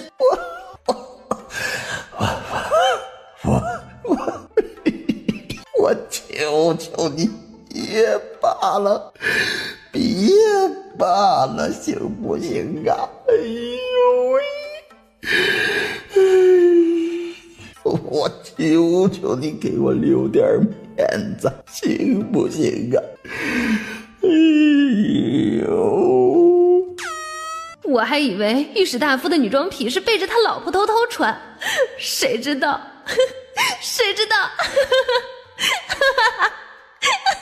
魔音绕耳，不过如此，谁知道什么？御史大人的夫人怎么了？别哈哈哈了，搞快点，赶紧说，这么好笑的吗？独笑笑不如众笑笑，说出来大家一起笑啊！我们也想乐呵乐呵。爹，你还没有帮我教训魏雨嫣，你不能走。我他妈哪有本事教训魏雨嫣呢？是明明是魏雨嫣他妈教训我。爹，你不能走，我不会让你走的。就你会坑爹，谁知道御史大夫有女装癖，他夫人正好有男装癖，2个人经常 cosplay， 他穿着大红色肚兜，他穿着一身官服，扮演官人逛窑子的戏码而御史大夫最喜欢的就是扮演青楼妓女，好变态呀！御史大夫最喜欢穿着肚兜被穿着官服的夫人压着蹂躏，我靠，刺激！御史大夫好变态，好会玩啊！我去，果然越正经的人私下玩的越是变态。御史大夫2口子看着挺正常的，谁知道关上门来就跟被下了降头似的，一个变态，一个超级变态。保守的我不知道该说点什么。那个这样真的好玩吗？啊，要不改天我跟燕儿他娘试试？哎呦，御史大夫和他夫人都玩的什么呀？伤风败俗，不堪入目，但是好刺激呀，听起来就很好玩的样子。要时刻牢记着你是太后，要端着，不能让人发现你的不正经。前几日丞相的大瓜被爆出来的时候，御史大夫以为他能逃过一劫，结果还是没有逃过去。今日御史大夫以为只有他一个人丢人，但没想到他夫人也被他连累的一起丢人，真是天道好轮回，苍天饶过谁？万般皆是命，半点不由人。哎呦，想想之前被爆料的丞相大人啊，想想丞相大人的寡妇癖，哪个正常男人能养10个寡妇等万事啊？就丞相那个缺心眼的能干出来。唉，我一个女装癖怎么了？我穿大红肚兜怎么了？我就喜欢穿大红肚兜和夫人做游戏，谁还不能私底下有点兴趣爱好了？我不害人，我不伤人，我招是惹谁了？这到底发生了什么？他感觉他好像错过了什么大瓜，但他又不知道他错过了什么大瓜。爹，关键时刻你不能掉链子啊！你之前说了帮我主持公道的，这魏语言就在旁边呢，你怎么还不教训他？妮子，你还嫌你坑我坑的不够惨吗？爹，我什么时候坑你了？我明明什么都没有做啊！子不教真的是父之过，孩子教育不好，他真的会坑爹呀！既然你爹你娘的秘密都已经扒出来了，顺便连你的秘密也一起扒了吧，毕竟一家人就要整整齐齐的呀。婉儿，听为父一句劝，快走！父亲，我不走。去个球吧！你死，我想救都救不了你。哼，不走正好，当着你爹的面吃你的大瓜，狠狠地嘲笑你。哎，别介啊，御史大人，你要是现在晕了，我们吃瓜的乐趣就少了很多。当着你面吃你家的大瓜，那才香嘛！损，真损！大熊猫点外卖，损到家了。哎，御史大人，你先别晕呐，等吃完你闺女的大瓜再晕呐。儿的禽兽，杀人诛心，杀人诛心呐！怪事儿年年有，今年特别多，奇葩处处在，笑料特实在。哇，我找到李温婉的大瓜啦！又有热闹看了。李温婉的什么瓜？魏雨嫣，你快说呀，我等不及了。李温婉的瓜竟然和誉王爷有关系啊！糟糕，吃瓜吃到自己身上了。那啥，魏雨嫣不会把他那些见不得人的秘密也爆出来吧？虽然吃别人的瓜很快乐，但吃自己的瓜真的很倒霉啊！看来这货藏的也有大瓜，那就更不能放过他了，必须把他的瓜也吃了。这小子私下干了什么见不得人的事儿？别介又是什么见不得人的癖好吧？这个小儿子又不好色，身边连个女人都没有，他能有什么不良的癖好？慕容玉喜欢养马，慕容玉是个骏马控。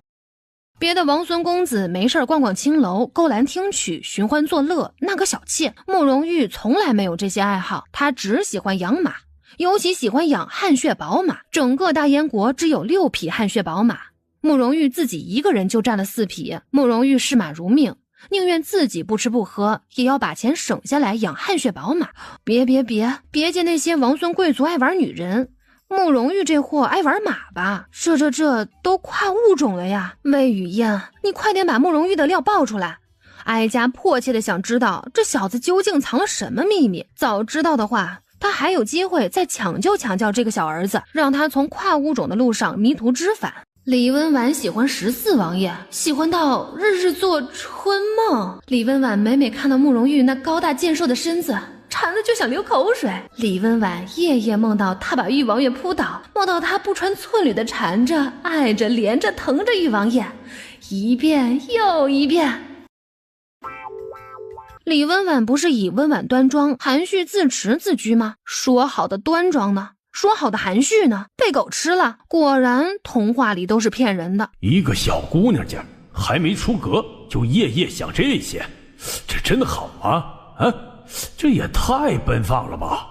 哼，我玉儿确实长相英俊，但这李温婉夜夜想这些乱七八糟的东西，这是一整颗脑袋都被颜色废料占据了吗？他以为他自己的事就够丢他人的了，谁曾想他女儿还能让他更丢人。他一直以为他女儿很纯洁，纯洁到连男女之欢是什么都不懂。谁曾想他女儿竟然夜夜做春，那种不正经的梦。之前他一直苦口婆心地教育女儿要端庄温婉，要内敛贤淑，这教育的成果都跑到哪里去了？不，没有成果，只有恶果。爹，你怎么了？谁把你气成这样了？唉，他的大瓜没有暴露出来，那就好。他一个堂堂男子汉，竟然被一个女人缠身子了。不仅缠，李温婉竟然在梦里对他做那些事情，怎么可以这样？本王一点都不愿意，本王一点都不喜欢他。李温婉这分明是在羞辱本王，真是气死本王了。哼，够了，今天他们一家的脸面都丢尽了，就此为止了。魏雨嫣，你别再扒了。哎呀，又扒到了李文婉的一个大瓜，还有瓜，天要灭他呀！不，魏雨嫣要灭他呀！太后今天来普陀寺上香，李文婉就买通了太后身边的容嬷嬷，得到了太后来普陀寺的具体时间和地点。原来是容嬷嬷泄露了她的行踪。我靠，原来这个容嬷嬷也是个狠角色，不是正在吃李文婉的瓜吗？这怎么突然拐到了容嬷嬷的身上？最近敌国一直妄图买通太后皇帝身边的人充当奸细，这个容嬷嬷就被买通了。这个容嬷嬷居然还是个卖国的汉奸，她最近正在和敌国勾结，打算把皇上太后的事情泄露给敌国。太后眸光好似冰刀双剑，容嬷嬷不仅泄露了她的行踪给李文婉，竟然还是汉奸，擅自泄露主子的行踪是重罪，和敌国勾结在一起卖国求荣更是不可饶恕的死罪。若是今天没有遇到魏雨嫣，看来吃瓜还是有用的，还极有可能吃着吃着就把潜藏在身边的汉奸揪出来，甚好。我只是山间的一个普通村妇。太后来普陀寺上香，李文婉在普陀寺故意接近太后。太后那个风韵犹存的半老徐娘？不会吧，那个半老徐娘就是太后？哎呦，什么半老徐娘啊，那是太后！你个小丫头不要口无遮拦呐！不对，你个小丫头没有口无遮拦，只是在心里嘀咕嘀咕。重点不在半老徐娘，重点在风韵犹存，这说明魏雨嫣很认可我娘的美貌。魏雨嫣，你污蔑太后，这可是重罪。魏雨嫣，你的人头可要保不住了。这被骂了还看得那么温情，太后是受虐狂吗？不是吧，她的马甲这么快就掉了？那个一直盯着我屁股看的女人是太后？疯了，太后盯着我的屁股看什么？怪让人不好意思的。偷看你屁股被发现，其实我也挺不好意思的。这太后有这种嗜好？难道太后私下里是个屁股痞？这又是什么奇葩的癖好？天哪，太后正在看我。我之前在太后面前装哑巴，她不会一怒之下把我的头砍了吧？电视剧里都是这么演的。我当时以为太后看上我了，要跟我搞百合，所以我才装哑巴的。我就是单纯的不想搞百合，要是因为这个杀了我，我好冤呐！百合是什么鬼？他们只听说过百合花。我是个直女，我就是不想和女人一起睡觉，我有什么错啊？懂了，百合就是和女人睡觉的意思。小姑娘，你想的可真多。哀家也不想和女人一起睡觉，但是如果太后硬要逼着我陪睡，我还是会答应她的。不就是脱了衣服行苟且之事吗？一咬牙一跺脚，忍忍就过去了。毕竟保命要紧，我不想被砍脑袋，我怕疼。该怎么说你呢？夸你识时务者为俊杰，还是骂你没骨气？放心吧，我不会逼你陪睡的。如果我逼你和我的小儿子睡呢？魏雨嫣扑通一声，太后，我错了，我不该装哑巴欺骗你，我诚恳地向你道歉，之后我一定痛改前非。哀家从未怪罪过你。哇，太后还握我的手，太后这么平易近人的吗？既然魏雨嫣能获得太后的喜爱，她感觉她也行。太后啊，这地上不平，我扶着你。太后冷冷推开了李文婉伸过来的胳膊。太后好像也没有那么平易近人，难道太后只对我平易近人？不，魏雨嫣，你要有自知之明，你除了长得美、身材好、屁股大，其他的一无是处，你还是别自恋了。你这还不是自恋，那什么是自恋？好吧，这小姑娘不是自恋，是在实话实说。这个魏雨嫣有什么好的？她腰那么细，她屁股又那么翘，一点都不好看，还不如她扁扁的臀好看。没道理魏雨嫣能摸太后的手，但她却不能摸太后的胳膊呀。逆子，马上跟我回去！太后，子不教，父之过，臣这就带她回去，好好管教这个嫡女。一切的事情，你这个做父亲的都要调查清楚，哀家也会调查清楚。喂，御史大夫领着李文婉走后，太后又与魏雨嫣聊了几句，大意就是想表达他这个人从不会是非不分胡乱杀人，让魏雨嫣别怕他。太后宅心仁厚，我不怕，我又不傻，我就是怕也不会当着太后的面说，自己偷偷在心里说不就行了？我还是好怕太后。罢了，来日方长，日后好好相处，关系自然会亲近的。太后离去后，立即就告知了皇上容嬷嬷通敌叛国的事情。容嬷嬷被关进大牢，锦衣卫迅速对李文婉展开调查，并对御史大夫的九族进行挨个排查，绝对不放过任何的蛛丝马迹。与此同时，还对侍奉皇上、太后、嫔妃的宫女嬷嬷太监进行声势浩大的排查。这一查不要紧，又牵扯出了一连串的内幕大瓜。禀告皇上，大林国秘密培养了一批奸细，正欲暗插在皇上和太后身边。那帮奸细现在身在何处？他们混进了教坊司。具体有多少奸细？具体数字，目前还不知道。看来大林国这次的刺杀活动准备的真是周密，增强防卫，暂时按兵不动，封锁容嬷嬷被捕的消息，一切照旧。锦衣卫离开后不久，太后就来到了武英殿。找到埋伏的所有奸细了吗？已经找到。都抓起来了吗？还未，这帮奸细暂时不会有所妄动，儿臣已经加大了慈宁宫的守卫，也已有了将他们一网打尽的计划。母后不必太过焦虑，母后如何得知容嬷嬷通敌叛国的事情？大燕国禁止搞巫蛊邪术，严令禁止做或者议论鬼怪离奇的事情，违令者斩。这条法令还是太后推行的，现在太后跳出来说自己能听到魏雨嫣的心声，这不是自打自脸吗？我瞧着容嬷嬷最近行为举止有所怪异，所以便派人调查她，结果发现了她通敌叛国的事情。母后，真的是这样吗？真的。听说母后今天去了普陀寺，见到了魏弘光的四女儿魏雨嫣。这个儿子为什么突然提魏雨嫣？难道他知道他能听到魏雨嫣的心声？该不会皇上也能听到魏雨嫣的心声吧？所以目前有多少人能听到魏雨嫣的心声？儿臣瞧着魏雨嫣着实不错，长相秀丽，性格就像一匹脱缰的野马，管不住拴不住，骂人也厉害，两片嘴唇子一张一合，各种小狼狗、小奶狗粪粪尿尿都说了出来。别人是樱桃小嘴，他是樱桃破嘴，这张樱桃破嘴真是让慕容锦又爱又恨。性格挺好。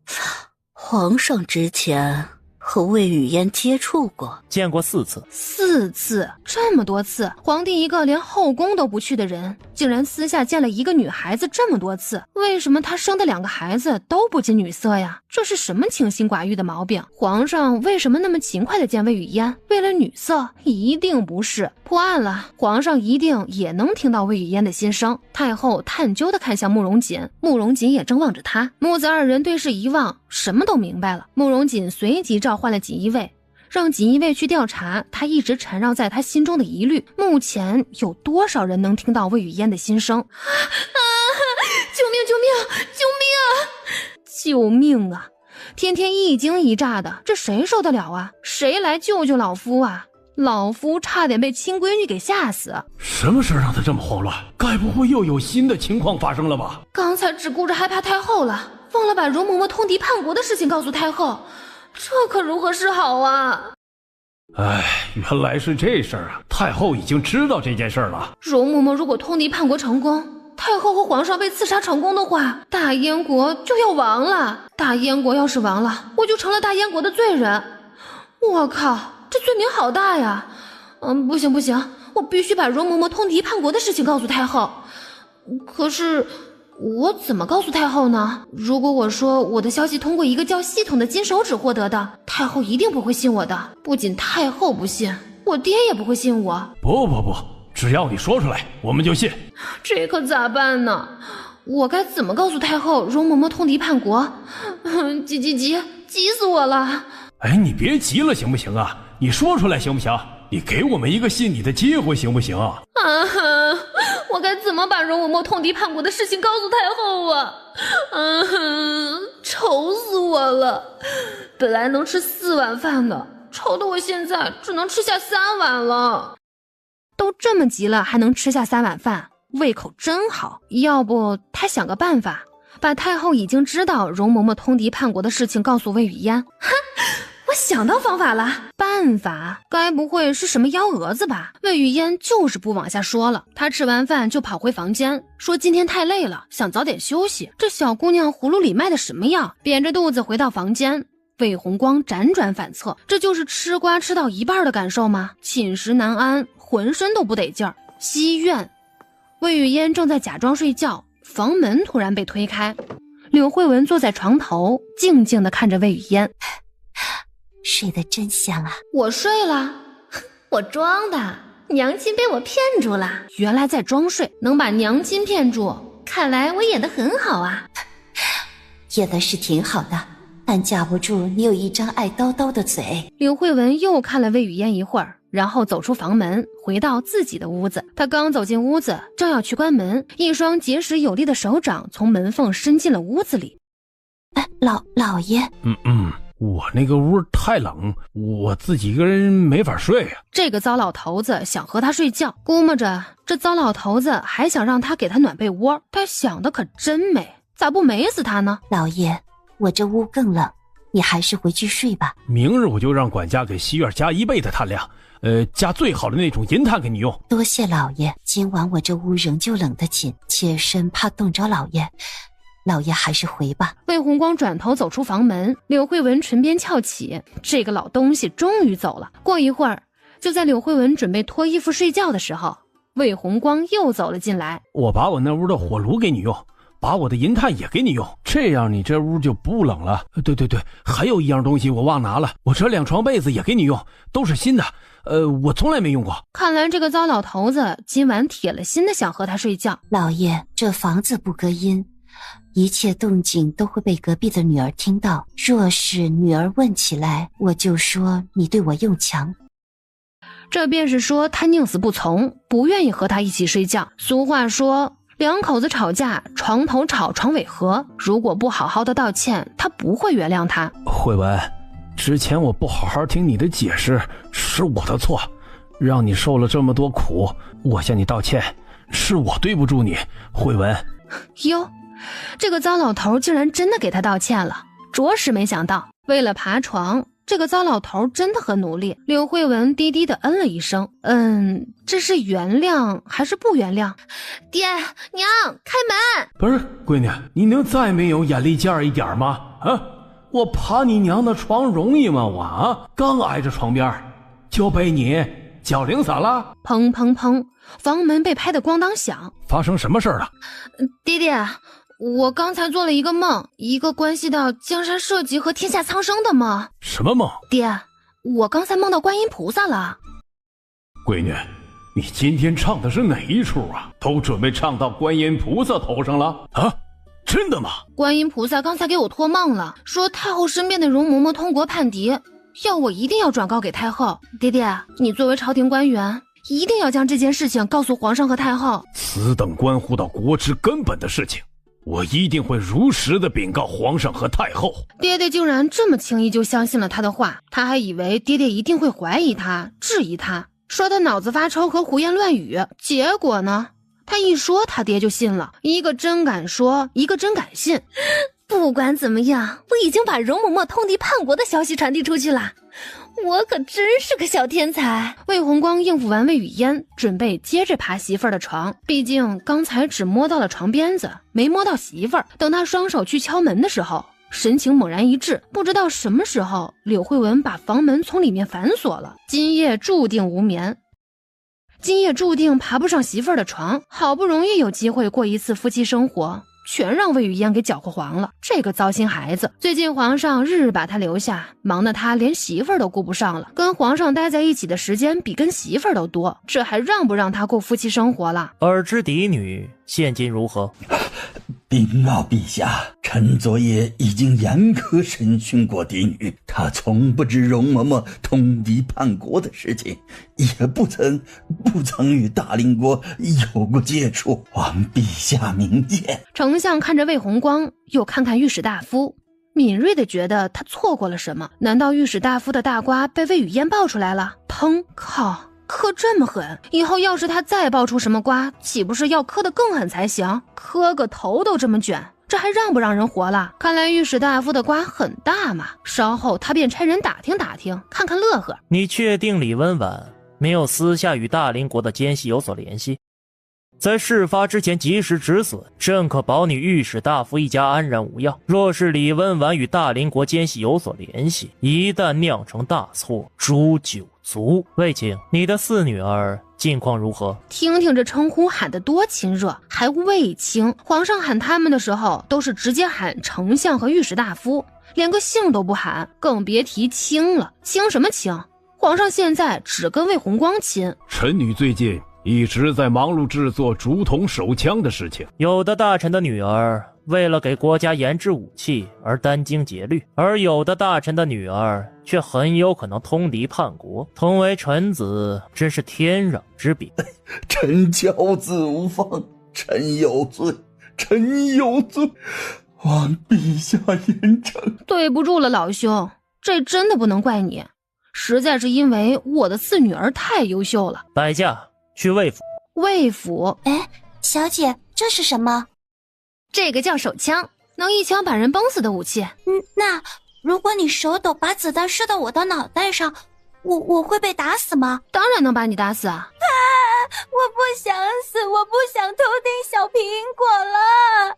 秋香，你一定要相信我的射击能力，我绝对不会把你打死的。小姐，我绝对相信你的能力，我不相信谁也会相信你。我就是你的忠诚丫头，你就是我的神，我那么相信你，所以你找别人给你当靶子吧。说完就想跑，魏雨嫣拉着他不让跑。哎，秋香你别走啊，我还没射你呢，你就让我射一射嘛。哎，别，小姐你饶了我吧，小姐我不想死，小姐我是清白的，你别射我了。这是在干什么呀？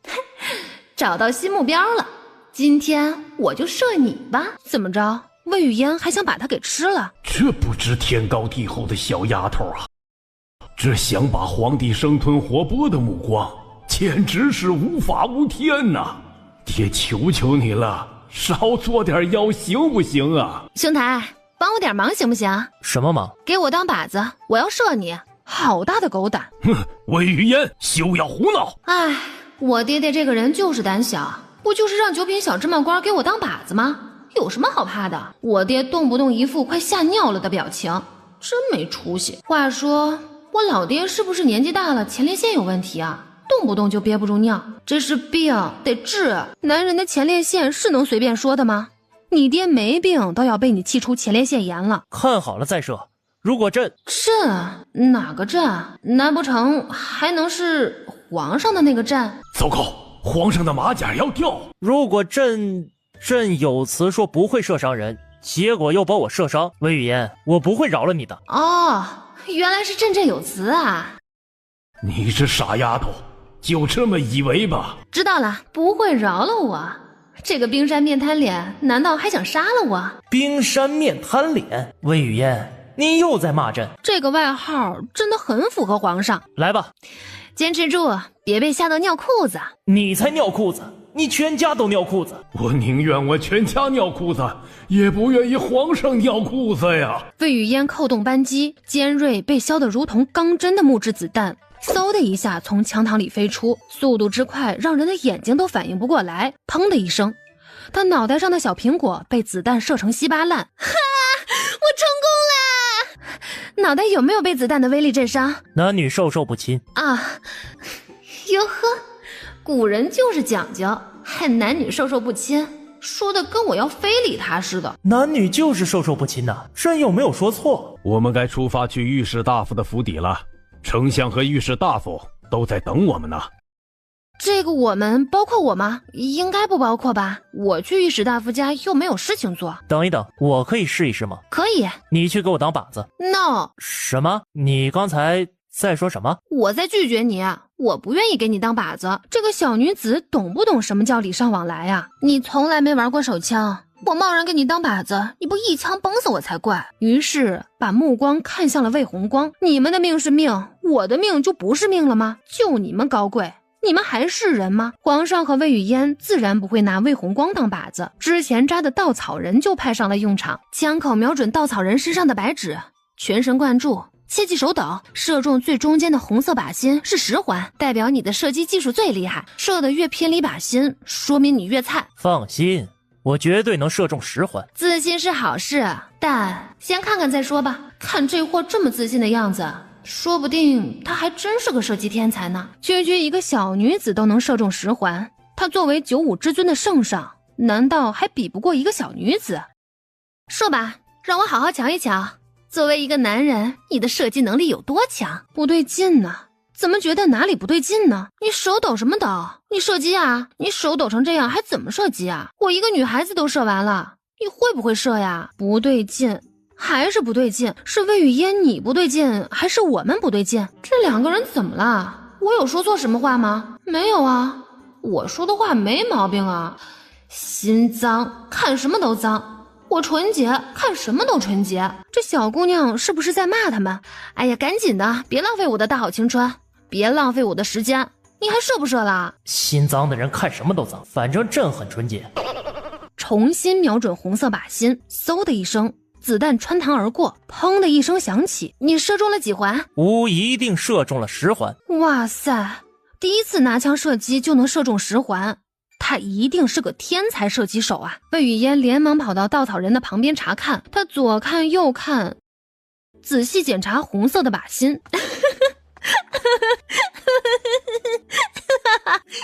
恭喜你，不仅没射中10环，而且连靶子都没射中。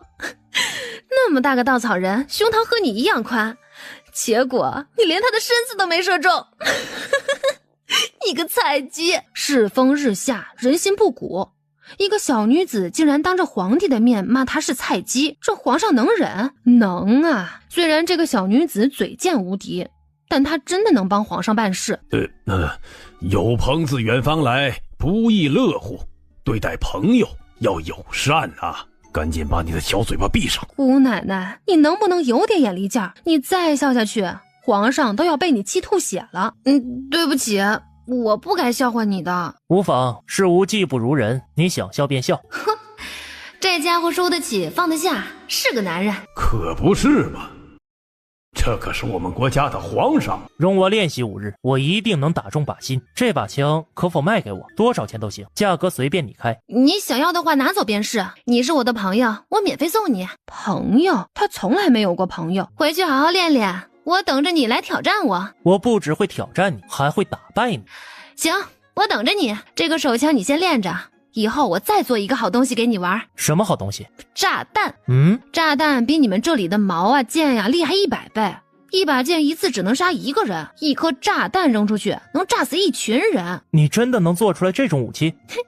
你就等着瞧吧。一言既出，驷马难追。当然。该出发去御史大夫的府邸了。哦，你们去吧，我不去，我还有很多事情要忙呢。这个小祖宗要是不去，他们去御史大夫府还有什么意义啊？燕儿，你必须去，御史大夫正在家里等着你，就期盼与你见面呢。他期盼我干什么？我跟他又不熟，不去。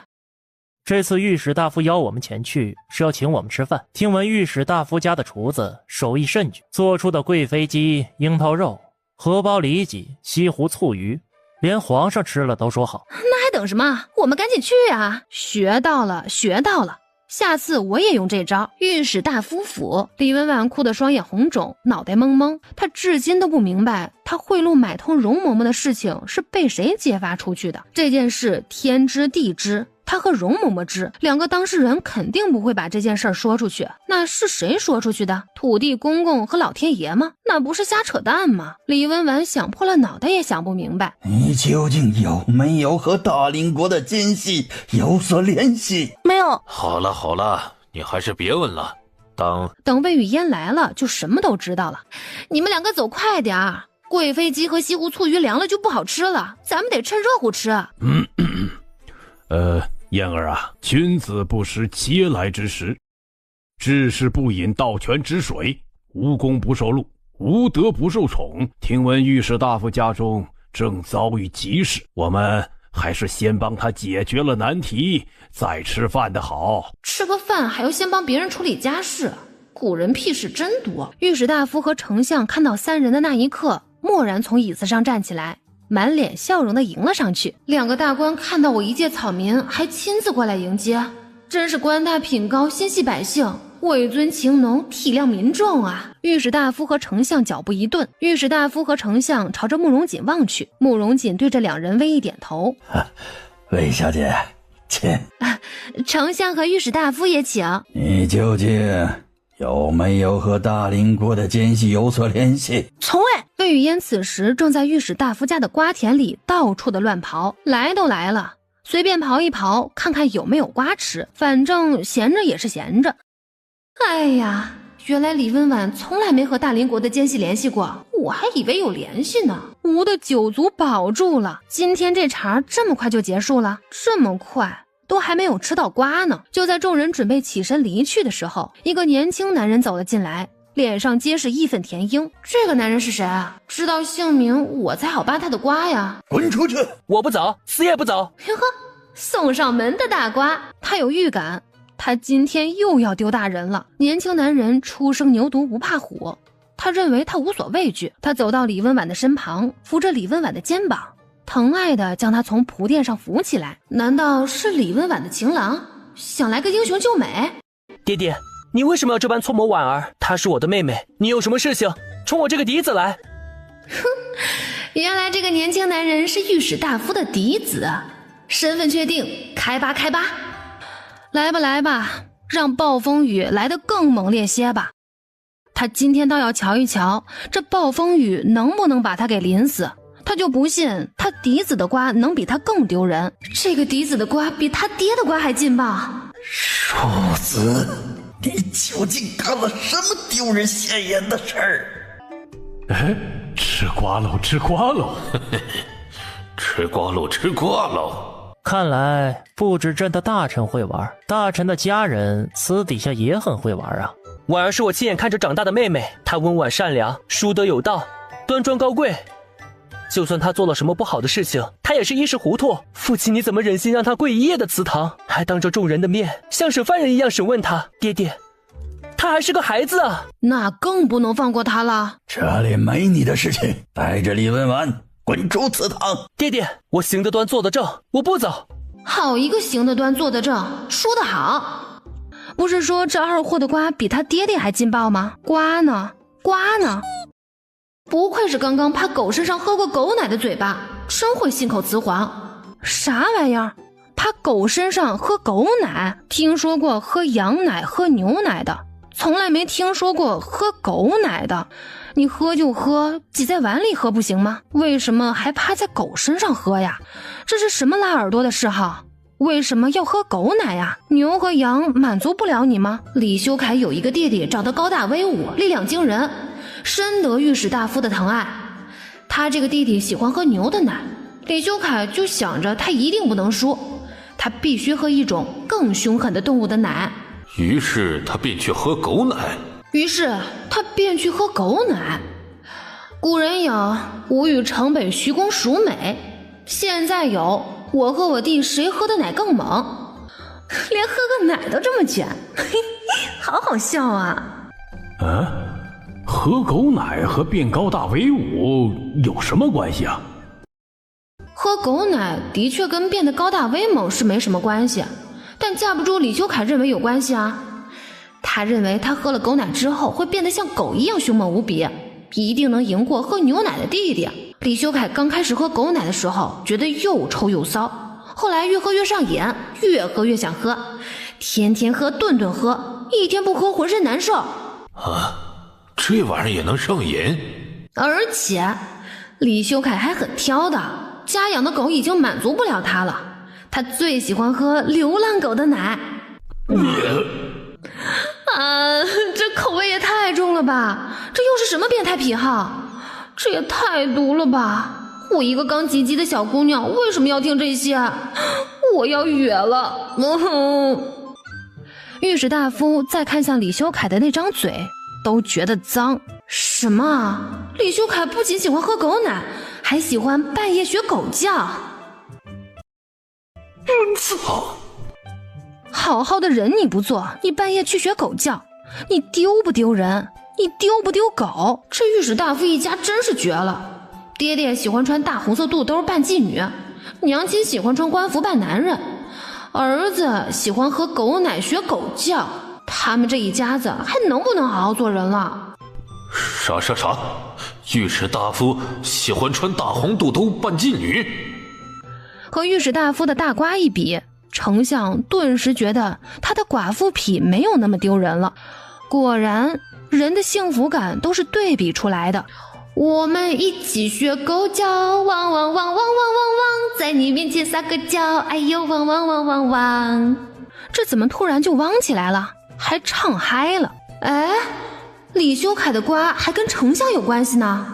李修凯的瓜能跟老夫有什么关系啊？老夫又不是狗，又没有奶给李修凯喝。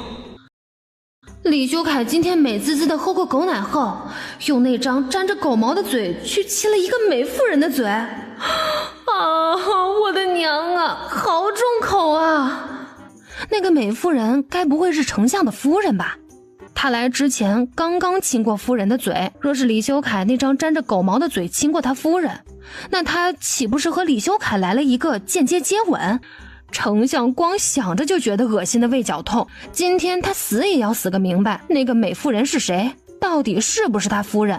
魏雨嫣，你快说呀，求求你了，你再不说老夫就要绝过去了。那个美妇人是丞相最近新收的第10个外室寡妇，不是夫人啊，吓死宝宝了。丞相也长长的呼了一口气，他这个老宝宝也差点被吓死了。妻子还是原配的最好，养的外室果然不靠谱，说不定什么时候就绿得你心发慌。这次回去他就遣散所有的外室，不养了，这辈子再也不养了，以后只和自己的原配夫人亲，其他的女人一律不看，都不看。本来只想吃个瓜，结果灵魂都吃升华了。他们今天真是开了眼了啊！不，他们今天是被魏雨嫣开了光啊！这个李修凯的瓜还跟太后有关系啊！李修凯和太后有关系？什么关系？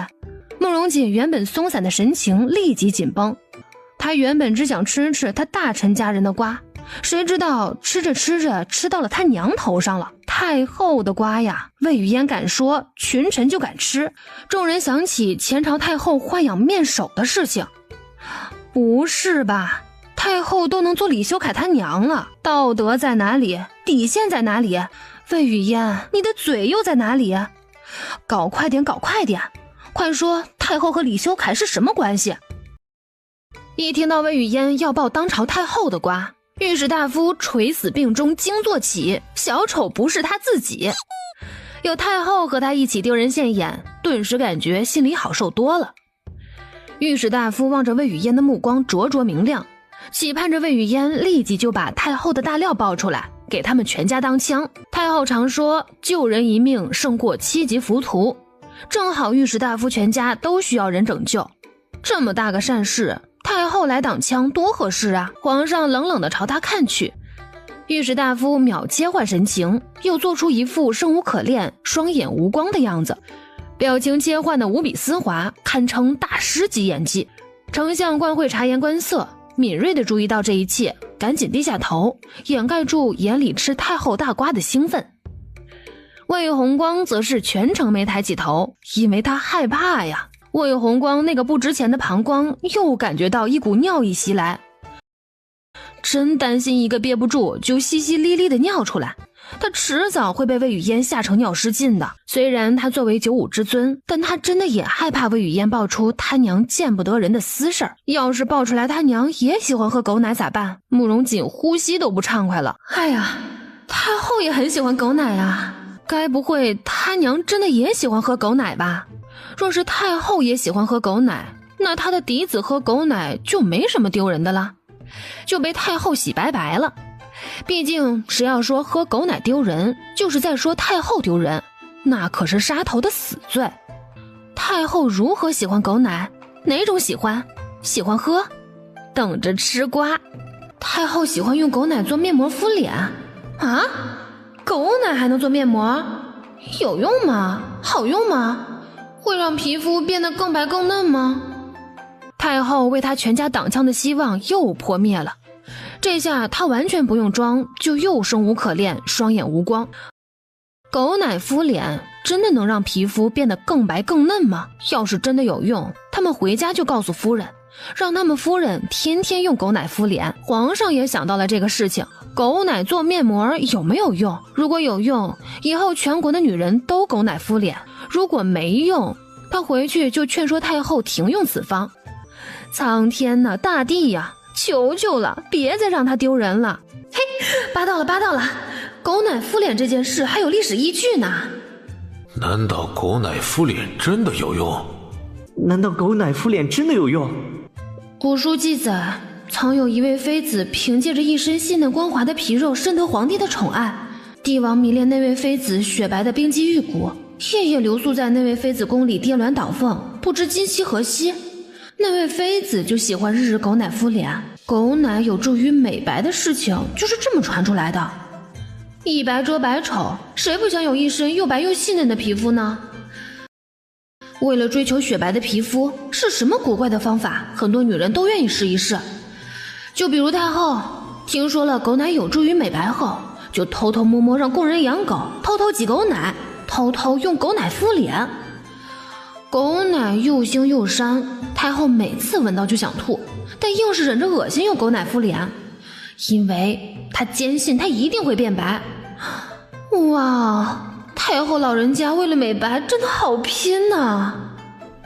所以呢？结果呢？太后变白了没有？哇，太后真的变白了！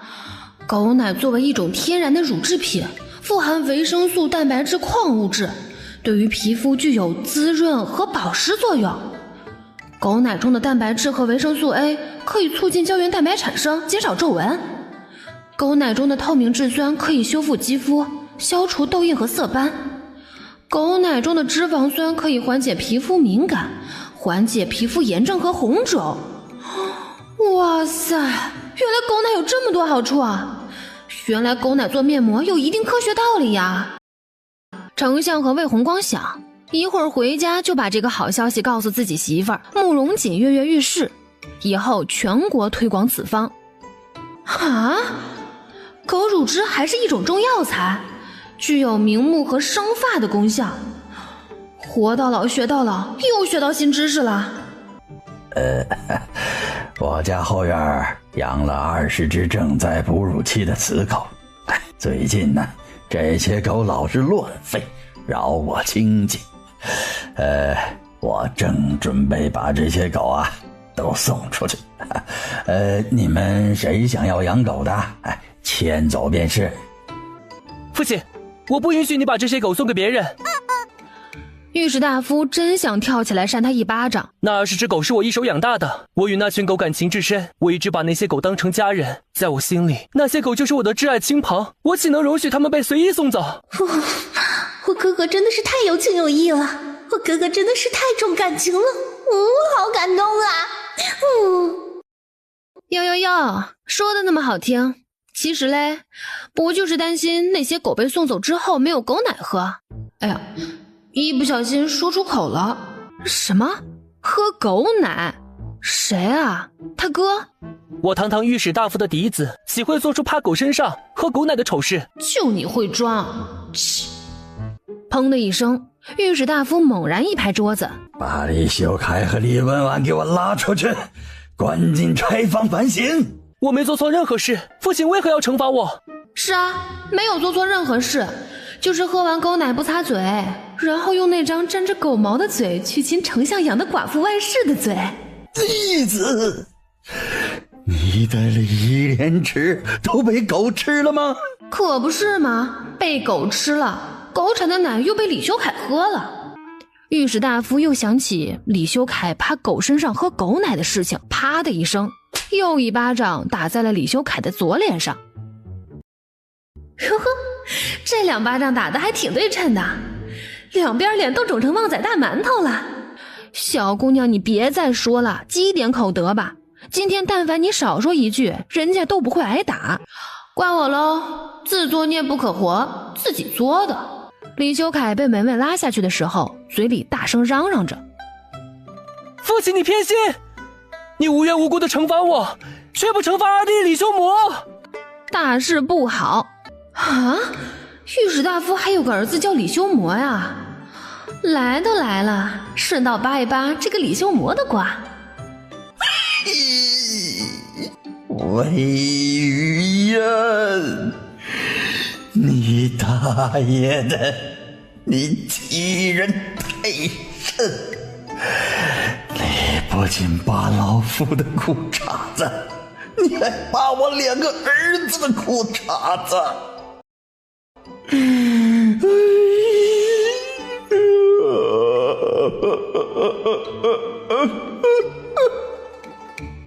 哎呀，老弟呀，你真是太惨了！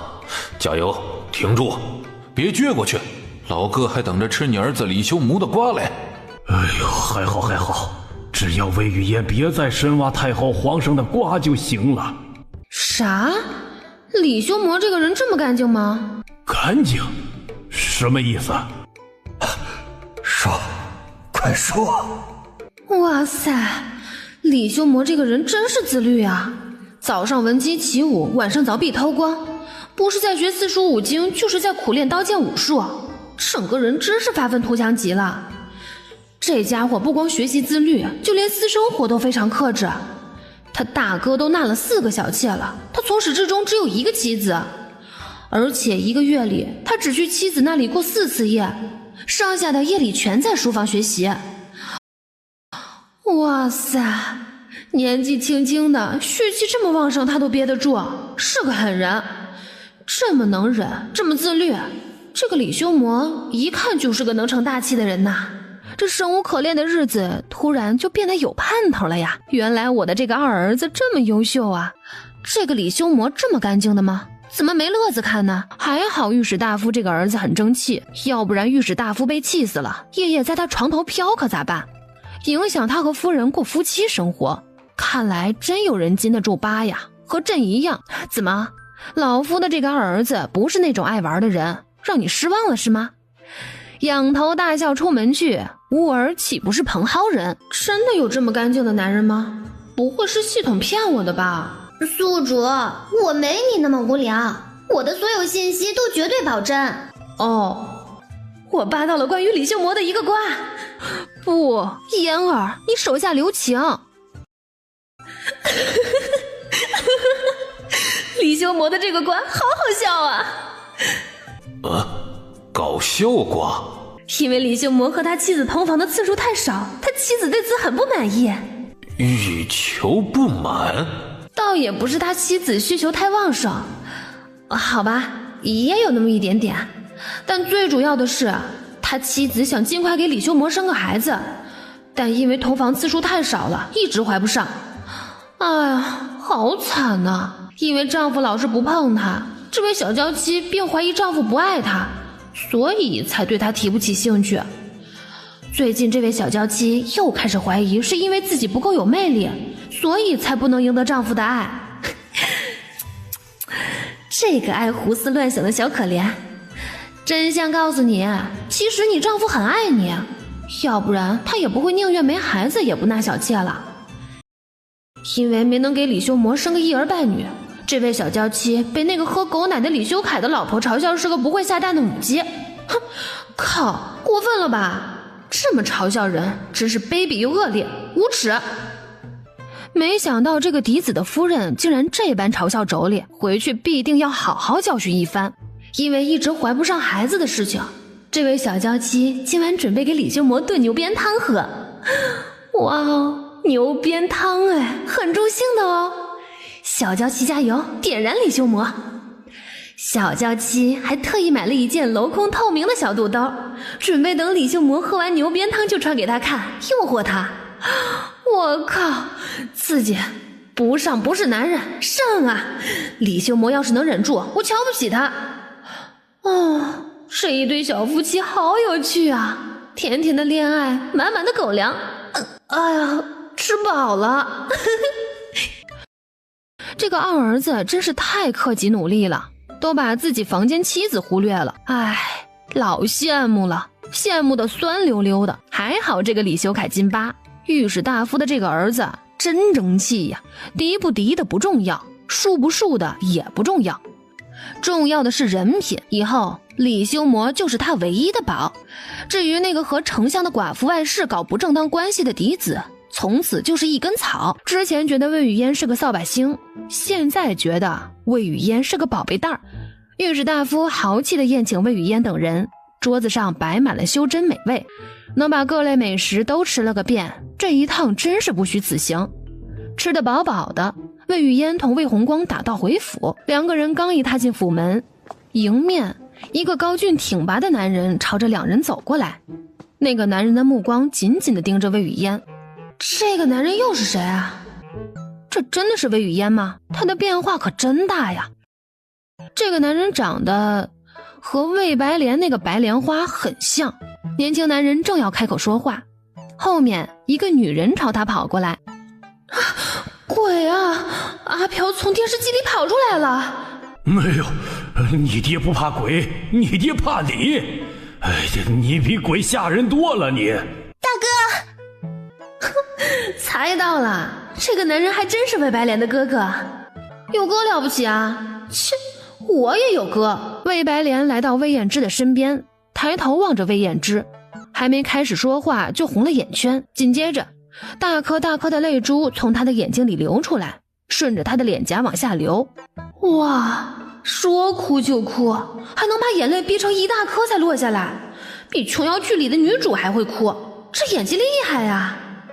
转头从系统里一扒，原来魏白莲之前用大葱熏眼睛了。好家伙，连哭都造假，麻袋和塑料袋叠在一起都没他能装。哎，谁欺负你啊？你是咬狗了还是狗咬你了？别光哭啊，说清楚啊！都是千年的狐狸，你玩什么聊斋？白骨精说人话，你要什么盐和什么正？白莲花叠加老绿茶，你这杯茶着实泡得不错。妹妹怎么变得这般瘦，颧骨都瘦得凸出来了。哥哥，哥哥长哥哥短，哥哥爱吃方便面，哥哥灿哥哥烂，哥哥吃完睡猪圈。啥玩意儿？刚才魏雨嫣说了什么？谁睡猪圈？哥哥睡猪圈？谁？我吗？那个小丫头在说什么呀？听不懂。你赶紧哭啊！大葱都用了，别浪费啊！你说什么？大葱？魏雨嫣怎么知道他用大葱熏眼睛了？你休要胡说！你平时疯疯癫癫的就算了，别当着我哥的面栽赃我。你一直缩在袖子里的左手里正握着一截大葱，敢不敢把左手伸出来？若是他演戏的事情当着哥哥的面被拆穿，哥哥会对他印象不好的。白莲是我亲眼看着长大的，他诚实守信，他从来不说谎，从不作假，你休要诬陷他。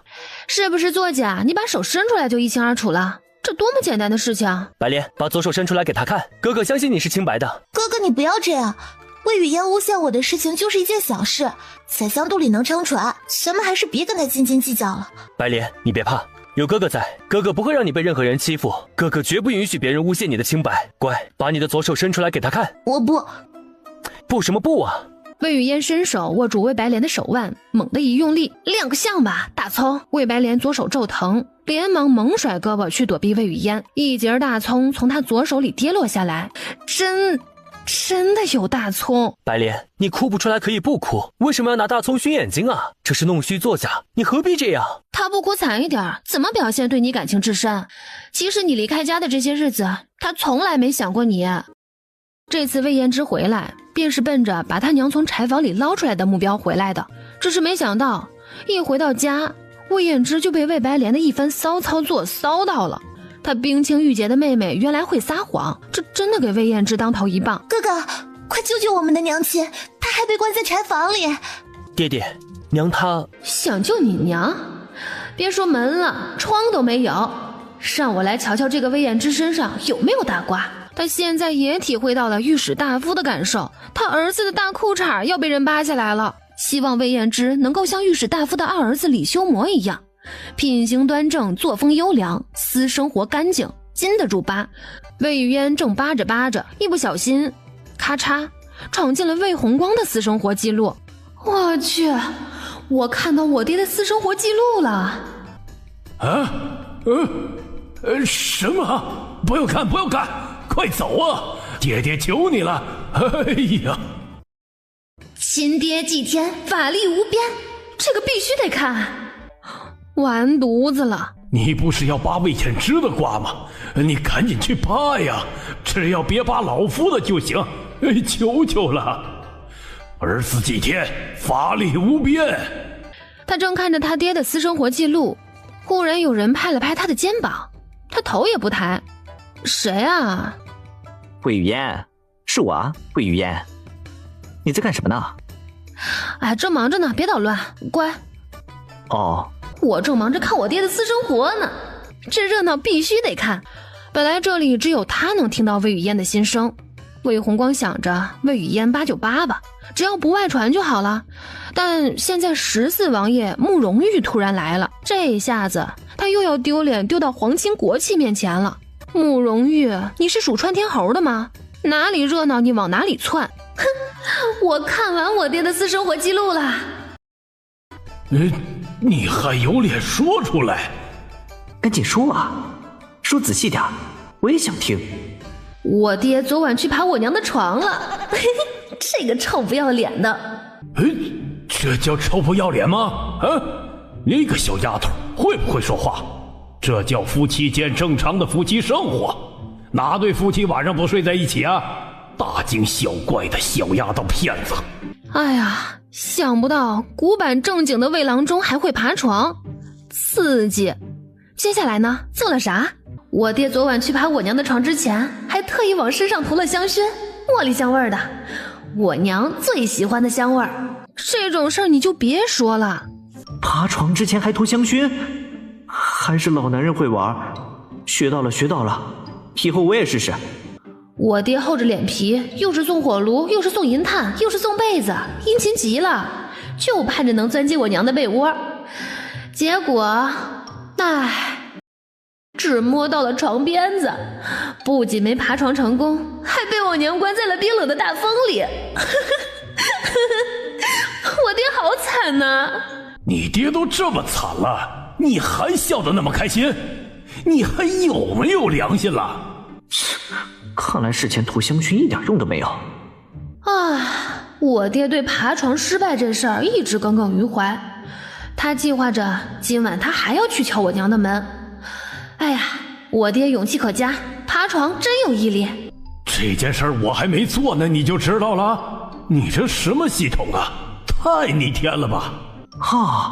这一招叫死皮赖脸，又学会了，又学会了。我娘喜欢向日葵，我爹特意买了一个向日葵头套，他准备今晚戴上向日葵头套，把自己打扮成一棵向日葵去讨好我娘。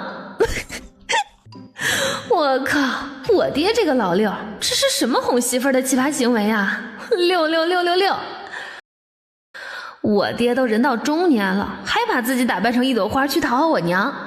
小鲜肉把自己打扮成一朵花是水灵灵的鲜花，我爹这个老腊肉把自己打扮成一朵花，妥妥的残花败柳。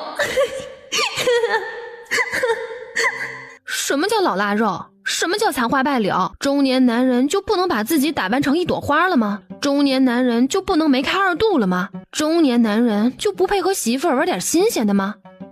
就你这个小丫头长嘴了，就你这个小丫头会说话，不把你爹气死，你绝不罢休是吧？依虚兮，原来还可以和媳妇儿这样玩，又学到了。如果扮成一朵花就可以哄媳妇儿开心，那扮成小猫、小狗、小兔子、小马也行吧？他又发散思维，只要媳妇儿愿意，让他扮成啥他就扮成啥，让他扮演太监都行，但真太监不行。爹爹，我想和你讨论一下把我娘从柴房里放出来的事情。哼，这件事儿想都别想。还没开始谈呢，这件事就结束了。哎，怎么回事？他还没开始扒魏燕之的八卦呢，他爹怎么就走了？不过常慧秀还是没被放出来。另一边，李修魔的小娇妻洗了个香喷喷的花瓣澡后，换上了那件镂空透明的小肚兜。林娇娇全身只穿着那件小肚兜站在镜子前，她穿成这样去见夫君，夫君会不会嫌弃她不正经？会不会嫌弃她像个狐妹子？拼了！为了能顺利怀上孩子，林娇娇不再犹豫。与此同时，魏雨嫣正趴床上翘着小腿儿，在系统里翻八卦。她一直记得那个绝世好男人李修魔的小娇妻今晚准备诱惑李修魔来着，诱惑成功了没有啊？我找到这2个人的八卦了。那边林娇娇和李修魔正在做什么事情，这边的系统立马就同步写上了。这不就是现场直播吗？厉害，系统在手，天下我有。自从绑定了这个系统神器，妈妈再也不用担心我没有八卦看了。魏雨嫣眼睛盯着系统里不断更新的文字，哇，林娇娇已经换上了情趣小肚兜了，还是粉色的。这么娇滴滴白嫩嫩的美人穿上那一抹小布料一定很好看。呼叫系统，有图片和视频没有？正在开发中。都开发这么久了，什么时候能开发好？待定。差评。有八卦看就不错了，要什么自行车呀？其他人都看不到这么热乎的八卦，那边发生什么，这边立刻就给你写上，这还不能满足你？咋啦？羊屎蛋上插鸡毛，你想上天呀？我不仅想上天，我还想提着马灯下矿井，钻进土地里，上天又入地。你就是石头放进鸡窝里，混蛋！你就是皮球掉进面茶里，说你混蛋，你还一肚子气。你，就你的樱桃破嘴会叭叭。这宿主的嘴比他还能嘚吧嘚。I fool you。哼，小娇妻已经来到书房前了，激情大戏即将上演。激情大戏呀，我也想看。系统也喜欢看这个。废话，没有男人不喜欢看激情大戏。请时刻记得，我是一个男统。一人一桶扎进八卦的海洋里，开始现场围观，吃小夫妻的大甜瓜。八卦里出现了一行字，林娇娇站在书房的门前，伸手扣了扣房门。谁啊？夫尊，是我。李修魔从书里抬起头，有些诧异。此时夜已经很深了，夫人为什么还没睡？夫君该不会连门都不让他进，直接就让他回去吧？那他今天的情趣小肚兜是不是要白穿了？牛鞭汤是不是也要白炖了？就在他心中纷乱的时候，吱呀一声，书房的门从里面打开了。哇塞，李修魔身材真好，胸肌好大呀！砰砰砰，心跳加快。林娇娇和李修魔亲密的次数太少了，又加上两人一直是在吹灯后办事儿，林娇娇看李修魔身子的机会并不多，所以这次一定要点着灯啊！黑灯瞎火的多没有情趣，点灯多好，什么细节都能看得一清二楚。你好色！别装了，彼此彼此。嘿嘿，承让承让。夫尊，快来给你送汤。一双温热的手掌附在他的肩膀上，搂着他的肩膀，将他搂进了屋里。哇，开始上手了。他结实的胸膛贴在他纤薄的后背上，哇，还贴上了。只是李修魔将林娇娇搂在屋里之后，便立即松开了手。男人要克制，不能贪恋女色。把汤放下即可，夜深了，你先回去吧。靠，他喵的，你行不行啊？我正看得上头，你这差点给我弄萎了。还没开始脱衣服呢，性感小肚兜还没露出来呢，这男人就让他走。林娇娇一顿没有走，而是反其道而行之，走到李修魔的身边，伸手把身上的大氅和外衣脱了。哇，主动出击，做回自己。娇娇好大胆，娇娇加油。李修魔要是还拒绝，我以后叫他太监。夫人，你这是做什么呢？你说做什么？当然是做开心的事情了。为了营造绿色和谐、清心寡欲、像和尚尼姑生活一样的环境，系统会自动消音。太色了，系统全逼掉了。行吧，一人一桶，接着往下看。夫尊，他今天没有和夫人同房的计划。我靠，5日3省吾身，你行不行啊？你行不行啊？你行不行啊？之前没有这个计划，现在你加上这个计划不就行了？这个榆木疙瘩。夫君，你抱我。佛经里说过，色即是空，空即是色，谓语焉。孔子说过，食色性也，好色是人的本性啊。大哥，你为什么要克制自己啊？大哥，你上啊！谁不上谁是太监。李修魔瞳孔晦暗，眸光好似在浪海里翻滚浮沉。须臾，他闭了闭眼，待再睁开眼，他目光坚定，主意已定。健硕的男人翻身而起，把腿上的女人压在了桌子上。啊！